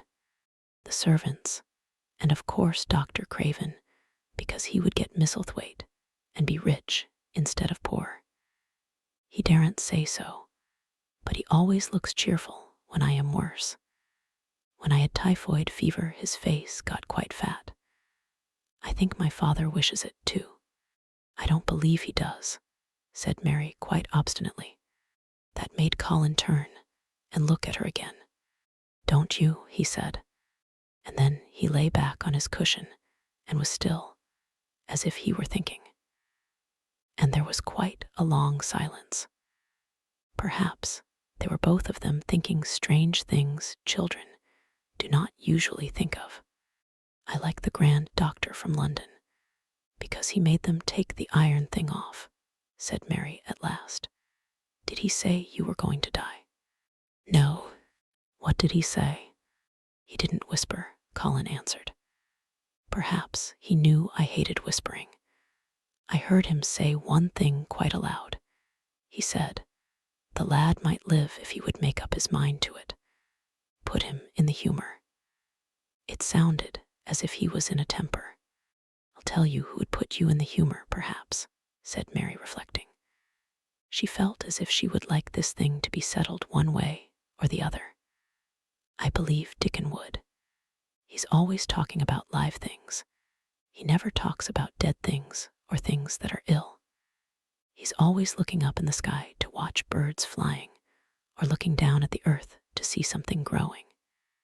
He has such round blue eyes, and they are so wide open with looking about.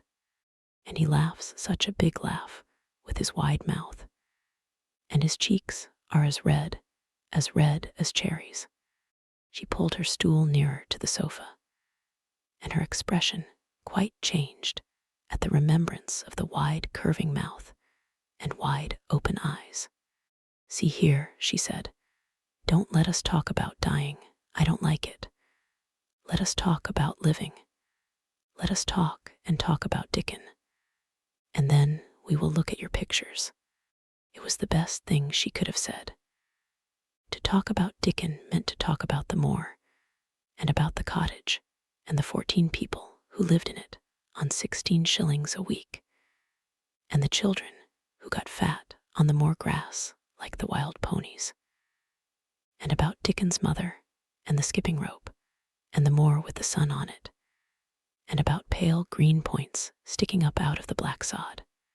and it was all so alive that Mary talked more than she had ever talked before, and Colin both talked and listened as he had never done either before. And they both began to laugh over nothings, as children will when they are happy together.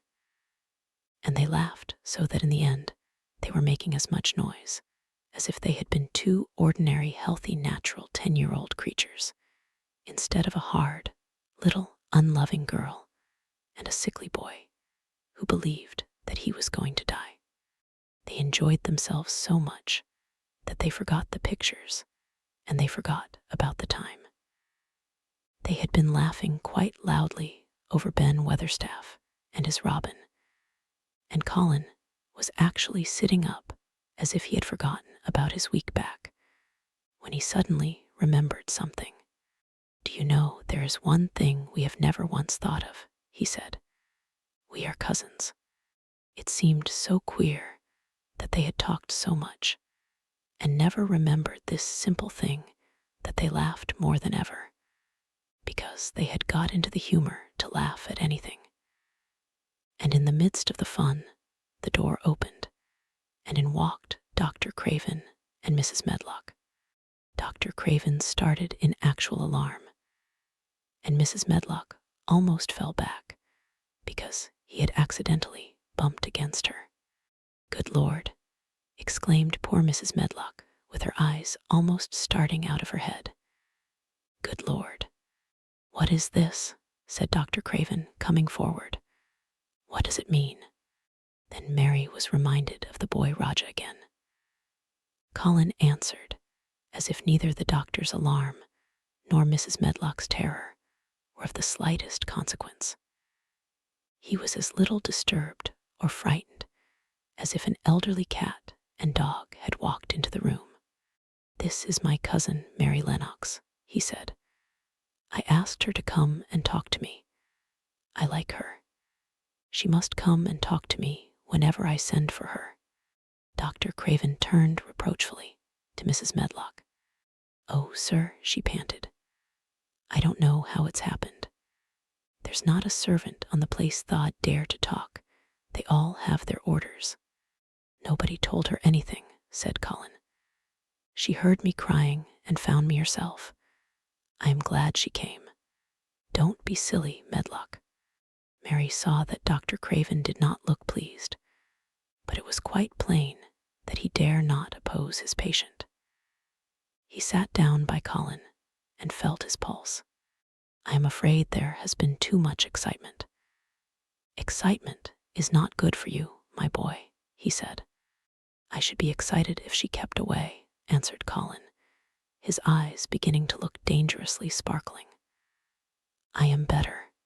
She makes me better. The nurse must bring up her tea with mine. We will have tea together." Mrs. Medlock and Dr. Craven looked at each other in a troubled way, but there was evidently nothing to be done. "He does look rather better, sir," ventured Mrs. Medlock. But thinking the matter over, he looked better this morning before she came into the room. "She came into the room last night. She stayed with me a long time. She sang a Hindustani song to me, and it made me go to sleep," said Colin. "I was better when I wakened up. I wanted my breakfast. I want my tea now. Tell Nurse Medlock." Dr. Craven did not stay very long. He talked to the nurse for a few minutes when she came into the room and said a few words of warning to Colin. He must not talk too much. He must not forget that he was ill. He must not forget that he was very easily tired. Mary thought that there seemed to be a number of uncomfortable things he was not to forget. Colin looked fretful and kept his strange black-lashed eyes fixed on Dr. Craven's face. "I want to forget it," he said at last. "She makes me forget it. That is why I want her." Dr. Craven did not look happy when he left the room. He gave a puzzled glance at the little girl sitting on the large stool. She had become a stiff, silent child again as soon as he entered, and he could not see what the attraction was. The boy actually did look brighter, however, and he sighed rather heavily as he went down the corridor. "They are always wanting me to eat things when I don't want to," said Colin, as the nurse brought in the tea and put it on the table by the sofa. "Now, if you'll eat, I will. Those muffins look so nice and hot. Tell me about Rajas." Chapter 15. Nest Building. After another week of rain, the high arch of blue sky appeared again, and the sun which poured down was quite hot. Though there had been no chance to see either the secret garden or Dickon, Mistress Mary had enjoyed herself very much. The week had not seemed long. She had spent hours of every day with Colin in his room, talking about Rajas or gardens or Dickon and the cottage on the moor. They had looked at the splendid books and pictures, and sometimes Mary had read things to Colin, and sometimes he had read a little to her. When he was amused and interested, she thought he scarcely looked like an invalid at all, except that his face was so colorless, and he was always on the sofa. "You are a sly young one to listen and get out of your bed to go following things up like you did that night," Mrs. Medlock said once. "But there's no saying it's not been a sort of blessing to the lot of us. He's not had a tantrum or a whining fit since you made friends." The nurse was just going to give up the case because she was so sick of him, but she says she doesn't mind staying now you've gone on duty with her, laughing a little. In her talks with Colin, Mary had tried to be very cautious about the secret garden. There were certain things she wanted to find out from him, but she felt that she must find them out without asking him direct questions. In the first place, as she began to like to be with him, she wanted to discover whether he was the kind of boy you could tell a secret to. He was not in the least like Dickon, but he was evidently so pleased with the idea of a garden no one knew anything about that she thought perhaps he could be trusted. But she had not known him long enough to be sure.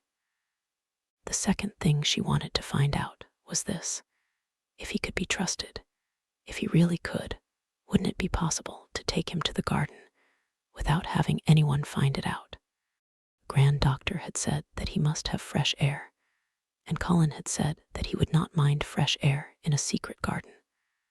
Perhaps, if he had a great deal of fresh air and knew Dickon, and the robin and saw things growing, he might not think so much about dying. Mary had seen herself in the glass sometimes lately, when she had realized that she looked quite a different creature from the child she had seen when she arrived from India. This child looked nicer. Even Martha had seen a change in her. Air from more has done thee good already," she had said. "That not nice so yeller, and that not nice so scrawny. Even thaw hair doesn't slamp down on thaw head so flat. It's got some life in it, so as it sticks out a bit. It's like me," said Mary. "It's growing stronger and fatter. I'm sure there's more of it." "It looks it, for sure," said Martha, ruffling it up a little round her face. "That not half so ugly when it's that way, and there's a bit red in thaw cheeks. If gardens and fresh air had been good for her, perhaps they would be good for Colin. But then, if he hated people to look at him, perhaps he would not like to see Dickon. Why does it make you angry when you are looked at?" she inquired one day. "I always hated it," he answered, "even when I was very little. Then when they took me to the seaside, and I used to lie in my carriage, everybody used to stare, and ladies would stop and talk to my nurse. And then they would begin to whisper, and I knew then they were saying I shouldn't live to grow up. Then sometimes the ladies would pat my cheeks and say, 'Poor child.' Once when a lady did that, I screamed out loud and bit her hand. She was so frightened she ran away." "She thought you had gone mad like a dog," said Mary. not at all admiringly. I don't care what she thought, said Colin, frowning. I wonder why you didn't scream and bite me when I came into your room, said Mary. Then she began to smile slowly. I thought you were a ghost or a dream, he said. You can't bite a ghost or a dream, and if you scream, they don't care. Would you hate it if a boy looked at you? Mary asked uncertainly. He lay back on his cushion and paused thoughtfully. There's one boy, he said quite slowly, as if he were thinking over every word. There's one boy I believe I shouldn't mind. It's that boy who knows where the foxes live, Dickon. I'm sure you wouldn't mind him, said Mary. The birds don't, and other animals, he said, still thinking it over. Perhaps that's why I shouldn't. He's a sort of animal charmer, and I am a boy animal. Then he laughed, and she laughed too. In fact, it ended in their both laughing a great deal, and finding the idea of a boy animal hiding in his hole very funny indeed. What Mary felt afterward was that she need not fear about Dickon. On that first morning, when the sky was blue again, Mary wakened very early. The sun was pouring in slanting rays through the blinds, and there was something so joyous in the sight of it that she jumped out of bed and ran to the window. She drew up the blinds and opened the window itself, and a great waft of fresh, scented air blew in upon her. The moor was blue, and the whole world looked as if something magic had happened to it. There were tender little fluting sounds here and there and everywhere, as if scores of birds were beginning to tune up for a concert. Mary put her hand out of the window and held it in the sun. It's warm, warm, she said. It will make the green points push up and up and up, and it will make the bulbs and roots work and struggle with all their might under the earth. She kneeled down and leaned out of the window as far as she could, breathing big breaths and sniffing the air, until she laughed because she remembered what Dickon's mother had said about the end of his nose, quivering like a rabbit's. It must be very early, she said. The little clouds are all pink, and I've never seen the sky look like this. No one is up. I don't even hear the stable boys. A sudden thought made her scramble to her feet. I can't wait. I am going to see the garden. She had learned to dress herself by this time, and she put on her clothes in 5 minutes. She knew a small side door which she could unbolt herself, and she flew downstairs in her stocking feet and put on her shoes in the hall. She unchained and unbolted and unlocked, and when the door was open, she sprang across the step with one bound. And there she was standing on the grass, which seemed to have turned green, and with the sun pouring down on her and warm, sweet wafts about her, and the fluting and twittering and singing coming from every bush and tree. She clasped her hands for pure joy and looked up in the sky, and it was so blue and pink and pearly and white and flooded with springtime light that she felt as if she must flute and sing aloud herself, and knew that thrushes and robins and skylarks could not possibly help it. She ran around the shrubs and paths towards the secret garden. It is all different already, she said.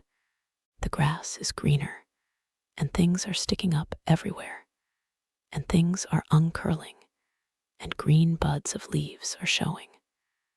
This afternoon I am sure Dickon will come. The long warm rain had done strange things to the herbaceous beds, which bordered the walk by the lower wall. There were things sprouting and pushing out from the roots of clumps of plants, and they were actually here, and their glimpses of royal purple and yellow unfurling among the stems of crocuses. 6 months before, Mistress Mary would not have seen how the world was waking up, but now she missed nothing. When she had reached the place where the door hid itself under the ivy, she was startled by a curious loud sound. It was the caw-caw of a crow, and it came from the top of the wall. And when she looked up, there sat a big, glossy-plumaged blue-black bird, looking down at her very wisely indeed. She had never seen a crow so close before, and he made her a little nervous. But the next moment, he spread his wings and flapped away across the garden. She hoped he was not going to stay inside, and she pushed the door open, wondering if he would. When she got fairly into the garden, she saw that he probably did intend to stay, because he had alighted on a dwarf apple tree. And under the apple tree was lying a little reddish animal with a bushy tail, and both of them were watching the stooping body and rust-red head of Dickon, who was kneeling on the grass working hard. Mary flew across the grass to him. "Oh, Dickon, Dickon," she cried out. "How could you get here so early? How could you? The sun has only just got up." He got up himself, laughing and glowing, and tousled, his eyes like a bit of the sky. He said, "I was up long before him. How could I have stayed abed?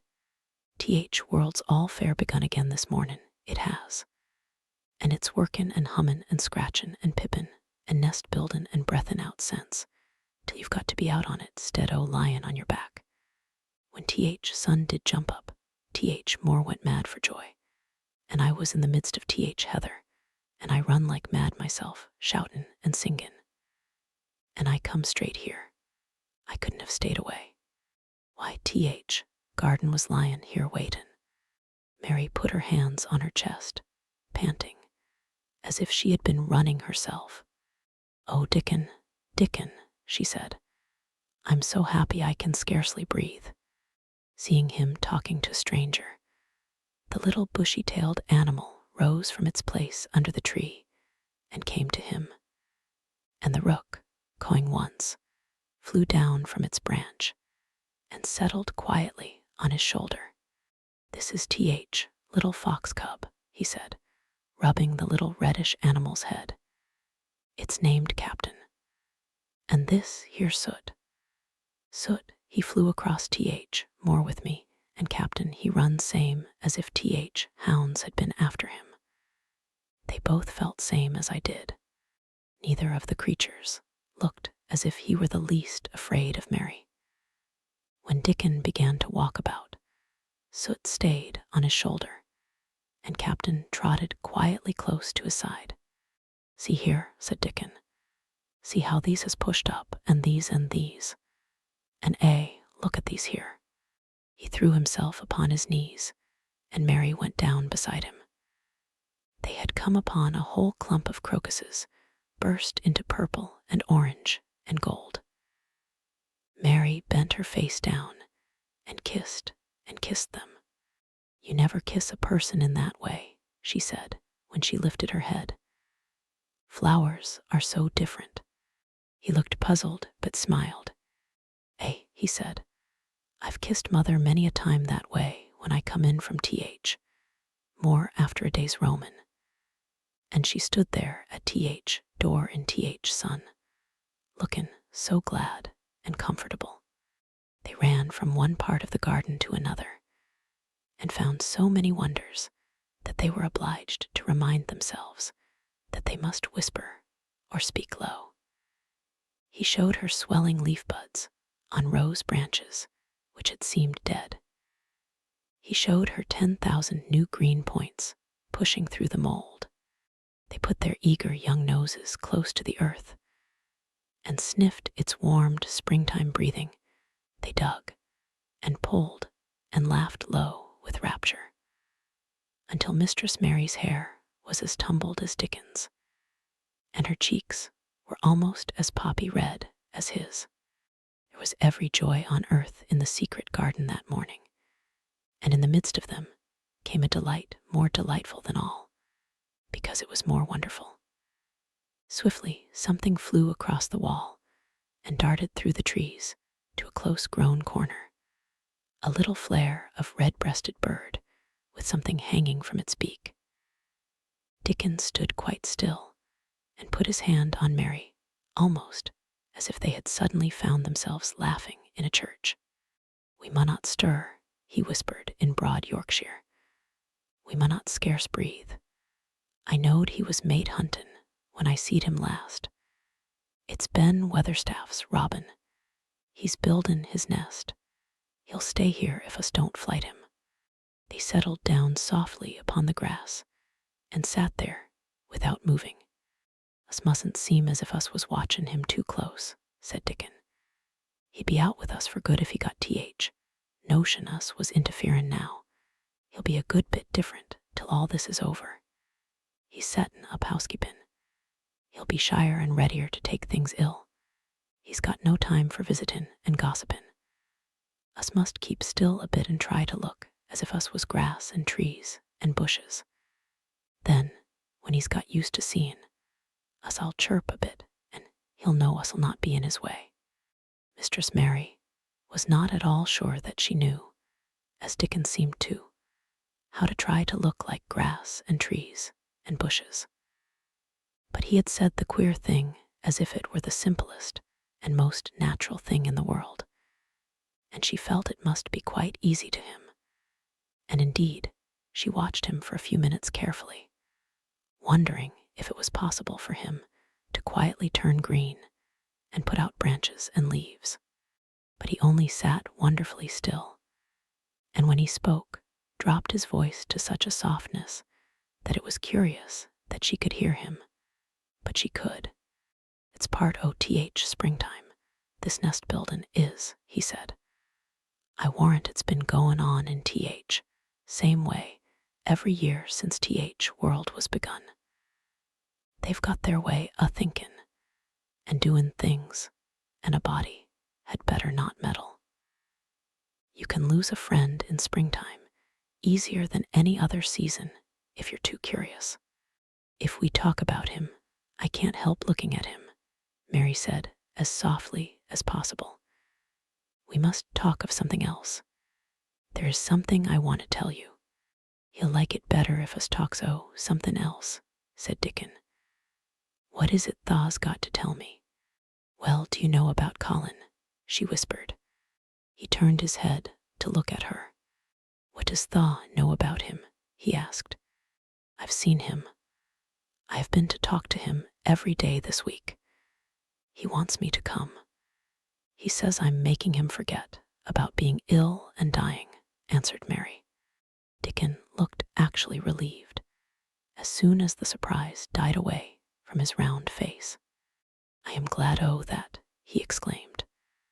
"I'm right down glad. It makes me easier. I knowed I must say nothin' about him, and I don't like havin' to hide things." "Don't you like hiding the garden?" said Mary. "I'll never tell about it," he answered.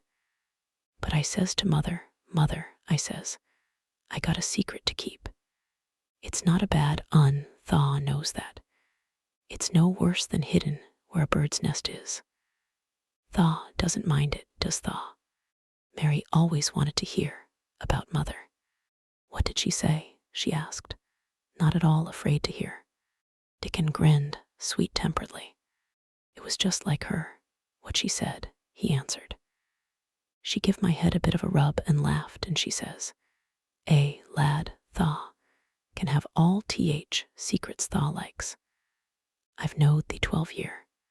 "How did you know about Colin?" asked Mary. "Everybody has knowed about Mester Craven knowed there was a little lad as was like to be a cripple, and they knowed Mester Craven didn't like him to be talked about.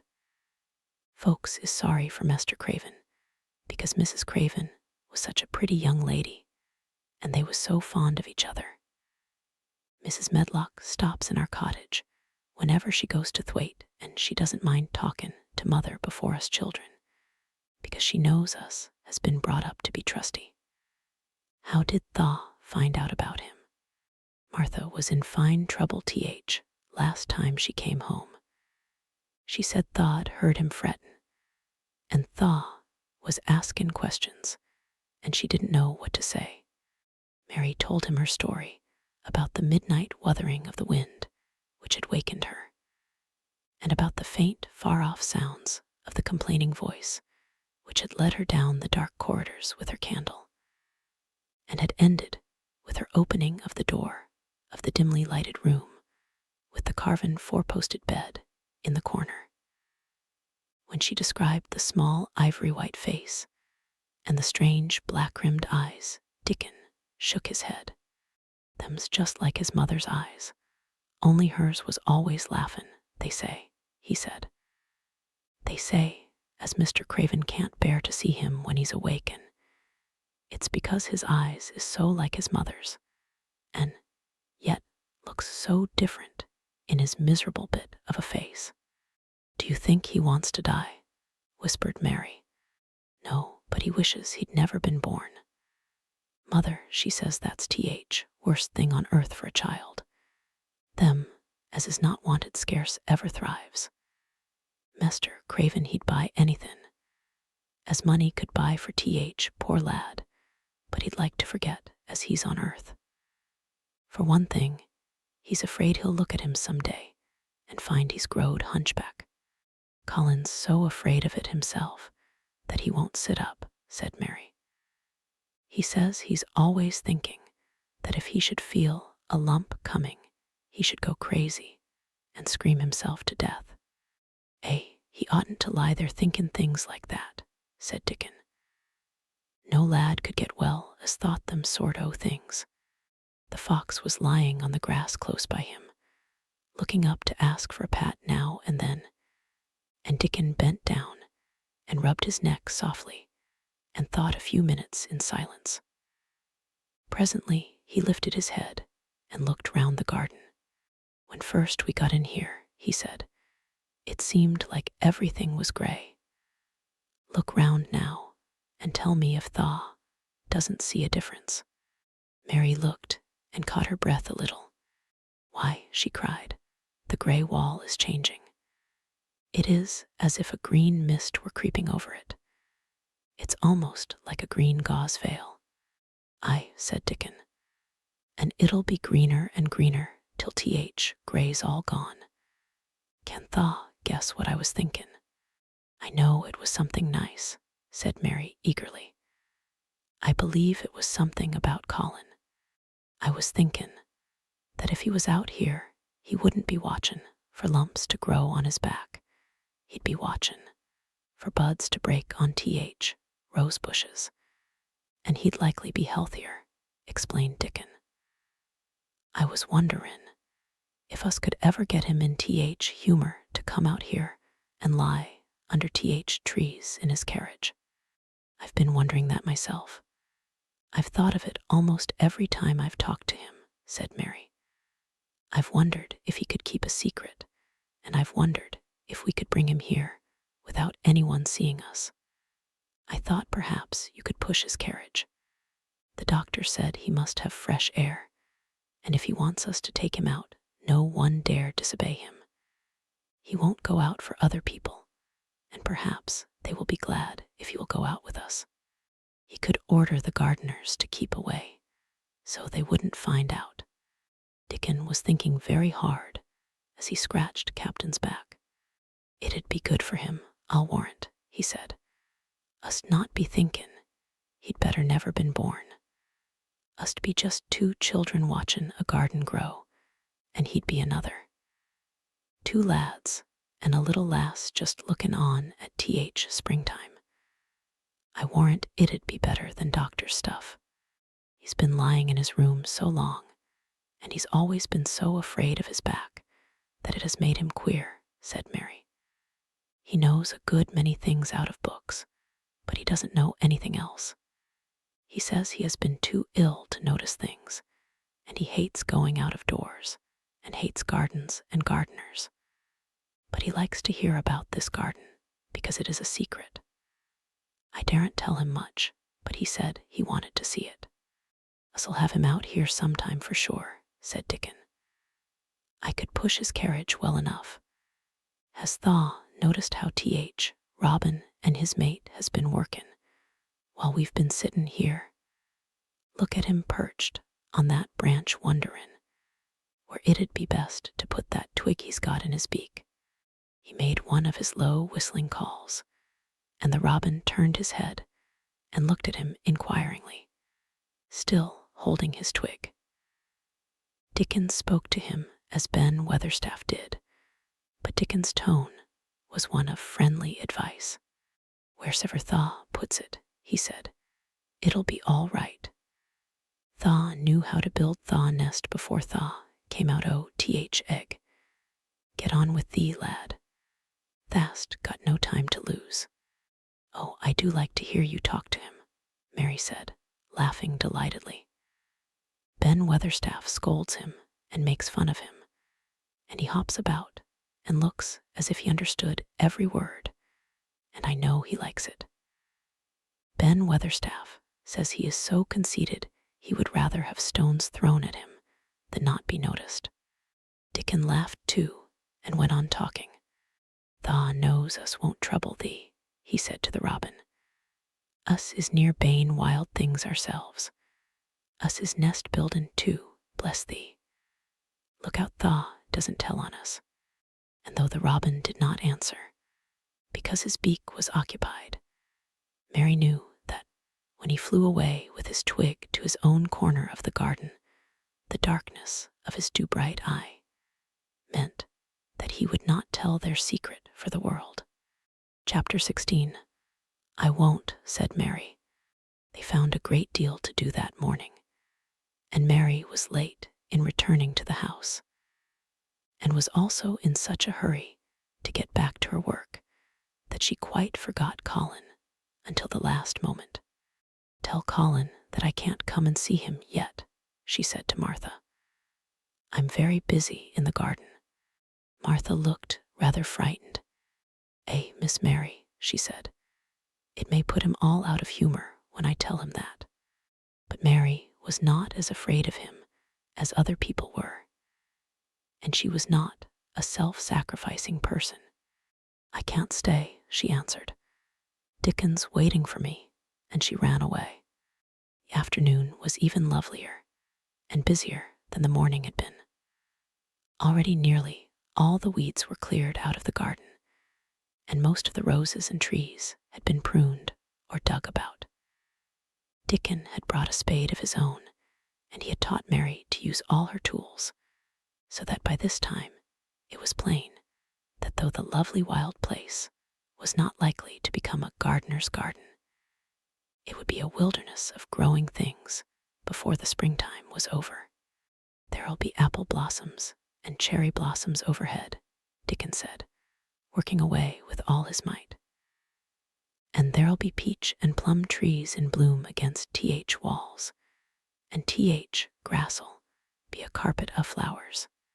The little fox and the rook were as happy and busy as they were, and the robin and his mate flew backward and forward like tiny streaks of lightning. Sometimes the rook flapped his black wings and soared away over the treetops in the park. Each time he came back and perched near Dickon, and cawed several times as if he were relating his adventures, and Dickon talked to him just as he had talked to the robin. Once when Dickon was so busy that he did not answer him at first, Soot flew on to his shoulders and gently tweaked his ear with his large beak. When Mary wanted to rest a little, Dickon sat down with her under a tree, and once he took his pipe out of his pocket and played the soft, strange little notes, and two squirrels appeared on the wall and looked and listened. "Thaw's a good bit stronger than Thaw was," Dickon said, looking at her as she was digging. "Thaw's beginning to look different, for sure." Mary was glowing with exercise and good spirits. "I'm getting fatter and fatter every day," she said quite exultantly. "Mrs. Medlock will have to get me some bigger dresses. Martha says my hair is growing thicker. It isn't so flat and stringy."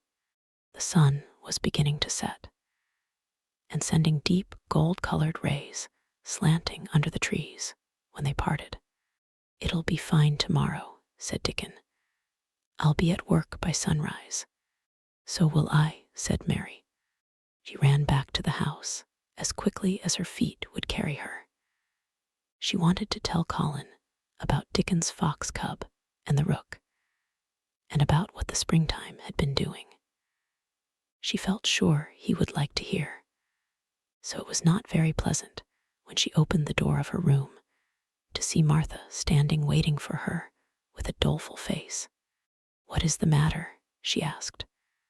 "What did Colin say when you told him I couldn't come?" Said Martha.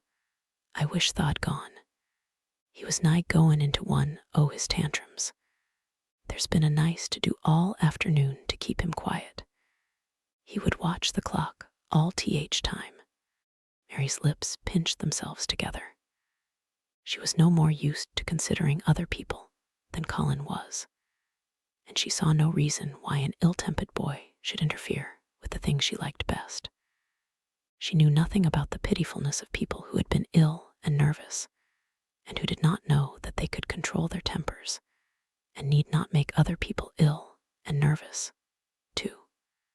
When she had had a headache in India, she had done her best to see that everybody else also had a headache or something quite as bad, and she felt she was quite right. But of course now, she felt that Colin was quite wrong. He was not on his sofa when she went into his room. He was lying flat on his back in bed, and he did not turn his head toward her as she came in. This was a bad beginning, and Mary marched up to him with her stiff manner. "Why didn't you get up?" she said. "I did get up this morning when I thought you were coming," he answered, without looking at her. "I made them put me back in bed this afternoon. My back ached and my head ached, and I was tired." "Why didn't you come?" "I was working in the garden with Dickon," said Mary. Colin frowned and condescended to look at her.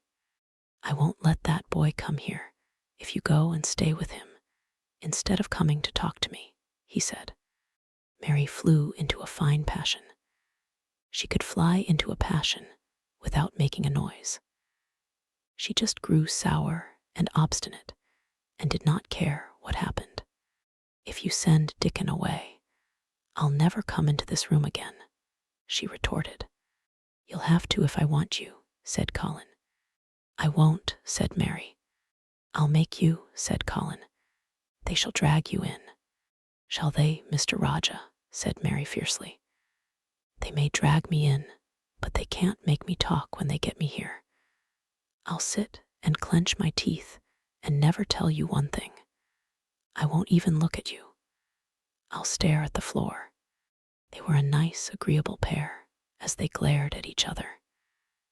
If they had been two little street boys, they would have sprung at each other and had a rough and tumble fight. As it was, they did the next thing to it. "You are a selfish thing," cried Colin. "What are you?" said Mary. "Selfish people always say that. Anyone is selfish who doesn't do what they want. You're more selfish than I am. You're the most selfish boy I ever saw." "I'm not," snapped Colin. "I'm not as selfish as your fine Dickon is. He keeps you playing in the dirt when he knows I am all by myself. He's selfish, if you like." Mary's eyes flashed fire. "He's nicer than any other boy that ever lived," she said. He's like an angel." It might sound rather silly to say that, but she did not care. "A nice angel," Colin sneered ferociously. "He's a common cottage boy off the moor." "He's better than a common Raja," retorted Mary. "He's 1,000 times better." Because she was the stronger of the two, she was beginning to get the better of him. The truth was that he had never had a fight with anyone like himself in his life, and upon the whole, it was rather good for him, though neither he nor Mary knew anything about that. He turned his head on his pillow and shut his eyes, and a big tear was squeezed out and ran down his cheek. He was beginning to feel pathetic and sorry for himself, not for anyone else. "I'm not as selfish as you, because I'm always ill, "And I'm sure there is a lump coming on my back," he said. "And I am going to die besides." "You're not," contradicted Mary unsympathetically. He opened his eyes quite wide with indignation. He had never heard such a thing said before. He was at once furious and slightly pleased, if a person could be both at one time. "I'm not," he cried. "I am, you know I am. Everybody says so." "I don't believe it," said Mary sourly. "You just say that to make people sorry. I believe you're proud of it. I don't believe it. If you were a nice boy, it might be true, but you're too nasty." In spite of his invalid back, Colin sat up in bed in quite a healthy rage. "Get out of the room," he shouted, and he caught hold of his pillow and threw it at her. He was not strong enough to throw it far, and it only fell at her feet, but Mary's face looked as pinched as a nutcracker. "I'm going," she said, "and I won't come back." She walked to the door, and when she reached it, she turned round and spoke again. "I was going to tell you all sorts of nice things," she said. "Dickon brought his fox and his rook, and I was going to tell you all about them. Now, I won't tell you a single thing." She marched out of the door and closed it behind her. And there, to her great astonishment, she found the trained nurse standing as if she had been listening, and, more amazing still, she was laughing. She was a big, handsome young woman who ought not to have been a trained nurse at all, as she could not bear invalids, and she was always making excuses to leave Colin to Martha or anyone else who would take her place. Mary had never liked her, and she simply stood and gazed up at her as she stood giggling into her handkerchief. "What are you laughing at?" she asked her. "At you two young ones," said the nurse. "It's the best thing that could happen to the sickly, pampered thing to have someone to stand up to him that's as spoiled as himself." And she laughed into her handkerchief again. If he'd had a young vixen of a sister to fight with, it would have been the saving of him. "Is he going to die?" "I don't know, and I don't care," said the nurse. "Hysterics and temper are half what ails him." "What are hysterics?" asked Mary. "You'll find out if you work him into a tantrum after this. But at any rate, you've given him something to have hysterics about, and I'm glad of it."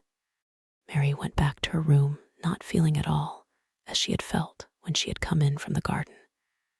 She was cross and disappointed, but not at all sorry for Colin. She had looked forward to telling him a great many things, and she had meant to try to make up her mind whether it would be safe to trust him with the great secret. She had been beginning to think it would be, but now she had changed her mind entirely. She would never tell him, and he could stay in his room and never get any fresh air and die if he liked. It would serve him right. She felt so sour and unrelenting that for a few minutes she almost forgot about Dickon and the green veil creeping over the world and the soft wind blowing down from the moor. Martha was waiting for her, and the trouble in her face had been temporarily replaced by interest and curiosity. There was a wooden box on the table, and its cover had been removed and revealed that it was full of neat packages. "Mr. Craven sent it to you," said Martha. "It looks as if it had picture books in it." Mary remembered what he had asked her the day she had gone to his room. "Do you want anything dolls, toys, books?" She opened the package wondering if he had sent a doll, and also wondering what she should do with it if he had. But he had not sent one. There were several beautiful books such as Colin had, and 2 of them were about gardens and were full of pictures. There were 2 or 3 games, and there was a beautiful little writing case with a gold monogram on it and a gold pen and inkstand. Everything was so nice that her pleasure began to crowd her anger out of her mind. She had not expected him to remember her at all, and her hard little heart grew quite warm. "I can write better than I can print," she said, "and the first thing I shall write with that pen will be a letter to tell him I am much obliged."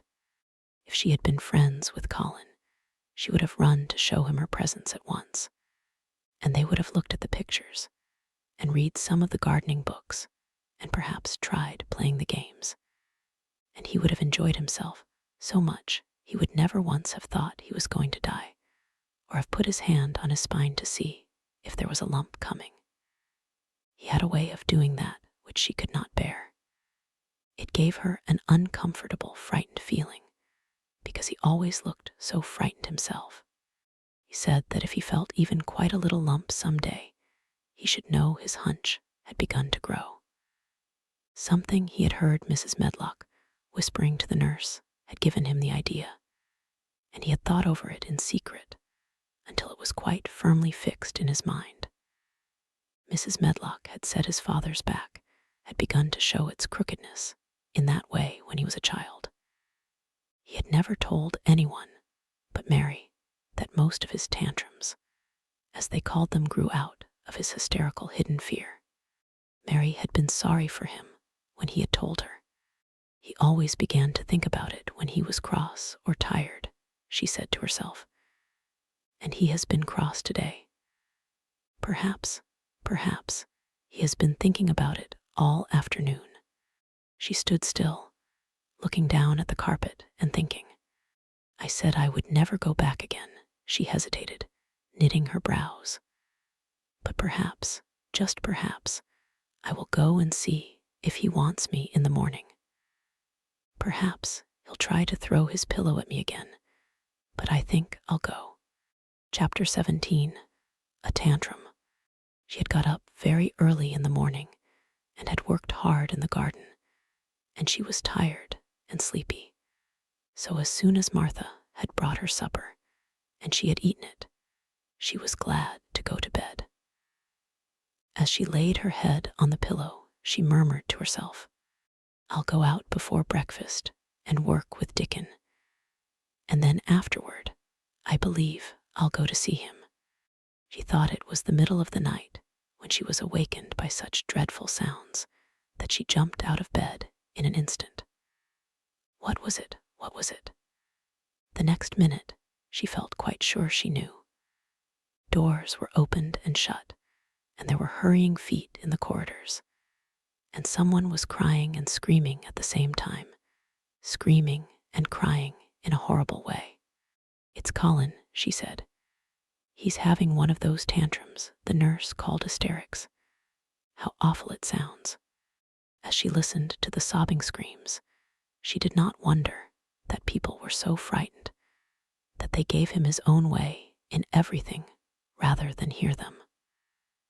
She put her hands over her ears and felt sick and shivering. "I don't know what to do. I don't know what to do," she kept saying. "I can't bear it." Once she wondered if he would stop if she dared go to him. And then she remembered how he had driven her out of the room and thought that perhaps the sight of her might make him worse. Even when she pressed her hands more tightly over her ears, she could not keep the awful sounds out. She hated them so, and was so terrified by them, that suddenly they began to make her angry, and she felt as if she should like to fly into a tantrum herself and frighten him as he was frightening her. She was not used to anyone's tempers but her own. She took her hands from her ears and sprang up and stamped her foot. He ought to be stopped. Somebody ought to make him stop. Somebody ought to beat him, she cried out. Just then she heard feet almost running down the corridor, and her door opened, and the nurse came in. She was not laughing now by any means. She even looked rather pale. "He's worked himself into hysterics," she said in a great hurry. "He'll do himself harm. No one can do anything with him. You come and try, like a good child. He likes you." "He turned me out of the room this morning," said Mary, stamping her foot with excitement. The stamp rather pleased the nurse. The truth was that she had been afraid she might find Mary crying and hiding her head under the bedclothes. "That's right," she said. "You're in the right humor. You go and scold him. Give him something new to think of. Do go, child, as quick as ever you can." It was not until afterward that Mary realized that the thing had been funny as well as dreadful. That it was funny that all the grown-up people were so frightened that they came to a little girl just because they guessed she was almost as bad as Colin himself. She flew along the corridor, and the nearer she got to the screams, the higher her temper mounted. She felt quite wicked by the time she reached the door. She slapped it open with her hand and ran across the room to the four-posted bed. "You stop," she almost shouted. "You stop. I hate you. Everybody hates you. I wish everybody would run out of the house and let you scream yourself to death. You will scream yourself to death in a minute, and I wish you would." A nice, sympathetic child could neither have thought nor said such things. But it just happened that the shock of hearing them was the best possible thing for this hysterical boy, whom no one had ever dared to restrain or contradict. He had been lying on his face, beating his pillow with his hands, and he actually almost jumped around. He turned so quickly at the sound of the furious little voice. His face looked dreadful, white and red and swollen, and he was gasping and choking. But savage little Mary did not care an atom. "If you scream another scream," she said, "I'll scream too. And I can scream louder than you can, and I'll frighten you. I'll frighten you." He actually had stopped screaming because she had startled him so. The scream which had been coming almost choked him. The tears were streaming down his face, and he shook all over. "I can't stop," he gasped and sobbed. I can't. "You can," shouted Mary. "Half that ails you is hysterics and temper. Just hysterics. Hysterics. And she stamped each time she said it.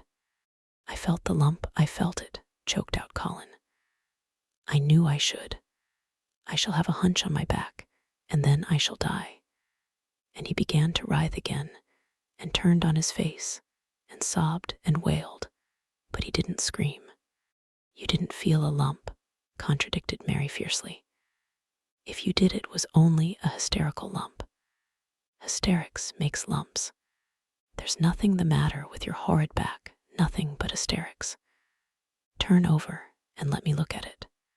She liked the word hysterics, and felt somehow as if it had an effect on him. He was probably like herself, and had never heard it before. "Nurse," she commanded, "come here and show me his back this minute." The nurse, Mrs. Medlock, and Martha had been standing huddled together near the door staring at her, their mouths half open.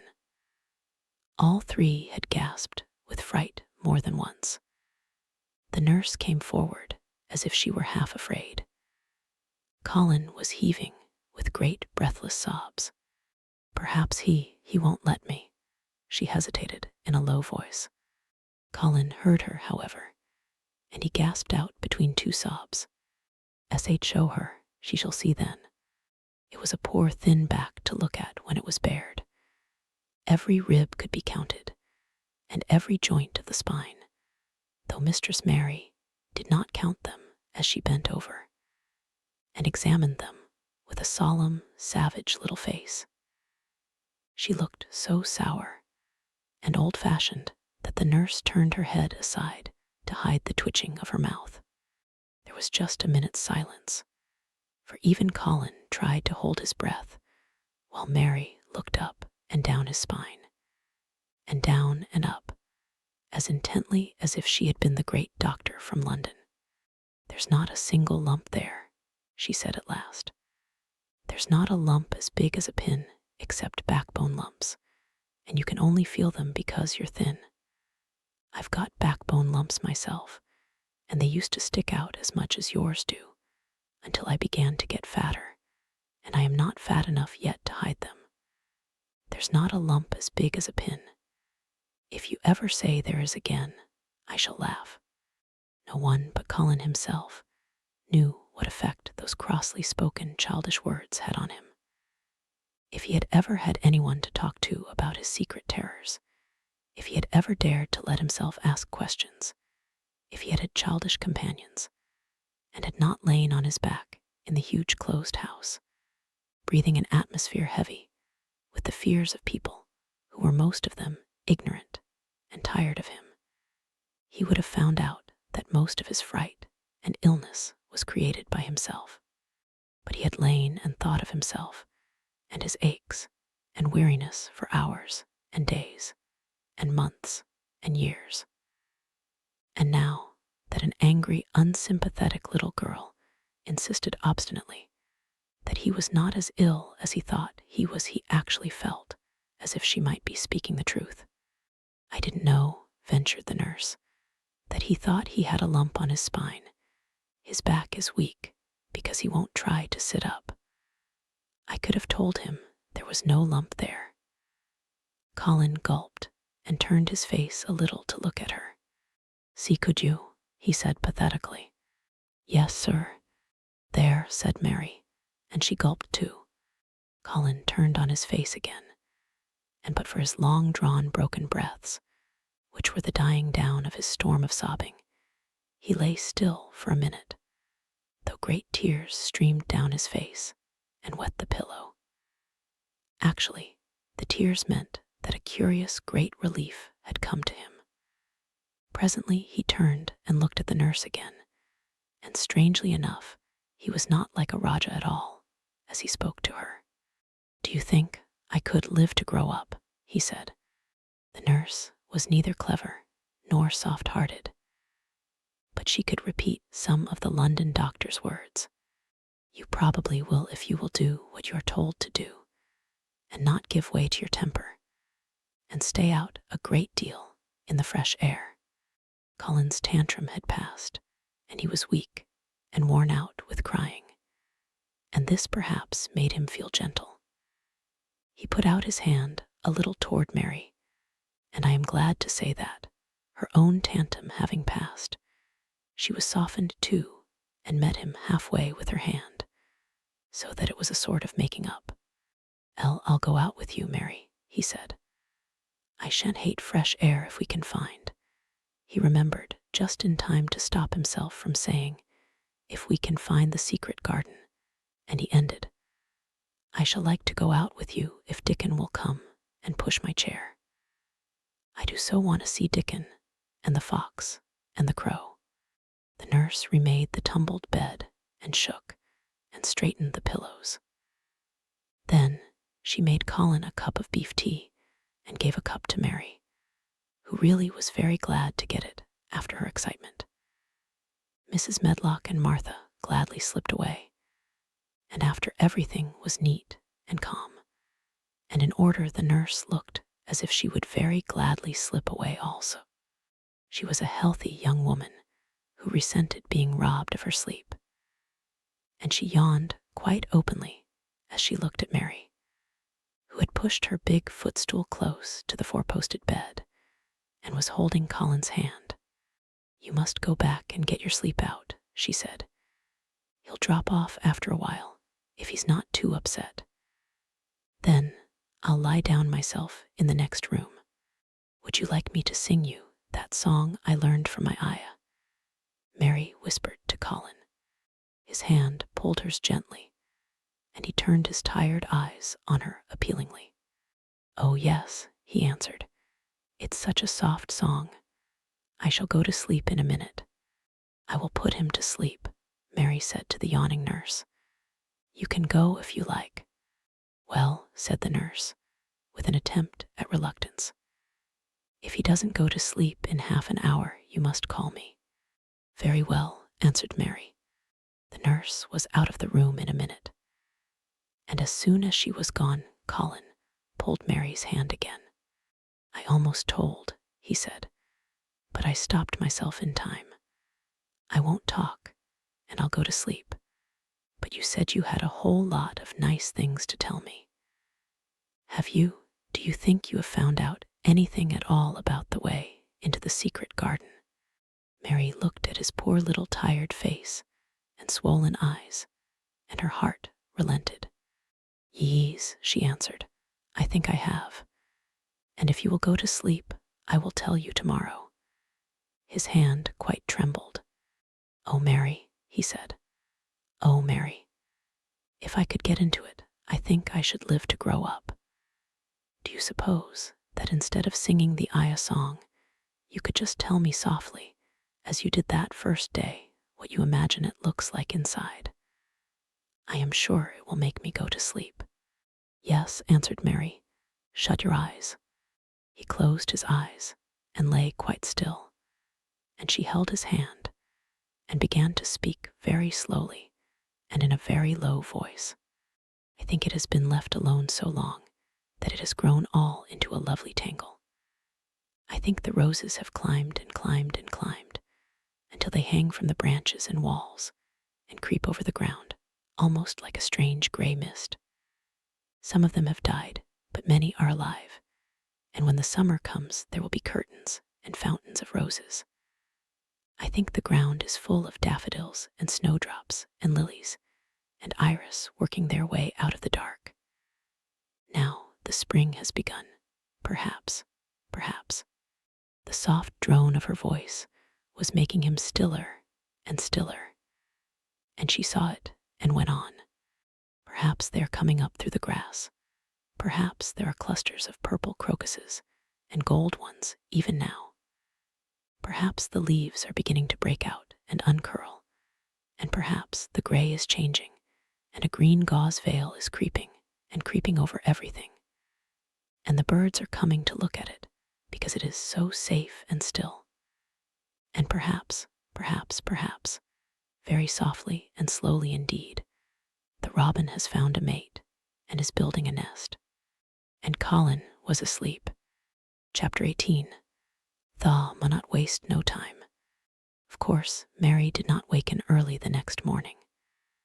She slept late because she was tired. And when Martha brought her breakfast, she told her that though Colin was quite quiet, he was ill and feverish, as he always was, after he had worn himself out with a fit of crying.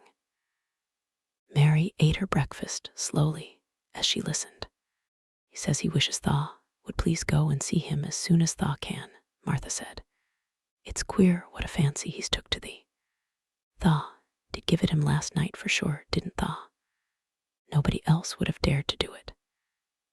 Poor lad, he's been spoiled till salt won't save him. Mother says as two worst things as can happen to a child is never to have his own way or always to have it. She doesn't know which is worst. Thaw was in a fine temper thyself too. But he says to me when I went into his room, please ask Miss Mary if she'll please come and talk to me. Think, him saying please. Will you go, miss? I'll run and see Dickon first, said Mary. No, I'll go and see Colin first and tell him. I know what I'll tell him. With a sudden inspiration. She had her hat on when she appeared in Colin's room, and for a second he looked disappointed. He was in bed. His face was pitifully white, and there were dark circles round his eyes. I'm glad you came, he said. My head aches, and I ache all over because I'm so tired. Are you going somewhere? Mary went and leaned against his bed. I won't be long, she said. I'm going to Dickon, but I'll come back. Colin, it's something about the garden. His whole face brightened, and a little color came into it. Oh, is it? He cried out. I dreamed about it all night. I heard you say something about gray changing into green, and I dreamed I was standing in a place all filled with trembling little green leaves, and there were birds on nests everywhere, and they looked so soft and still. I'll lie and think about it until you come back. In 5 minutes, Mary was with Dickon in their garden. The fox and the crow were with him again, and this time he had brought 2 tame squirrels. "I came over on the pony this mornin'," he said. He is a good little chap, Jump is. I brought these 2 in my pockets. This here one he's called Nut, and this here other one's called Shell." When he said Nut, one squirrel leaped on to his right shoulder, and when he said Shell, the other one leaped on to his left shoulder. When they sat down on the grass with Captain curled at their feet, Soot solemnly listening on a tree, and Nut and Shell nosing about close to them, it seemed to Mary that it would be scarcely bearable to leave such delightfulness.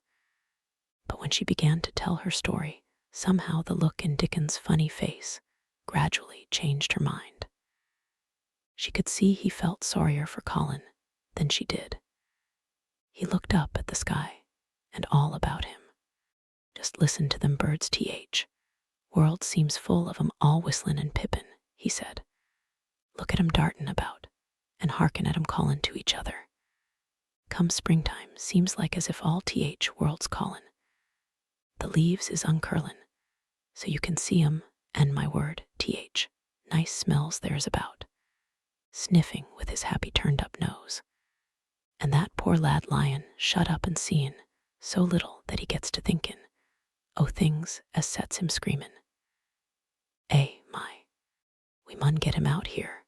We mun get him watchin' and listenin' and sniffin' up air, and get him just soaked through sunshine. And we munnot lose no time about it."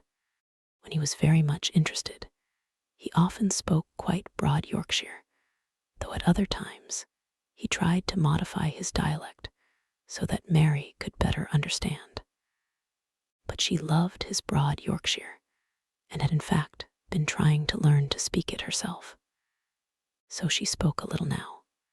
"Aye, that we mun," she said, which meant, "Yes, indeed, we must. I'll tell thee what us'll do first," she proceeded, and Dickon grinned, because when the little wench tried to twist her tongue into speaking Yorkshire, it amused him very much. "He's took a gradely fancy to thee. He wants to see thee, and he wants to see Soot and Captain. When I go back to the house to talk to him, I'll ax him if thaw canna come and see him tomorrow mornin', and bring thaw creatures why thee. And then, in a bit, when there's more leaves out, and happen a bud or 2, we'll get him to come out, and thaw shall push him in his chair, and we'll bring him here and show him everything." When she stopped, she was quite proud of herself. She had never made a long speech in Yorkshire before, and she had remembered very well. "Thaw mun talk a bit o' Yorkshire like that to Mester Colin," Dickon chuckled. "Thaw'll make him laugh, and there's nowt as good for ill folk as laughin' is. Mother says she believes as half a hour's good laugh every mornin' 'ud cure a chap as was mackin' ready for typhus fever." "I'm going to talk Yorkshire to him this very day," said Mary, chuckling herself. The garden had reached the time when every day and every night it seemed as if magicians were passing through it, drawing loveliness out of the earth and the boughs with wands. It was hard to go away and leave it all, particularly as Nut had actually crept onto her dress, and Shell had scrambled down the trunk of the apple tree they sat under, and stayed there looking at her with inquiring eyes. But she went back to the house, and when she sat down close to Colin's bed, he began to sniff as Dickon did, though not in such an experienced way. "You smell like flowers and fresh things," he cried out quite joyously. "What is it you smell of? It's cool and warm and sweet all at the same time." "It's wind from more," said Mary. "It comes sittin' on grass under a tree why Dickon, and why Captain, and Soot, and Nut, and Shell. It's springtime, and out o' doors, and sunshine, as smells so gradely." She said it as broadly as she could, and you do not know how broadly Yorkshire sounds until you have heard someone speak it. Colin began to laugh. "What are you doing?" he said. "I never heard you talk like that before. How funny it sounds." "I'm Jiven, the a bit o' Yorkshire," answered Mary triumphantly. "I canna talk as gradely as Dickon and Martha can, but Thaw sees I can shape a bit. Doesn't Thaw understand a bit o' Yorkshire when Thaw hears it? And Thaw a Yorkshire lad thistle, bred and born. I wonder that not ashamed o' thy face."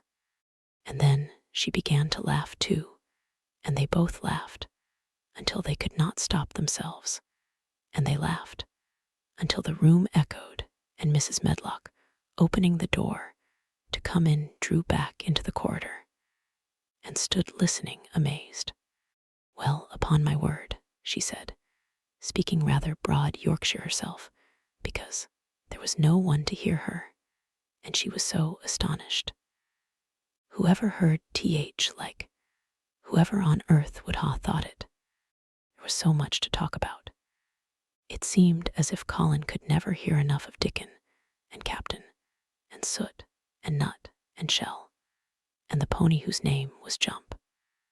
Mary had run round into the wood with Dickon to see Jump. He was a tiny little shaggy moor pony with thick locks hanging over his eyes and with a pretty face and a nuzzling velvet nose. He was rather thin with living on moor grass, but he was as tough and wiry as if the muscle in his little legs had been made of steel springs. He had lifted his head and whinnied softly the moment he saw Dickon, and he had trotted up to him and put his head across his shoulder. And then Dickon had talked into his ear, and Jump had talked back in odd little whinnies and puffs and snorts. Dickon had made him give Mary his small front hoof and kiss her on her cheek with his velvet muzzle. "Does he really understand everything Dickon says?" Colin asked. "It seems as if he does," answered Mary. "Dickon says anything will understand if you're friends with it for sure, but you have to be friends for sure." Colin lay quiet a little while, and his strange gray eyes seemed to be staring at the wall, but Mary saw he was thinking. "I wish I was friends with things," he said at last, "but I'm not. I never had anything to be friends with, and I can't bear people." "Can't you bear me?" asked Mary. "Yes, I can," he answered. "It's funny, but I even like you." "Ben Weatherstaff said I was like him," said Mary. "He said he'd warrant we'd both got the same nasty tempers. I think you are like him too. We are all three alike, you and I and Ben Weatherstaff. He said we were neither of us much to look at, and we were as sour as we looked. But I don't feel as sour as I used to before I knew the Robin and Dickon. Did you feel as if you hated people?" "Yes," answered Mary, without any affectation. "I should have detested you if I had seen you before I